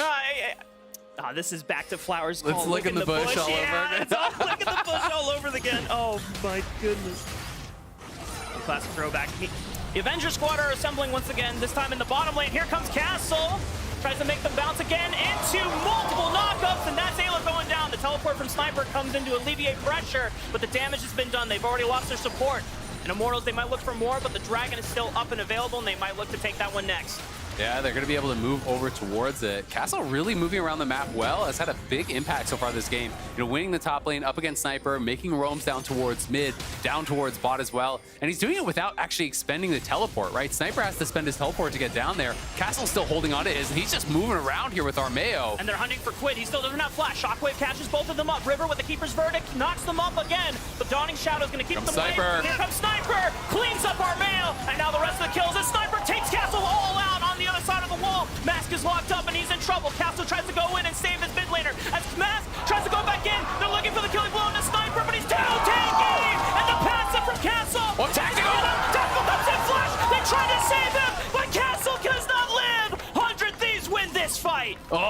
God, it's an absolute bloodbath there, though. This time, 100 Thieves coming out on top, getting so many kills as Armeo and Castle were looking for Quid, but Quid just backsteps there and then lands a great shockwave, places the ball perfectly to catch both of them on the very edge. Followed up on by River, great ult, just the tap on the Poppy ult there to get the double knock-up. Sniper arrives, he comes in through the back of them, gets that kill, goes all out, pushing Castle off, trying to really section him out. And look at Quid here. He did such a good job of actually zoning out Tactical. Tactical is really their only main damage in this fight because Mask was kind of put into a bad spot. And he did such a good job of just kind of 1v2 zoning out that bot lane, keeping them from really going in. And that's why Tactical is in this position where he has to flash over the wall, tries to get the kill. He was hoping both to get the kill and to keep the Zac alive, to have those bloblets come back together to get the respawn, but we're back to live and we're back to fighting. And River once more looking for Ole. Doesn't have flash available, but he speeds on away. 100 Thieves are not done yet. They find the wall slam, looking for the damage. The shield keeps Ole alive for a little bit, but the abyssal dive gets interrupted, and 100 Thieves are able to take themselves another death. Yep, another death there as Castle pushing up on the top side. Does go into the CDR boots. Very common. CDR really powerful there on the Zac. You want to be spamming out these abilities. And Armeo going to be starting up the Herald. It is spotted with the blue trinket. You can see Tactical is moving up towards this top side to try to support this Herald take. And it's just going to be a trade as 100 Thieves largely down towards that bot side. They're trying to have Meech push up, see if he can actually knock down this turret, get this Aphelios into a good spot. Really trying to put as much gold as possible into Quid, into Meech. They are the big hope for them this game. Castle might be in trouble, doesn't have the passive this time. The shockwave pulls him back in, and River just slams it into the wall. And my goodness, that was terrifying as 100 Thieves just laid the pain train down on Castle. It looks like Tactical's ult maybe came through a split second too late there as well. I'm not 100% sure if that Dawning Shadow shield actually came out on him or not, but 100 Thieves get a kill on Castle. He TP'd down, dies, and they're going to lose the tower. Solo gold on that turret will go over to Meech, so more gold for him. It is traded back, of course, on the other side, though. Mask shoving up through mid lane is going to be able to knock that down, and Armeo trying to, again, look for these invades, but River's here. And he will get pushed out by Sniper and River. For the first 10 minutes of the game, no kills and everything seemed somewhat calm and dandy. And then the past 5 minutes just been kill, kill, kill, kill. Everyone is just scrapping and throwing hands at each other. And I think it just comes back to the point that you were talking about, Azale. It's just like the game has been slower for the most part in LCS. And now in the mid game, everyone just comes alive. Yeah, and this was kind of the anti-timing there. Castle had no vision on those other members. Right as he hops in, 3 other members show up, and you're kind of just like, well, unlucky. Did get a little bit aggressive there, was playing on the weak side of the map. Have to be careful in those situations. Goes for a quick trade there, trying to clear out the weight and get some poke down onto Meech. Ends up getting heavily punished for it. 100 Thieves gonna be able to knock down this turret here on top side as well, with the couple grubs doing a little bit more extra damage to this turret. But we should be basically back to dead even as far as that gold goes. Nice Q from Ayla. Knocks the Zac out of the air there. Yeah, and I think because it's even, I want to know who you think has better scaling. So far, you've agreed with chat every time. I think 100 Thieves has better scaling overall. Senna obviously scales really well. Zac scales really well. But I think that the combination of Emilio, Aphelios, Orianna, plus 2 frontliners, if it's kind of a standard fight, I do think they have better scaling. I also think they have a lot of answers to the hard engage over on the other side. Castle and Armeo are both really going to struggle, both to Ayla, as we just saw you can answer with the Q, also to Poppy rejecting you on these engages as well. So I do think you have to favor 100 Thieves in kind of a standard fight. Yeah, I think it's hard for Senna TK to kill the tanks. It's really hard. You have double lethality as well, right? And there's going to be so much stacked armor. Like, yes, we did see a Kanik Rookern as the rush for Sniper to answer the Zac, but I think we're mostly going to see armor after that. Poppy's going towards Frozen Heart. We have that Iceborne Gauntlet done for Sniper, and I think we're just going to see more and more armor stacked up between these two. It's super tough for the back line of Immortals, as you already pointed out. With lethality, it's great in burst damage against squishies, but against tanks, you do not have the sustained damage. They have 4,000 HP and a bunch of armor. It's tough. And just so we're clear, even if we all convince ourselves that we're right by saying 100 Thieves, if they lose the game, they do not have better skill. That means we're wrong. Wait, what? Yeah, that's just how the internet works. Like, if Immortals wins despite having worse scaling, they actually didn't win despite having worse scaling. They just had better scaling. Oh, so it's always a draft if is what you're telling me. That's usually how it goes. There's no execution in League of Legends. Yeah, the answer to this will So the be only decided by whose reason Nexus dies. that Zeus would beat me in top lane is because he had better scaling. That's usually why. That's yeah. usually the case. Damn. There you go. Only difference between me and T1, better drafting on Better T1. scaling. Yeah. I guess I just need a little bit better coach. And it could be me that's the world champion in League of Legends. Wow. That's good to know. Thank you. I appreciate that, I mean, Chad. when you became a literal world champion, didn't you have a better coach? At the Better scaling. Yeah, I was coaching my own team, so there you go. Oh, damn. Better scaling. So you should coach a team then. True, I should coach myself. All right, well, this one pretty damn even. 200 gold separating the teams. One dragon apiece. And yeah, we have to see, what the plan is here for Immortals. I do feel like they're struggling a little bit on what they want to do to push the game forward.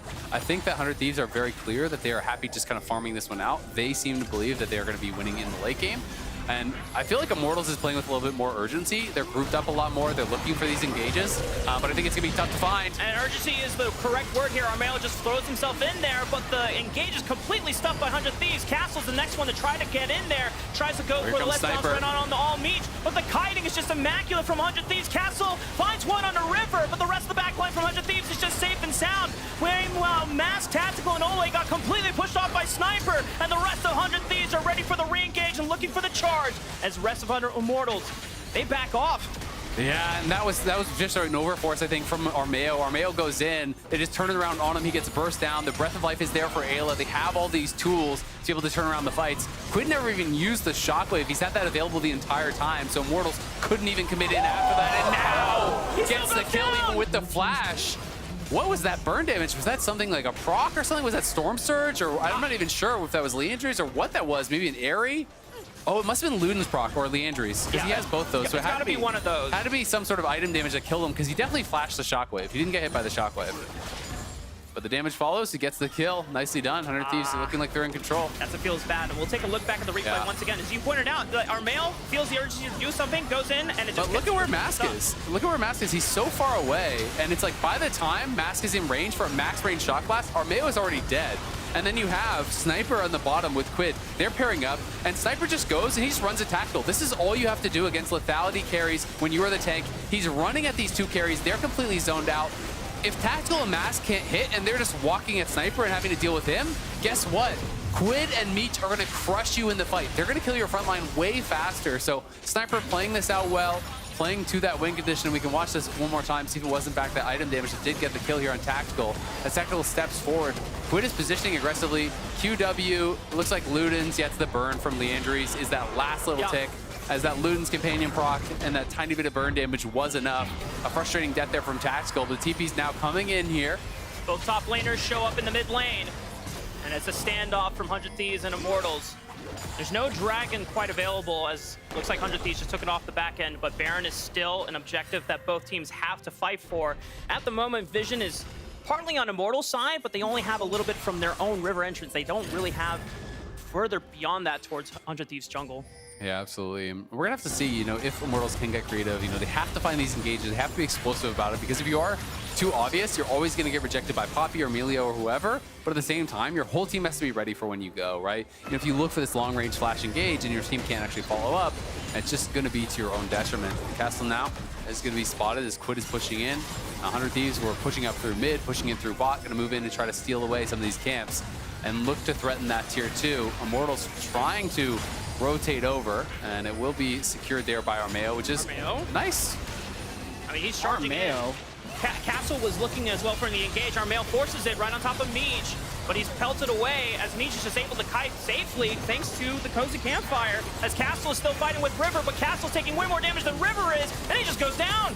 Yeah, and it's the W from Poppy. Armeo tries to go for the RW, immediately rejected there. So Meech is just standing and firing, and now this Shockwave is gonna force them back here. Sniper looking to threaten on the side, but River's very low. The River is almost down, but the Breath of Life gives him a little bit of extra HP. Ole forced to use the ultimate to save Armeo, and Immortals are just pinned under this turret. They want to be able to punish 100 Thieves members because most of them have HP bars that they can punish. Oh, that's... It just cannot get on top of them. Yeah, that shock blast did a lot of damage, but couldn't quite finish him off. I'm seeing a lot of Armeo chatter in chat as well. He seems to be a protagonist of this stage of the game. What are your thoughts specifically on what he can do? I mean, you basically have to be the person who's finding that main engage. Zach is just too obvious, but the problem is there's so many ways to find that disengage, right? So I think really what you are looking to do is play around Flash, look for the Flash RW, try to find something explosive, play around Vision. If you can deny Vision, have them walk in, you'll be able to get that instant explosive engage. It can really work, but your team has to be there with you and instantly follow up, or it's going to be a disaster. So to simplify, is he doing it good or not? Not right now. Okay. I mean, his first engage was too far away from the team in mid lane, and I think without Flash, it's very difficult to actually be able to find the engage, right? And it's one of those things where when you're playing the person who has to engage and your team is behind, or you're against a team that has really good disengage, if it doesn't work, you look really bad because there's no fallback. You can't just sit and say, oh, well, Ole's going to engage. No, it has to be you. Not Armeo. Yeah. Once you're in, you don't have a way out. Kind of similar to whenever junglers pick buy and then they feel like they're the ones that have to make the engage, otherwise they just lose the game. And sometimes you just have to go forward and accept that, you know, the KD is not going to be pretty. This might not look pretty, but if we don't try or if we don't find the windows and just all go in at the same time, then we're not going to have a chance. Exactly, right? It's just about playing percentages. I think, you know, a lot of the game can be kind of boiled down to that. You know, even if you're in a bad spot, if it's engaged, you know, is a 20-30% chance of working, but you think you have like a 10% chance of winning the game. If you don't, well, that's good odds. You just tripled your chance to win the game, even if it's likely to fail. So I do think, you know, you have to play around that, play towards your win conditions. We'll see if they can find those windows. Because, you know, Zach just can't look for a max range slingshot. It's just not going to work if Poppy's there. It's just way too River's going to always... too. Yeah. I mean, Zach can find other ways to engage. I forget who I was talking with this about. I can't remember if it was Licorice. I feel like it might have been Licorice when he was on. I think it was someone was talking to me about how they were playing a lot of Zach top, and they started watching, you know, a Zach one trick, a challenger Zach one trick, and he was saying that, you know, he had kind of thought initially that you always need to be looking for these elastic slingshots, but he realized after watching this challenger's one trick Zach, a lot of times he was just trying to run up and queue a minion, then flash auto and start fights out that way if there was teams with good disengage. Yeah. I think it was actually Medios on the dot. Oh, it might have been Medios. Yeah. Okay. Because you guys were... Oh, you're right. It totally was Medios. My bad, Medios. It's okay, Will. I got your back. Anyway, Immortals, it looks like someone just burned a flash. I think it was Ayla, as Armeo just walked up, looked for that Shattering Strike. So Ayla is now down to Summoner's Spell for this next fight, but still, he's not the prime target. The Sniper is now looping around. Good ward defensive from Immortals. It's going to spot out the top laner from 100 Thieves. He's waiting in this bush. He's going to give up this These position. shock blasts are hurting, I will say. You know, if you can keep threading the needle on these and hit these key targets, it can make a big difference. Yeah, Zeralto also had a really good point in the Reddit live thread that the Poppy W is a great counter to Zach and Rel. I know you've been talking about it, I have. But I just know the community is also in your favor, so watch the Poppy W. Armeo immediately goes for the ultimate in the flash. The Shockwave pulls him back in, but Ole saves him, keeps him alive with his ultimate. They turn right back on the Sniper. Castle is the sole diver into the middle of all 5 members of 100 Thieves. As now this passive is not going to get great use out of it. They cannot survive and keep Castle alive. This Dragon's going to go over to 100 Thieves.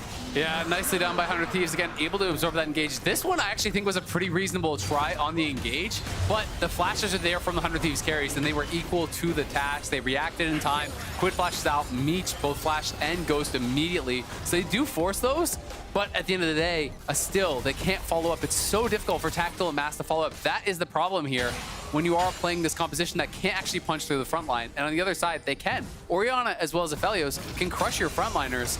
But the Senna, as well as the Jace, are not going to be able to deal with this Bramble Vest Tabby's Iceborne top laner that's just kind of running at you. Sniper is just way too tanky, and they do not have the damage spread to adequately deal with him, as you already talked about. So it just seems like Castle, he can survive for a long time in the back line of 100 Thieves, but then eventually he goes down, whereas Sniper... You'll always lose the tank race. He's just a giant iron wall. He just does not go down. And for Immortals, this is a big problem now because these standard front-to-back fights are not doing them any favors. It seems like it's going to come down to how many Shock Blasts can you land before the objective setup. But even that is really difficult. You know, if they're grouped up, you have to not only land it, but you have to get it past Sniper, past River, and hope that Ayla doesn't shield it, that Orianna doesn't shield it up, right? Because that is going to mitigate quite a lot of it. You can also see that the Void Staff is done now for Quid. kind of rare that you see Voidstaff these days. It almost always feels like it's Crypt Bloom, but Voidstaff done, working towards that death cap. When he gets there, it's kind of lights out. Meech as well, just now picking up that last Whisper. So he is really getting towards that 3-item spike that is massive for these late game scaling carries. It is going to make it that much easier for them to get through the front line, and they're already doing a better job of it. So you have to look to the X Factor, you have to look to the Engage over on Immortal side. They can't really play that heavily through sides unless it's going to be Jace. But Jace is the only one that feels like getting anything done when they're grouped up as well, so it's a little bit difficult. Like, you could try to send Jace out to a side lane and try to have someone shadow him, try to find a 1v2 or something like that. But Zach is not going to really get enough kill pressure to be that side laner, and no one else can really do it on the squad. Yeah. And to scale the game back to the beginning of the game, when we were looking at Castle and Sniper, 2 top laners, rookies in their season of 2024, they had to go up against some of the most experienced top laners in the league before this matchup. And we didn't really get to see that story really play out in the laning phase. But in these team fights, I mean, Castle's doing everything he can, but Sniper has done such a great job of just being able to soak up as much damage as we can. We might, you know, look over and be like, oh, that's just what tanks do. But Sniper has done a great job of growing up in this league so far. Double TP. As now River goes in with his Keeper's Verdict, 3-man knockup. He's instantly out. Breath of Life keeps him alive as Armeo is now pinned in the middle of multiple 100 Thieves members. Ole keeps him alive once again, but Sniper's now on the charge, looking for the re-engage. As 100 Thieves are postured, looking for Mass. Shockwave, multiple bounce house, and Mass is just obliterated by the members of 100 Thieves. Ole is out as he gets out over the wall, flashing as well. Castle might be next. Nice knockup from Sniper. The Let's Bounce keeps him alive as he sustains through the wall. The damage is just not enough, though, Azael, as 100 Thieves take out 2. That is tough. You see the power of Zach there. No AP items built up. That's pure tank. It really was putting some pressure there on Meech, but no one could follow up. No one was there to get anything done with him. Mask was already dead. Again, Sniper really putting the pressure on them, and now Immortals are faced with the task of trying to stop this Baron. 9,000 HP. Armeo, it's so difficult for him to get in. He also has Flash, but it just seems so risky for Immortals to risk any of their lives to look for this objective. 100 Thieves walk away with the Baron, and at 30 minutes into the game, they find themselves, it's still a 3,000 gold lead, but it still surely seems like they are favored to win. Yeah, exactly. It is feeling more and more like the scaling is in their favor. This was a great initial engage here from River. Gets that pop-up on multiple members with the ulti, and then in comes Sniper. And again, Sniper's job is really just marking Mask and Tactical, making it so they can't hit anyone but him. But I will say the poke actually landed pretty well on the 100 Thieves backline. It did start getting a little bit dicey, but as soon as Mask goes down, it is so tough. And Ayla, again, on point with that Q, knocks back the Zac out of the air. It's gotta be so frustrating for Castle, trying to play in vision, trying to find these angles, and you can see the power that he has here. Almost kills River, almost kills Meech, but just doesn't quite have it. Yeah, a couple of people are saying Zac's so useless because they look at 0-6. It looked fairly useful. It's just a bit of a draft gap against him. Like the fact that Ayla can just knock him back with spells, the fact that River can stop him from jumping in, and the fact that they don't really have good follow-up damage is hurting it. But you can see, I can see why so many people are picking it, even though it's 0-6. I mean, the other thing, too, is that Castle is the only diver that is in the backline of 100 Thieves in most of these fights that we've seen. If you have Mask in there that is able to flank with you at the same time, then maybe you get something done. But 1v4, you're not going to get much done. I'd also say if you swap the carries and there's Orianna and Aphelios on his team, then he would be going into the back line and he'd be doing the same thing Asante would doing, right? Because the lethality carries wouldn't be able to get through him. So I do think that is part of the big difference here, is that there's great answers for the engage. And there's also, you know, just not good answers to actually kill off the tanks on their team. So, you know, he dives in the back line, Sniper dives in the back line. Sniper can't die to these lethality carries. Yeah, cheeky Sniper Q3 that forced the Ole ultimate as Armeo goes in once again. Breath of Life gives everyone the CC cleanse, as the Shockwave does not really connect, but Sniper's the front line that just allows 100 Thieves to do whatever they please in the base of Immortals, as they've already lost 2 members here. Zac goes down, Ole's next. Sniper just looking for another knockup as well. Oh, maybe Tactical's able to look for a trade onto Ayla at least, but the damage just seems overwhelmingly in Meech's favors. He flashes in, looks for the triple. It's now Mask 1v3. The Nexus Tower stands, but it later falls as 100 Thieves fell, 100 Immortals. Oh my goodness, what a banger game. Unscaled. It's also a scaling dip. There you go. 3 wins now here for 100 Thieves. They move to 3-3, tied now with Cloud9 in the standings here. Not something you would have been thinking about this point in the season. A strong game from them. I think really doing a good job of answering the game plan that Immortals had. They were great on the denials of the engages. A lot of credit deserved, I think, by River and also by Ayla. Ayla had such good cues on the Melio, was constantly knocking the Zac out of the air, constantly denying those engages, not only with the Qs, but also having the Breath of Life, really had good positioning, never got caught in the engage himself, was always close enough to be able to respond with the ulti to cleanse and get his teammates out of there. So they really just kind of played towards their win conditions, did what they needed to do. They didn't need to be the team that was hyper proactive because they had the scaling advantage on their side. They could deal with the enemy's front line, but unfortunately for Immortals, they could not. You're playing double lethality, AD carry essentially. I mean, Jace isn't really an AD carry, but you know what I mean. Yeah. Double lethality, AD carries, and they're not really able to get through Sniper. So it was very tough, I think, for them to play it out. But at the end of the day, close game, Under Thieves win. I just have to say, this has been a crazy first half of the season so far. The teams are so scrappy with each other, and everyone in the standings is so far different from where we would imagine them. But with the end of the game, we're going to take a look at our Pagoda Egg Rolls Let 'em Cook replay featuring Sniper from 100 Thieves. All right, let's see what he cooked up here. Sniper, this was that earlier re-engage here as he goes in, finds the angle to actually get that first kill. And Sniper, you know, isolating the Zac, obviously, pulling him over with the ulti, playing this out really, really well, kiting back, using the Q3, knocks in Mask, stays alive. Sniper playing it out well, and I've got to say, there was really high expectations for this guy coming in from the community, but almost all the pros I've heard to were talking, he's not that good, we don't really expect that much. I think he's outperforming what people's expectations were, at least according to what I've heard from pros. Even his brother Viper's expectations too. When he first came in on his first day, he was like, you know, before Scrim started, I was like, he's gonna really struggle against all the other top laners. But then once the Scrim results started coming in, he was like, wait, he can actually, you know, tango with these guys. But that's Was that ever really here? I don't know. There's been no video evidence. We'll let you decide, chat. We're heading over to the LCS lounge where production's gonna try to stump our loungers. I've been here the whole time. Yeah, I was never up at the desk. Yeah, That's the real twist. Oh my God, I didn't even know when you got in here. It's time for another secret exam. We've only got 2 minutes to complete it, and you're at the board. I'm at the board because I've been elected because apparently I have the neatest handwriting. Yeah, don't look at my handwriting. Give us the timer. Let's get into the quiz. The only reason why I'm here, I have no idea what's going on. FBI and Huhi are currently tied for most LCS games played as a bot lane duo with 207 games played together. Can you name the other 4 bot lane duos in the top 5? Okay, Apollo Hakuho. That's yeah, easily Apollo Yeah. Hakuho. I heard correct. Yes. I heard correct too. I'm not really sure where I'm supposed to be writing. I mean, let's double if Biofrost. What about double F core? Double if core is incorrect, Well, but it's double I if... said double if Biofrost. I didn't hear that was incorrect. I Also incorrect. So we're actually getting the incorrect answers. This is great. So we Yes. already, Okay. I feel So like he Apollo- probably shouldn't be telling us. Apollo, Hakuho are somewhere Yeah. on here. Yeah. Yeah. It doesn't have to be in order, just throw it Let's up. write them down. All right. We have a minute 30 left. Yeah, let's start. Oh my God, Emily! Neatest What happened to your handwriting? Are trolling Yeah. me. Jeez. Okay, so it wasn't the 2 double lift lanes. Damn, who has been playing consistently? So Who was in like the Sneaky has played forever. What support did Sneaky play with the most?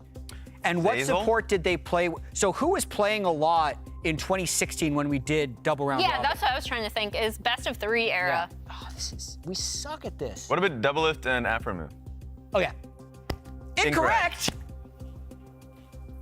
Aframu is half of one of the They're lanes. helping us. Aframu and someone else? Afro played more with someone else than he did with double lift. That's wild.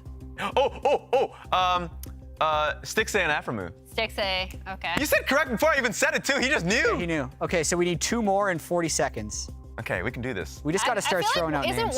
Wouldn't Wild Turtle be one of them? Wild You Turtle. think? Yeah. Okay, that's an wow. incorrect. Sneaky is in the next 2. Okay, we just got a pair of Sneaky supports. We're cheating. Lemon Nation. Yeah, Sneaky Lemonation. Okay. Is that correct? It's Yeah. correct. So Lemonation, who do you have after Lemonation? So we had High afterwards, which wasn't going to be it. No. I'm gonna say Zazel again just in case. Okay, that's an incorrect. We're going to get this eventually. Snokey. Sneaky and... Who else is he? I put. I'm not writing out Lemonation. Wow. This stylus isn't that great. Sneaky and. He's a... Smoothie! Smoothie! Oh my God, our producer was helping About us all. 100 hints, we nailed it. Yeah, you know our- what? Our producer helped us significantly. With Good job, guys. All around applause. Wow. Oh my God, let's see all the games that they played there. All right, here. I'll clear that a the little screen. bit. so you Okay, can they actually did that see for it, us. So FBI Hui and Apollo Haku are tied. So tomorrow that's going to be first all time. That's insane. That's a nice little tie-in. That's insane. That's Wait, nuts. is that counting the game that's about to be played by FBI and Huhi? It's not. So this is going to be the game Wow. that So this is breaks the game- record. Yeah, this is the game where they take over. Great job, producers. That was excellent. That was excellent. I'm glad that we ended up doing that. So now it sets up the next matchup. The next matchup is going to be Shopify Rebellion versus NRG. We're going to be going to a break. They're going to break the record. Calling it now. Wow. What a surprise. Dude, why'd you put your new rig in the basement? Didn't you hear? Bill's a good gillionaire now. Basically, my new connection is so strong I can game anywhere. Check it out. We've got Gamer Rocker, Gamer Floaty, Gamer Couch. Whoa. It's got wheels. Gamer Bench, Gamer Throne, and Gamer Mower. What's that? It's hard to game while walking downstairs. I get it. That's smart. Live like a gagillionaire with low latency everywhere. AT&T Fiber with All-Fi.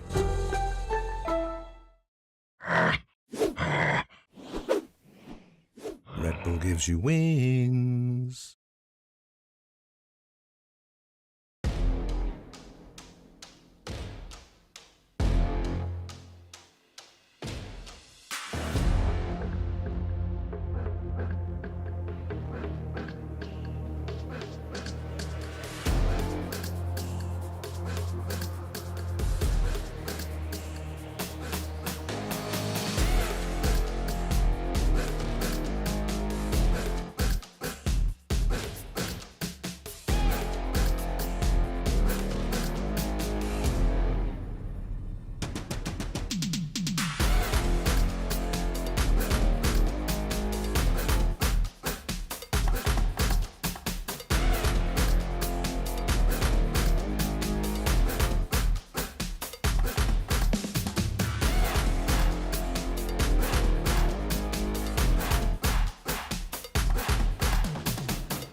Welcome back to the LCS, where we have NRG about to take on Shopify Rebellion. We have a question here. Hit me. Who is the real NRG, right? Because previously, NRG would only win versus the top teams. and and then lose they to would the bottom teams. But now Shopify Rebellion, their one win against C9. Yeah, but now how do we feel about C9? they're very rational gaming. That's true. They've lost to Cloud9, the defending champs. Although, for what it's worth, if Cloud9 keeps losing, it's all going to work itself out because they're going to be a bottom team by the end of it. Hey, that's the trend. Oof. I love the bans coming out for NRG. They're just like, Brand Jungle, get it out of here. Lilia, get it out of here. I think it's actually extra smart, not because Boogie's going to play it, but because it'll limit the cheese that Insanity can play mid lane. Like, if he's just going to play some random, like, Sion Garen mid or something, I feel like those things are fairly critical to work with a high-damage jungler like Brand or Lilia. So I just straight up like those bans. And it could just be a great indication of what Energy's trying to look for, because both of those picks are great versus melee champions. So in general, like if you're trying to go for an Udyr first pick, or if you're trying to go for like Udyr Maokai in general. If you have an Udyr Maokai, God bless both Brand and Lilia. So that might be the indicator here. We'll just have to see if that's how Energy's focusing their first phase. And on the other side, we have the target ban of Ivern versus Contracts, which he has earned in both of their games, I think, since his successful Ivern performance last week. And then the Azir and Ori both taken off the table for Palafox, the two kind of standard control mage mid lanes that we've been seeing. Well, we haven't seen this in a long time. So Ashe, first few weeks, heavily banned on red side. Yep. And the few times that it was let go, we saw moments in which it was Ashe Jhin, Ashe Varus constantly getting ganked and pulling flash, or dealing with a Blitzcrank that was chasing him. So in general, I feel like the higher executable, the teams that could execute it looked great on it. The teams that were really struggling in the early portions of the split of just always being on the same page really struggled. Yeah, and one of those teams was NRG, right? It was Huhi piloting the Ashe. He had a really good performance on that champion. He's previously had really good performances on that champion. And then over on the Shopify Rebellion side, good old Udyr. What if it's mid? I always want to throw this up for Insanity. What if it's mid? Could be, but no. He's played Udyr mid before he was in LCS. Surely. Udyr has a lot of lane pressure. Yeah. What if it's Garen? What if it's another one? Let's just get a quick reminder. What has Insanity's champion pool been so far? Because it's rather peculiar. Zac was the one. Sion is another. So Zac, Sion, Garen, Corki, He had the one Corki game. So he played basically two carries. Yeah, he's not going to be able to play Orianna or Azir because they took care of that already by banning it themselves. I don't think we're going to see his pick yet. Yeah, I think they'd probably save it for later in the draft. Or, like you said, maybe flex. I mean, I guess they could. The Sion came in during 1-2-3. Ooh. Kalista Ashe. That's a really dominating lane. That's something that Shopify Rebellion has to deal with because at least in some of their they got to pick their support now. Yeah, let's go for it. They need to. That looks tough. That's never gonna happen. Yeah, the Bard would be tough. You would never really be able to leave. It feels like. Yeah. So, honestly, a Blitzcrank wouldn't be too bad. Nautilus would just be a lot more standard. You just got to get him. Yeah. It's the whole plan. It'd be a lot more standard. So, a lot of action bot lane, and I'm expecting a lot of hovering just in general to support Varus and Nautilus if a wave is stacking against them. That has just been something that FlyQuest fell to when they went up against NRG. Shopify Rebellion doesn't want to be that team. Yeah. We're going to get a lot of jungle bans.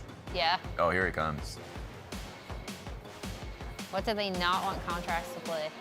It's been a while since I've seen jungle go to 4-5 pretty consistently these days. Well, also, Cassante, Ashe, Kalista. I mean, I guess you can still do an 80 jungler if you have just a big control mage mid lane. Yeah. But both teams, I mean, specifically Energy, way more 80 heavy than Shopify. True. Because Udyr will do enough magic damage depending on what you build on him.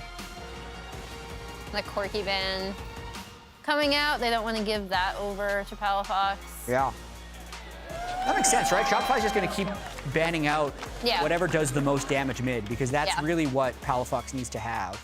Well, I think we could also see, I'm wondering if this will be a Talia ban coming out against Palafox as well, because that's been another really strong pick for him specifically. Also, a high damage, or fairly high damage AP mage mid. But no, the Twisted Fate ban coming out against Palafox. Which is interesting because I think Palafox will play it, but I also have been waiting for Insanity to play that as well. Just because Insanity is such a TF enjoyer, or has been historically in his career. That's the thing, and there has been good conversations happening about Twisted Fate. He has been getting banned on 4-5 a lot more, but no one's really been able to play him. Just questions on whether or not AD/TF is good. But in this game, strictly regardless of what damage you're going, Twisted Fate works for bot lane. And jungle. Like if you're going counterpick jungle in 4-5, Twisted Fate can really help in that. So, What's he cooking? What are Revenant and Insanity cooking? Because there's so many mid bans. We were just talking about Hui earlier, so that might be it. Please? No. Can't blind. He's gonna walk in Talia. Yeah, he can't do it. Yeah. He's gonna hold on to 5 for that one, but a Talia pick is going to be the lock-in for Shopify. Kind of boring. Yeah. Yeah. I mean, it's good. But it's also a champ he hasn't played yet. So, you know, he continues his unique champion streak. Great setup for Congratulations Nautilus. on your engagement. The Nautilus will have great setup overall with the Talia, and also it's good against Kalista too. Great for Kalista. So that's a big it's it's actually just a good pick. Yeah. Are y'all sure that's jungle Talia or is that mid Talia? Oh, that would be fun. That is a good question. Yeah, I'm not sure. Boogie might be able to bust that out. I was thinking it would be jungle, but honestly, it might just straight up be Insanity's pick. What if it's a Garen? This could actually work as a Garen run back. I know I'm being... Talia jungle Garen mid? Sure. They won't. I love how just because Insanity is willing to play these champs, we have to keep this in mind for Shopify Rebellion at all times. But then obviously the Nico mid for Palafox. We saw even in the loss, JoJo piloting that had a really good performance on it. Yeah. It'd be tough to Garen into that. 7 seconds left. Nocturne. Nocturne Nico. All right, Okay. they're full flank. Yeah. Honestly. I feel like Nocturne's for the Gorals. I mean, that combination with Nico and Nocturne in general, great engage. Yes. It's really tough to see it. And you have Kalista as well. So, like, overall, Shopify's got to know what's going to hit them. Is that just another Scion mid? Jungle! It's not the Garen, but it's the Scion. Another Scion mid coming in from Insanity. And they're flexing. There's a lot to take in so far. What are your thoughts on this one, Emily? That's something. I mean, I will say if provided that their bot lane, they can keep it afloat. Yeah. Because obviously NRG is going to want to hard slam bot. Nocturne is not something necessarily where Contracts will be able to, depending on how he plays. I mean, I know junglers like Contracts and Blabber have said we think it can be an early game pick as well. But that my eyes are actually more on the bot lane. I don't know much about the Nico Scion matchup, so we'll toss it to casters to see what they think. Muchas gracias, Emily, and the rest of the lounge. Both of these compositions, I mean, when you look at Shopify Rebellion, you got 3 giant meat walls in front of Talia and Varus and Meat NRG. walls? Yeah. That's a new one. Yeah, the 3 meatballs, man. Oh, I thought you said meat wall. Yeah. Oh, I see. I confused myself. Holy moly. Meanwhile, Energy, you have multiple flank options. Been drinking on the job, Rafa? No, it's just water. I promise. Oh, Pretty sure it's water. Yeah. Hang on. Yeah, it's water. I don't know.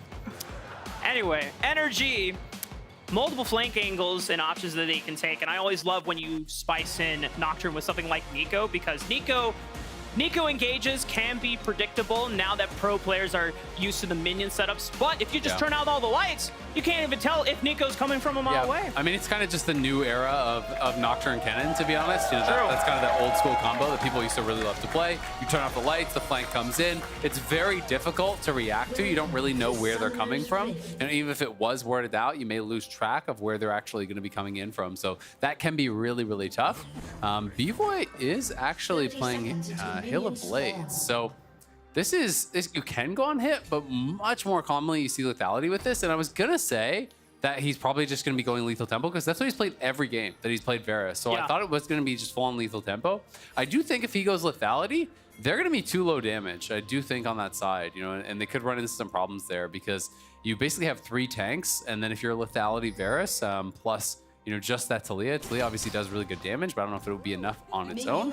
On the other side, it's a lot about the initial engage. It's about Nico and Nocturne trying to take out that back line. And then if you can kill off the Varus, if you can kill off the Talia, then it's kind of the job of FBI to clean everything else up, right? You might not be able to quickly kill off that Scion and the Udyr and so on, but you can definitely deal with them over time. So we'll have to see how it goes. Energy definitely looking good. FlyQuest moved to 5-1 today. They are now in current sole possession of first place.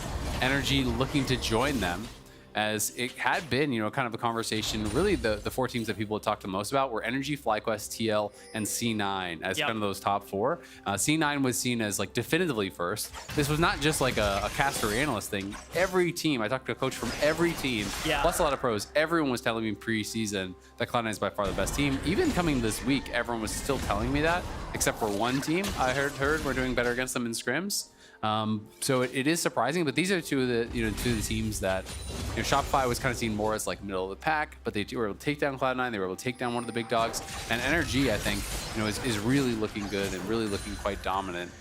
Even more so, I think, than people expected right out the gate, because a lot of the expectations were this team might start slow, but then get really good. Yeah, and both of the bright spots for Shopify and Energy comes from this mid lane, right? Insanity and Palafox, two of our mid laners who are native, and they came up or started making a bigger name for themselves last year. Obviously, Palafox has been in the LCS league for quite some time and on a journey for himself, but with Insanity, I mean, he was given a chance to sub in for TSM last split, and he did not hesitate and made huge on the payoff. Absolutely, and his champion pool, both last split and this split, has actually really been a big talking point. Last split, he was playing mid lane Graves and all this kind of stuff. This split,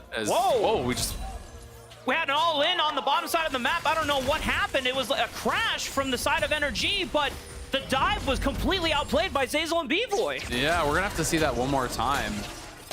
But Insanity, last split, was all about these kind of different picks that he was playing, and this time, once again, he's played the Scion, he's played Zac, he's played all kinds of different stuff in mid lane. The Garen as well yesterday, which didn't really work out, but he has been staying flexible. It's one of the things that people will tell you about Revan as well, is that he was also that coach over on TSM and is one of those guys that is comfortable, with taking risks and with doing some different stuff. So he's been playing that different stuff.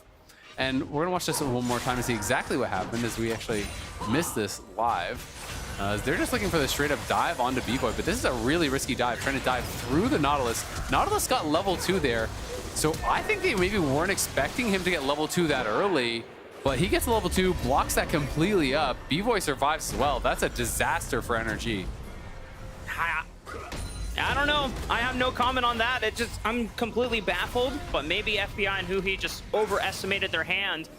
I mean, is that bad for them? They had a huge wave really stacking. bad. Oh, man. I mean, had that worked out, though, it would basically be game over for B-Boy, because he had no farm. They had a fat stack wave. If they get the kills, even if it's like a trade, if they kill him off and he gets none of that farm, none of that experience, he'd be pretty out of it.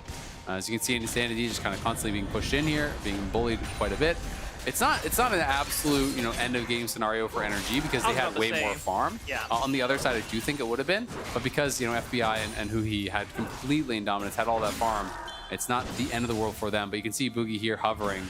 They have got to be careful. If you do get hooked in by Zeyzal with the Talia around, you are definitely dead. And there's no flash on FBI or Huhi, so could have those junglers hovering around here. Yeah. It is curious because Energy, even though they botched the dive, Palafox going in for the solo bowl on Insanity, but not enough. Sion's too tanky.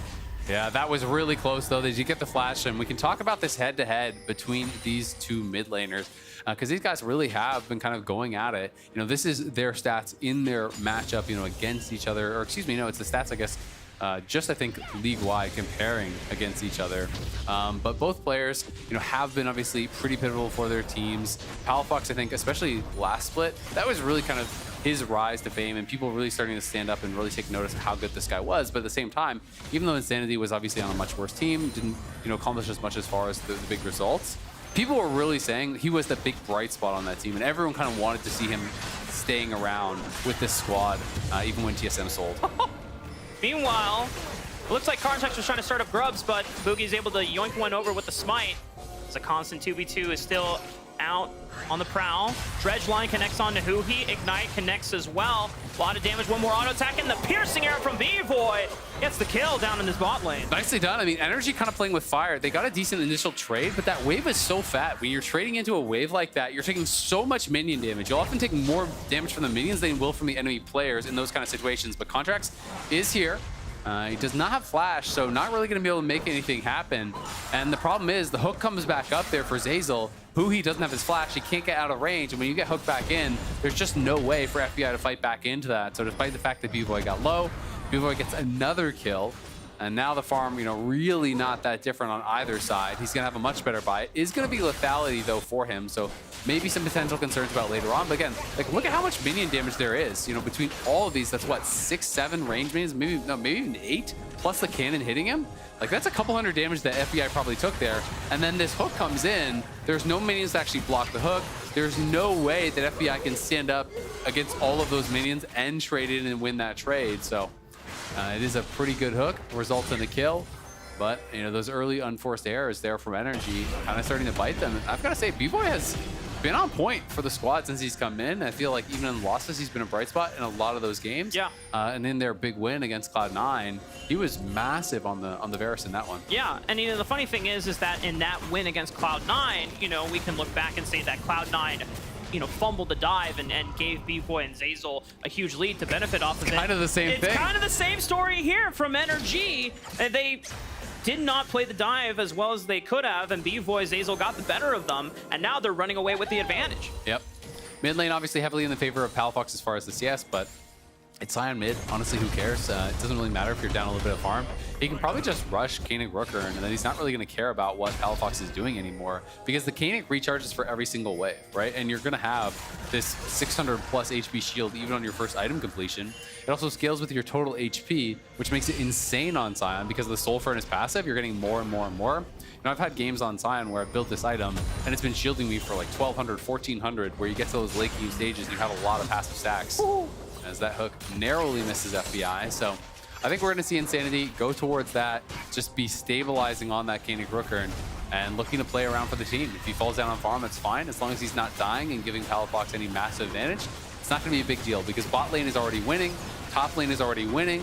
He doesn't need to be the hero in this game. Yep, Insanity just needs to be an immovable object so that Energy cannot brute force their way through him. And if Palafox can never get wave push against Insanity because he's just soaking up all the trading and the poke constantly, then Palafox can never look for those roams and try and snowball Energy alongside this Nocturne. Yeah, it's going to make it a really tough job for them. We'll see, though. Obviously there's opportunities here, especially, again, as I said, if B-Boy's going lethality, I wasn't expecting that when I saw the draft, but with him going lethality, you are pretty low as far as consistent damage when you look over at this Shopify team. Maybe Fake God will build a little bit more aggressive. Dredge line connects on Nahuhi, but FBI with the Fate's Call is going to save his support from danger.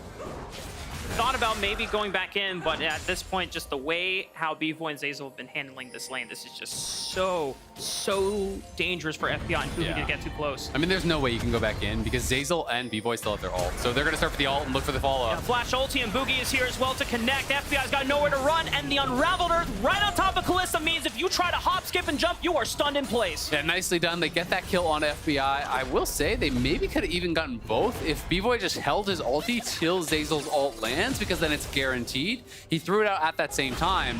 Contracts now may be in trouble, though. Yeah, he's got the Paranoia and the Flash. Palafox turns out the lights as well with Contracts as they try to turn it on to Insanity, but he's so tanky. It's going to be so hard to actually take him down. Dokla comes as well before Insanity forces the Flash away, but Contracts gets burned down by Fake God, and now he's in the 1v2. He needs help from Boogie, who's come back from the base. Dokla finds the angle, and Insanity is able to pop over the wall, but Unraveled Earth and Seismic Shove catches Palafox. One more auto attack should do the trick. It's the Flash, and another rock that pelts Palafox in the face. 6-1 for Shopify. They are cleaning house here as Palafox and Contracts send it onto the Scion.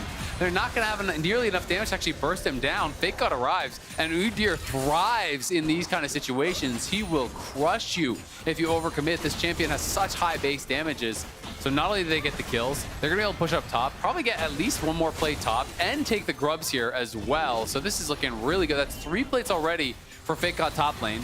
20 plus CS in his advantage. They got the first dragon. They're getting triple grubs. There will be some plays traded back on bot side, but this is Shopify starting to run away with this one. Yeah, and it's not just, you know, the bot lane advantage creeping on over. It is now the whole map playing cohesively as a team. Watch the replay again. Yeah, and I mean, this initial play, obviously, you know, it is contracts getting caught out, but why fully commit to this? Even if it connected on the Udyr, it just doesn't matter. You're full sending everything into Insanity.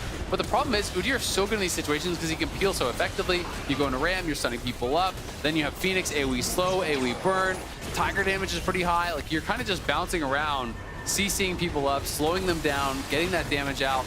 And yes, eventually Insanity does die, but Palafox does get traded to Wild. Nice little flash in there by Boogie to kind of bend the queue around. Insanity having a little bit of a laugh. Last time they played the Scion, they did win. It was that Scion versus Vayne matchup. Obviously even more punishing than something like this one would be. I mean, he's kind of hit the point already where I don't think Palafox can hurt him anymore, and I don't think that's going to change the rest of the game. Yeah. You know, you really do have a slim window when you're playing against these type of picks, and you're not really like a high sustained damage dealer. Nico is just not going to hurt this guy when he has this much MR already. Yeah, I know we talked about it before, you know, the burst damage from, you know, control mages like this, or just burst mages in general. Insanity has been answering with tanks in the past few of these games. Obviously, he's only won one game with it so far, but the theory behind it is incredible, because if you're just able to rush the Kanik Rooker in its current state, you're able to negate a lot of that threat that you have. But I want to shift the attention over towards the top side of the map with Fake God and Dokla, because, you know, Fake God coming back into LCS is kind of on a similar journey that Dokla had when he came back with CLG. Yeah, absolutely. I mean, these guys have had kind of interesting journeys. There's a lot of these players now in the league that have not had that linear journey. You know, I think Zazel's kind of in the same boat. You know, if you look at the timeline from Dokla and Fake God, these are guys who, you know, come up into LCS for a little bit, go down back into Academy, had to kind of earn their way back up, had to kind of, you know, change the narrative, so to speak, about themselves. Build up that confidence, too. Exactly. I mean, Dokla first came back in, I want to say when he was playing on, like, Envy, it was like 2017 or something. I remember him in the LCS. I remember even playing some Yorick games and stuff that was, like, really off meta. You know, it was Optic. It was Optic that he was playing. Yeah, he split time with Alorum back in the day, too. And so, you know, he kind of came up, you know, did not actually last in the LCS very long as Sarah looked for a dive. He's super tanky, but they're investing almost every single ultimate they have at their disposal to take him out, as that was 4 members committed from Shopify Rebellion. Let's see what energy can get done in response, but they got mid push to maybe threaten this tower, but it's just FBI, and you're right, Azael, it's absolutely nada. Yeah, I mean, Fake God's even pushing up top, but to finish that, contracts misclick there. I think that's an accidental flash, 100%. That is unfortunate when you're already having a bad game. And it's going to be Insanity back, TPing back down. But, you know, it's also, I mean, Dokla actually won Most Valuable Prospect in the Academy before coming back into the LCS. And then, you know, won a championship here, went to Worlds, has really been able to perform at a high level for the team. So I think these kind of players are really doing a good job of disproving the fact that you can't improve as you get older, right? There's kind of been this narrative around players as they age. It's like, well, all right, you're 25 or whatever, you know, you've been around for a while, time to get someone new because this guy's not getting better. Yeah. Well, these guys are starting to show you that, hey, even if you've been in competitive for a while, you still really can improve if given the chance.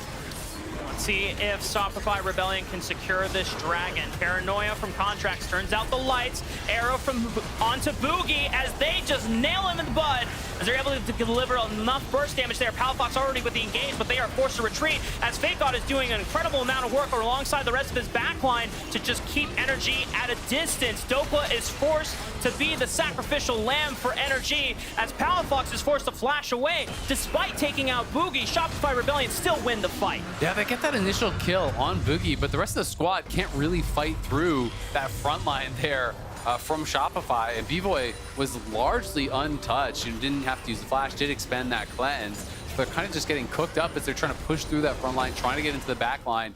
You know, Fake God at this point really, really strong. So it is going to be the Dragon for Shopify. It's a 4K lead here. And this one, I think, is already getting close to being out of reach for NRG, so it would be another top team following to Shopify. Shopify is becoming the new NRG. Oh, baby. And we'll take a look at the replay once again. Yeah, this ulti, follow Huhi, his ulti is really nice here as he finds the angle over the wall, gets up against it, nails the ult, past all these tanks, in goes Contracts into that back line. They get that first kill. But look at where Palafox is. He cannot get past anyone here. The ulti from him doesn't even come close to breaking the Candy Brooker, and it hits on a Fake God as well, but Fake God's not threatened by that whatsoever. Dokla is just getting slowed up, chased down. This whole squad here from Shopify just rallying around B-Boy, creating space for him, making sure that he can step forward, and B-Boy now 5-0. Yes, he's going to lethality, but he is still going to have so much damage, and no one's building armor yet on energy. You know, Dokla went straight for that Hollow Domain, I believe it is. Hollow Radiance, excuse me.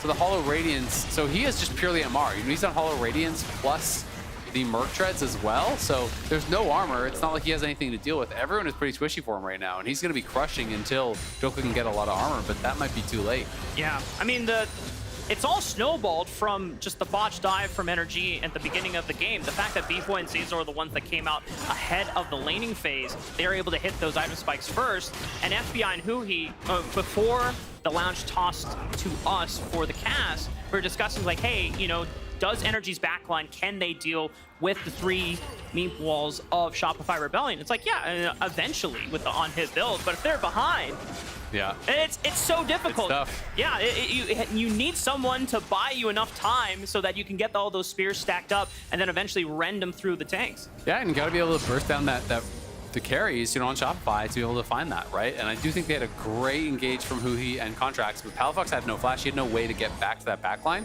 Palafox needs to be on a flanking angle as well. If Palafox was back there too and B-Boy dies instantly, then it's a very different fight. Yeah. But he obviously couldn't get in there.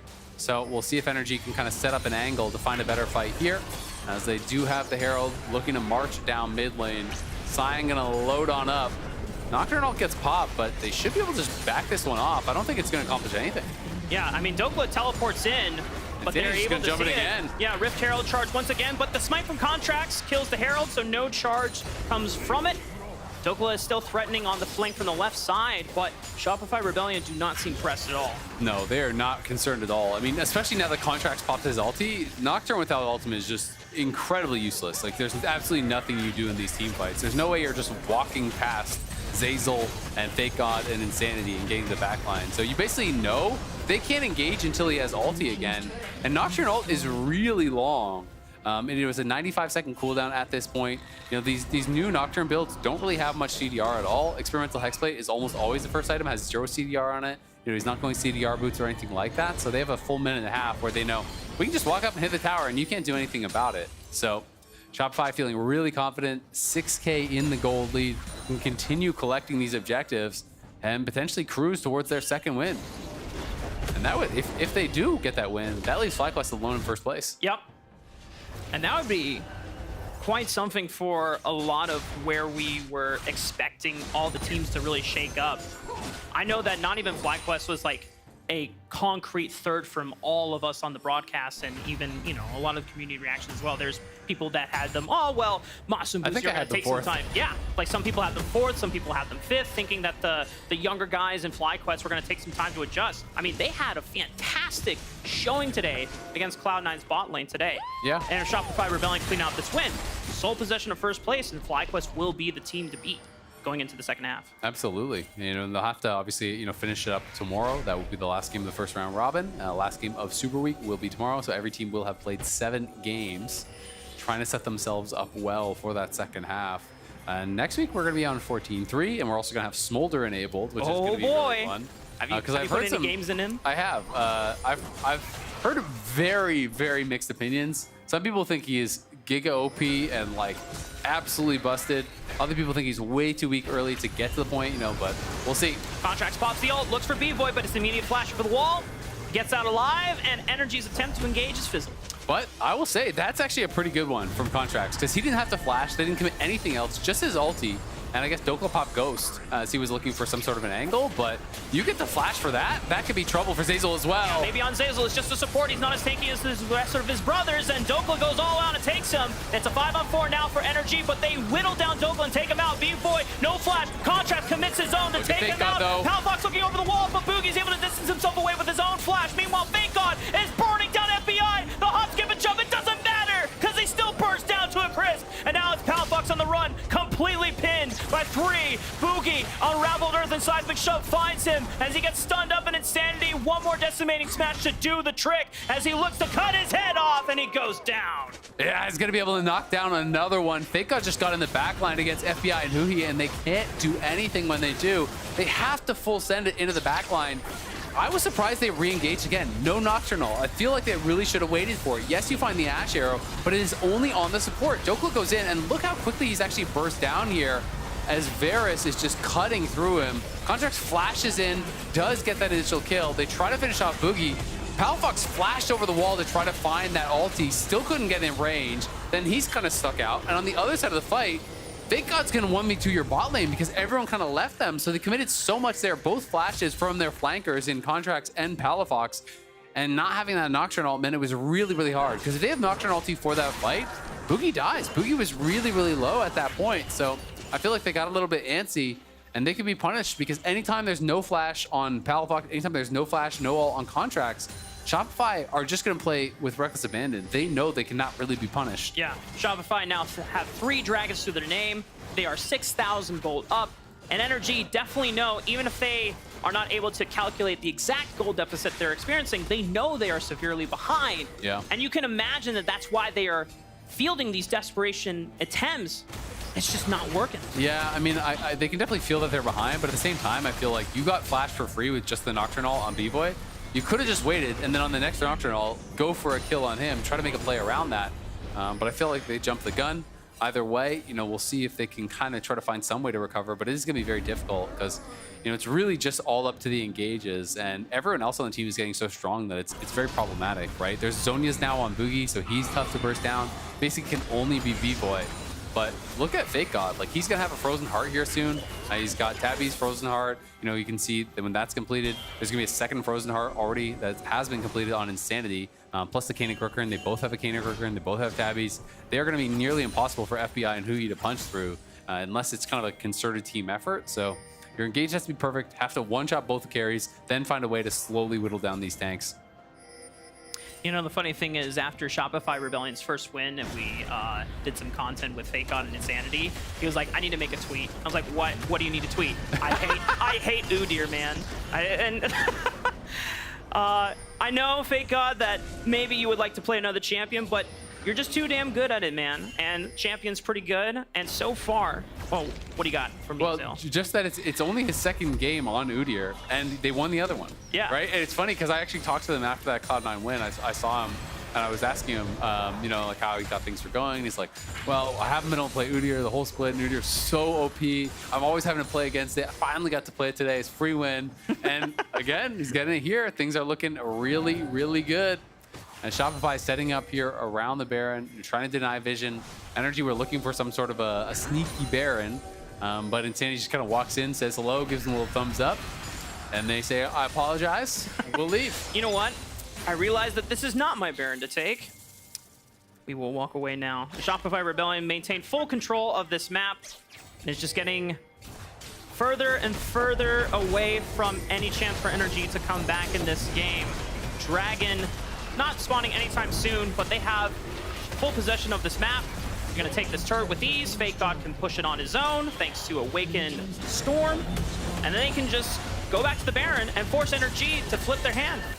Yep, can just look to start that up. I mean, at the same time, their damage is pretty low. I don't know if they will. I think they're definitely gonna play towards Dragon Soul, look to get that, and then we'll see where they wanna go from there.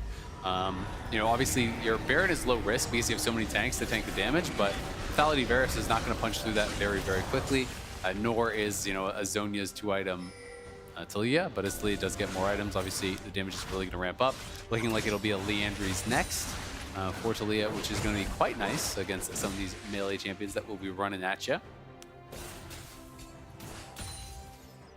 As you said, and a Shopify Rebellion taking their time. They're just going to wait for the next dragon. No need to look at the Baron anytime yet. And if Energy are the ones that feel threatened and they say, you know what, we're going to rush the Baron, Shopify Rebellion have great collapse. They can easily poke in with range from Varus. And Energy, I mean, they're going to take their moment to at least just force Shopify to come to them. This could get dicey for Energy. Look at Palafox. He's trying to find some sort of an angle, but the carries really aren't over there. We'll see if they can find it. He's very far. Yeah, Fate's call from FBI saves Huhi for now. Zazul's the one caught up. Paranoia from Contracts as he sails on in. 4-on-5 right now. Favored for Energy. Palafox. But Insanity and FakeGod are doing great work on the front line. Palafox finds the angle! Pop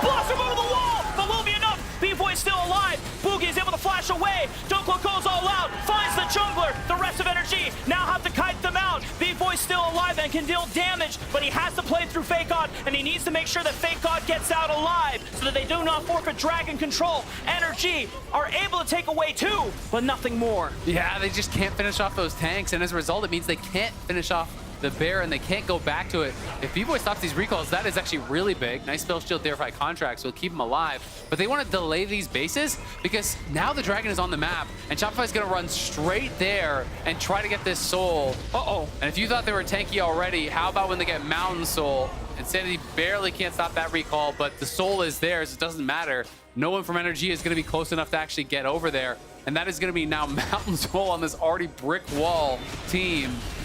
Good luck, FBI and Huhi. Yeah, and for Energy fans, it's so bittersweet because that look from Palafox looks so good, but B-Void being able to position away from that threat, keeping himself alive, is what ensures that Shopify Rebellion don't completely lose that fight. Yeah, it was a good engage from Palafox, but as you say, it didn't catch both the carries, right? You know, B-Void had warded over the wall, so they had eyes on Palafox. They knew that he was there.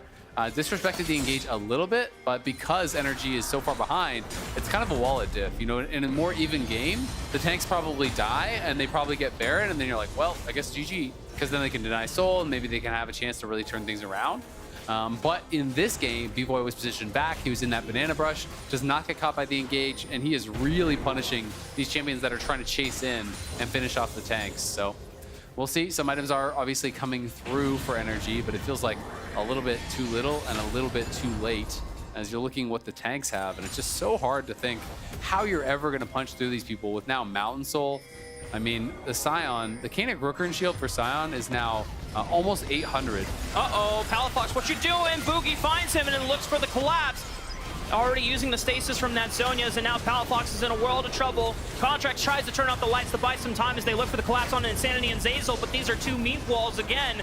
And Dokla tries to go all out on an Insanity, but now he's just trying to kite away. Interrupts the ultimate from Insanity because he knew that Insanity was looking at the rest of Energy's backline. Dokla giving himself up as a sacrificial lamb, but the damage is done. Shopify now can turn towards this Baron. Yeah, Shopify crush them. They get 2 kills. Both the Soul Linears are down, and it costs them very little here. Fake God just going to go cover mid while the rest of the team does slowly chop down this Baron. They have everything they really need from this point. They're going to be able to use this Baron, step forward, look to really try to crack the base, as I feel like there's a great chance that they can do it. 8,000 gold up, Mountain Soul on their side, Baron buff at plays. I have to say, Azale, just to kind of zoom out, the league has just been crazy. I know we touched upon it earlier, but, you know, teams are kind of all over the place in terms of where everyone is scaling up. FlyQuest potentially about to be in sole position of first place after this game. The only loss they suffered was against NRG. And our only team that didn't have 2 wins at least was Shopify. Shopify is about to get their 2nd win. So it's really quite insane, you know, how close the league is. We'll have 3 teams at 2 wins, assuming this goes to chalk. You know, they will all just be 1 game back of Cloud9, TL, and 100 Thieves, who are at 3. Then it would be Energy alone in 2nd at 4, and FlyQuest in 1st at 5 wins. So very, very close. You know, only a couple games between 1st and last, really, which is kind of crazy. Yeah. Obviously, we'll have 1 more game tomorrow, so maybe the standings could spread out a bit. But every team has actually been quite competitive. There's really no free wins. Sometimes you hear these rumors and scrims where people are like, it's really competitive. Anyone could beat anyone. You're like, well, I don't really believe you. But the scrim bucks do not add up. No, but I mean, it's kind of showing itself on stage here, right? Where it's like, okay, yeah, Immortals can beat people, Dignitas can beat people, Shopify is beating people. There's no easy team. Like when we're talking about strength of schedule, there's no free wins. Yep. And with that, this might be the last paranoia we see in the game. Contracts one last Hail Mary into the back line. Gets absolutely nothing as Boogie just pops the stasis as well. Fake God just doing a number on the back line as he's just burning everyone down on this Udyr. Shopify Rebellion have to deal with Palafox, but they blow him up before he even gets to pop his Pop Blossom. FBI, last member standing, instantly gets deleted. And Shopify Rebellion, a dominant win, takes out NRG. What a stomp by Shopify. 12,000 gold. 30 minutes, Soul, Baron, everything going their way. Obliterated NRG. Zazel flashing in, have a little bit of fun with it at the inhib. They're even taking down the mid lane inhib there. Padding the stats a bit, having some fun with it, getting their 2nd win. 2 Scion mid games, 2 Scion mid wins, 2 Udyr top games, 2 Udyr top wins. So the tanky boys working well for Shopify, especially against what Energy had here. When Energy failed that dive, it was great by Zeyzal and bvoy how they played that out. They both survived, they get the kills, they put themselves in a position to win the game. And Energy made it really hard for him. Fake God was already doing very well in the 1v1 top lane. Udyr really strong early laner. And then you look at the 5v5s, Fake God was such a menace for FBI and Hootie. These guys just have the Udyr running straight at them. They can never follow up on these engages, on these dives that their team wants them to. And they don't even have enough damage to be able to take down the tanks on their own. So it was definitely a tough spot that Energy got themselves into. And a really well-played game here by Shopify, who draws even now with Immortals and Dignitas. It is going to be that 3-way tie for 6th after 6 games played. And what a pleasant surprise bvoy has been for Shopify Rebellion. I think multiple people were very speculative on him coming into the league. I know there's plenty, or at least a few other marksman prospects that were still available for the taking, or players that were still in the league that just got passed over. And people are wondering, well, why are you getting this guy in the first place? Well, he's showing up. He comes in. I know Wild Turtle had a decent look in his own first week, but bvoy has been, even in losses, not the problem, and he's been putting in the work. And when he's given these advantages, even if they're fumble dives, he is making the most out of it. No, absolutely. You know, you have to pay that respect over to him. I do think people are going to start potentially banning the Varus away, because it has been 3 Varus games for him now, and I think he's looked really good on the Varus all 3 times. Yep. So we'll see, you know, how flexible he is, if he's going to be able to perform at that same level if some of these picks are taken away. But I agree. I think bvoy has done wonders for this team. He's been looking good on Shopify. Excited to see what else they can cook up, because they're one of our most creative teams. And credit to Insanity for all of the confidence he has to bring out these different picks.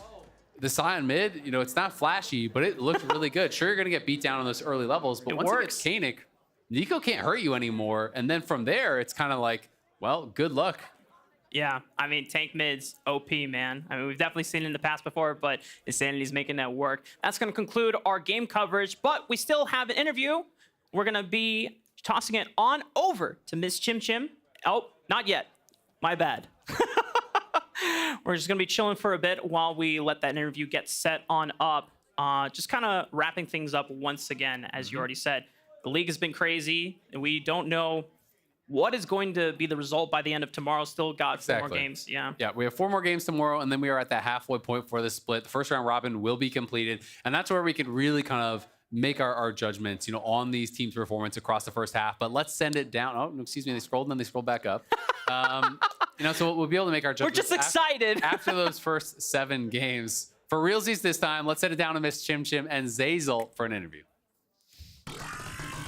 Hello, I am here with Zeyzal after the victorious win. Y'all were absolute titans today. All of y'all were so tanky, it was ridiculous. But I did want to ask you, what is it like playing with VBoy? I mean, it's great. I'm kind of fortunate because I think Wild Turtle did really well when he was in, and bvoy came in, and he's honestly doing great for having, this is his first real full week of scrims, and he's still performing really well. So, I mean, I'm having a great time, and it's great to lane with him. Awesome, I love that. And you did an amazing job today. But I think it's your turn, after getting your amazing victory, to go through the burn book and write something. Can you help me out and hold this side of the page? We're gonna, okay. Oh, just Are we going somewhere specific? Oh, no, hold the bottom, yeah, okay. Yeah. We're gonna go to your page here so we can read some of the stuff that people have said about you. So we've got, somebody said that they always love seeing you on stage. Who do you think said that? Shoot, that's so kind. I'll guess Blabber. Actually, it was Blippo, believe it or not. Shoot, what a nice guy. All of these posties. But somebody also said that you have a stinky beard, while Quid said that he likes your beard. So I just think that's some feedback that you can take. I don't see that one signed, so how can I know that someone really wrote that? Well, it wasn't me. Okay. I mean, I'm not implying that, but there's no name on that one. Okay, so who do you want to write a little special message to? Can I write one to my own teammate? Absolutely. Can we go to Insanity? And let's find.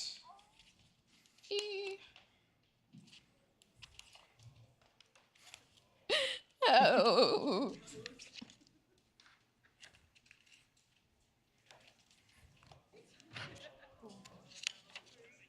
Shoot, uh-oh. It's not good news. Nope. Oh, there he is. There we go. Whoa, okay. All right, I'll hold this. So it doesn't matter what I write? No, and you don't even have to sign it. You can go as crazy or Okay, all right. as you want to. Time to learn another champion besides Scion. God dang. I'll sign it. He needs to know. He needs to know who it came from. It hits a little bit harder that way. Yeah, he does. I absolutely love that. Well, thank you so much. I think you ate. I think you slayed. Can I get a little period from you? Okay. Period. Period. And we're gonna toss it over to the LCS Lounge. Thank you. That was awesome. Yeah, really nice burn book. I think a copy of that needs to be made available online Yeah. at some point because there's like too that. much good stuff in that book from too many players. Yeah. I spent a lot of effort drawing the cover, so I just wanted to say. Oh, very That nice. is true. Yeah, and thank you to Miss Chim Chim for joining us today. But we're going to get into the highlights from the 4 games of LCS we saw today. A quick one, actually. Good transitions, low pauses. True. Very low pause count. We're doing it. And a really spicy first game, actually. It looked like Dignitas was going to run away with this one early. Yeah, I mean, I think the good thing about Dig in this game was the fact that they were so willing to pull the trigger on this kind of Nocturne comp. Yeah. When they were not coordinated on when they wanted to do that, though, is really when it fell apart for them. And this is also Lucian's first LCS win this year. Yeah. The one mistake that I thought Dignitas made was like, man, there was one point in the game where they had Callista mid lane and Tari top. It was like, guys, you're just leaving her. So there's going to be a lot to review there, but a lot of good stuff. Speaking of good stuff there, that Nico ulti, insane. Yeah. Although, Yeah. C9 stocks rapidly fall. Yeah. 3 losses in a row. Yeah. I don't know what else to say, man. So the bot dive happened in their first loss. Yep. And then the Ole game, in general, like I felt like team fighting was really difficult for them in the draft, a little tough. This one was just crazy. I mean, this one, I'm just like, how good are FlyQuest, right? Especially, I feel like Busio has kind of been unleashed in the bot lane. He had a really good game yesterday. They had another strong bot 2v2 performance today. And it seems like since that NRG loss, this bot lane specifically has really been ramping Like up. constantly getting 2v2 through bot lane, and that was great catches from Busio. Sniper. Oh, Sniper had an amazing game off this one, by the way. This was this one is for sure his best fight this game, but he had quite a few that I thought that just hard carried 100 Thieves in fights. Yeah, this fight was so close. The flash by Tactical looked rather suicidal, but I see what he was thinking. Yeah. He was really waiting for the Zac revive. But didn't quite get it, and then they also killed the Zac right before it came up. So slim margins there, and then 100 Thieves definitely outscaled them. Speaking of outscaling, like, oh my God, this comp from NRG, bro. Tanks. I think the big thing in Shopify, the big consistency in Shopify's 2 wins is not only the Scion mid, which Zazel was kind of joking about, it's time to learn a new champion, but also these kind of almost unforced bot lane errors from their opponents that Shopify have been able to capitalize on afterwards. There's a lot to talk about because I didn't know why Nocturne was actually passing topside if you have a Callista Ashe that is just keeping them at level 1. That's a pretty easy dive. So easily could have been a part of that. Would have been for sure a 2-kill dive bot side, but that didn't end up happening. And so they ended up just repeat dying bot lane. So credit to B-Boy and Zazel for what was just them getting a massive lead bot lane. And then credit to Riot Games, honestly, that Dragon Soul going into Mountain Soul. Oh, man. Mountain Soul with 3 chunky tanks. Yeah, Shopify cooked the books on that Drake spawn. Yep. Let's check out the pogs from today. Any Impact, surprises? Busio, Sniper, and Fake God. A lot of top lane. I know what you want to say, Raz. A lot of top lane. You're banned from saying the first thing, just reacting to who's playing what. How lanes about are we just OP. say, wow, Busio had some great hooks. We could do Such that. great flanks by Sniper in that fight. Fake God and Impact did great job split pushing and keeping the state of the game in a good spot. The fact that there's 2 Udyr player of the games is not on my bingo card. That's also true. Not a coincidence. There's no way that I thought that would happen. Yeah. But it did. It actually makes sense that Fake God got it at the end. It was a bit tough because it felt like a general, overall, great team win. But Fake God in team fights, just straight up soloing both the bot laners. I felt like his team fighting was great. And overall, I think the commentary on Udyr's makes sense because I think our players have just been, most of our players have been getting a lot better on team fighting in Udyr. Yeah. And the creativity you can get in early laning phase too. So it was already a terror. And now it's a practiced terror. He just gets so many timers because of his strength and takiness and speed. Yes. All right, standings. 6 games in. FlyQuest. Speaking of alone 6. first, thanks to Shopify Rebellion beating Energy in that last game. And Immortals just 1 game back of Cloud9. I love how you just keep sneaking in the Immortals facts to try to. I know. I promised we were going to talk about them Yeah. every waiting room, and then we stopped, which is weird because they've been so good. Let's check out the schedule for tomorrow, the end of Super Week, the end of the first round robin of the Spring Split 2024. Dig Fly, Cloud9 TL is very spicy. We'll guarantee that one of those teams ends the first half with a losing record. Don't remember the last time Cena was in a losing record. It's something to look back on, honestly. 100 Thieves versus Shopify Rebellion. It's been a while. Yeah, so it's a good one. I cannot wait for tomorrow because that marks the halfway point for this split. Yeah. Yeah, and then we have to revisit all of our incorrect power games. Not yet. We can wait until. Let's take some time. We can Let's wait take until some the time. end of the season. Okay. Nice. Energy, I was about to say, specifically Shopify Rebellion, slowly cooking. They cost me a lot of predictions. They have. And I'm still predicting them, so thank God they're starting to make it up. Yeah, we'll see. Someone's tracking the predictions. They weren't supposed to be tracked, but Wait, someone actually, always tracks them. I was wrong today. Here's the NICL schedule. This is going to be coming up right after this. Following the LCS, you got DSG versus FlyQuest. There's a lot more League to be played tonight if you're a League fiend and just want to keep watching competitive League of Legends. So that will do it for us. Reminder, we are back tomorrow to round out our Super Week, 4 p.m. Eastern, 1 p.m. Pacific. Remember, that's 1 hour later than it had been the first 2 weeks. That's our new start time, 1 p.m. Pacific. So Whippo is actually going to be the one that is receiving the raid. So if you want to watch Whippo, stay tuned. But we're done. Some fun streams. It's a good stream. He's going to talk a lot. He will. He'll give you a lot of information. Take it or leave it. Oriana will run. Yeah, this one is not good. Go, jump. That's hard. I'm okay. I lived. I lived too. I'm fine. Okay, I'm fine. Yeah. Careful, we can't hit. Cannot hit. Yeah, we're okay. I'm fighting still a little bit. Enter flash. Just kill it. Aatrox. Enter some flash. Hit that quick. Slowly. Look at pace. Yeah, we can too, guys. Yeah, we have a ticket too.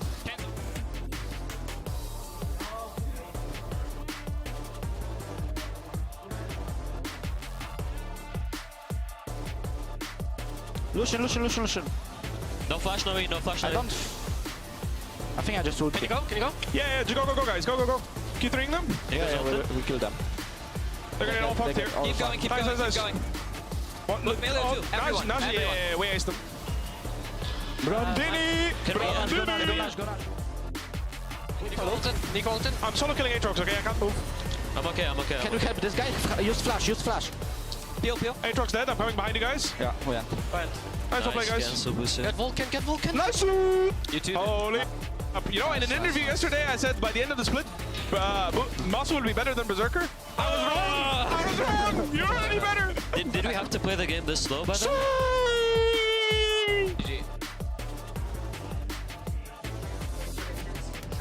Here comes Sniper, cleans up our mail, and now the rest of the kills as Sniper takes Castle all out on the other side of the wall. Mask is locked up and he's in trouble. Castle tries to go in and save his mid laner. As Mask tries to go back in, they're looking for the killing blow on the Sniper, but he's down tanking! And the pass up from Castle! What tactical? Tactical comes in flash! They try to save him, but Castle does not live! Keep hitting, Tari. Yes. Shabby. Good gun. Nice, guys.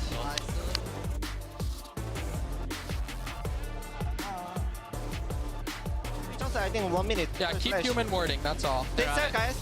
I'm basing for item and I can they're TP. gonna look TP flank. Let me stay They're there. not actually outside, guys. They're really. With that, This might be the last paranoia we see in the game. Contracts one last Hail Mary into the back line. Gets absolutely nothing as Boogie just pops the stasis as well. Thank God, just doing a number on the back line as he's just burning everyone down on this Udyr. Shopify Rebellion have to deal with Powerfox, but they blow him. Nice job, guys. Can you slow? AFW, please. No, let's just look this guy. Okay, go. Nice job. Let's go bottom. Go bottom, man. Boys, go bottom. We're already bottom, Aaron. Go bottom, man, guys. We can still win. We can still win, guys. We can still win. Oh yeah, we can do it. We can still win.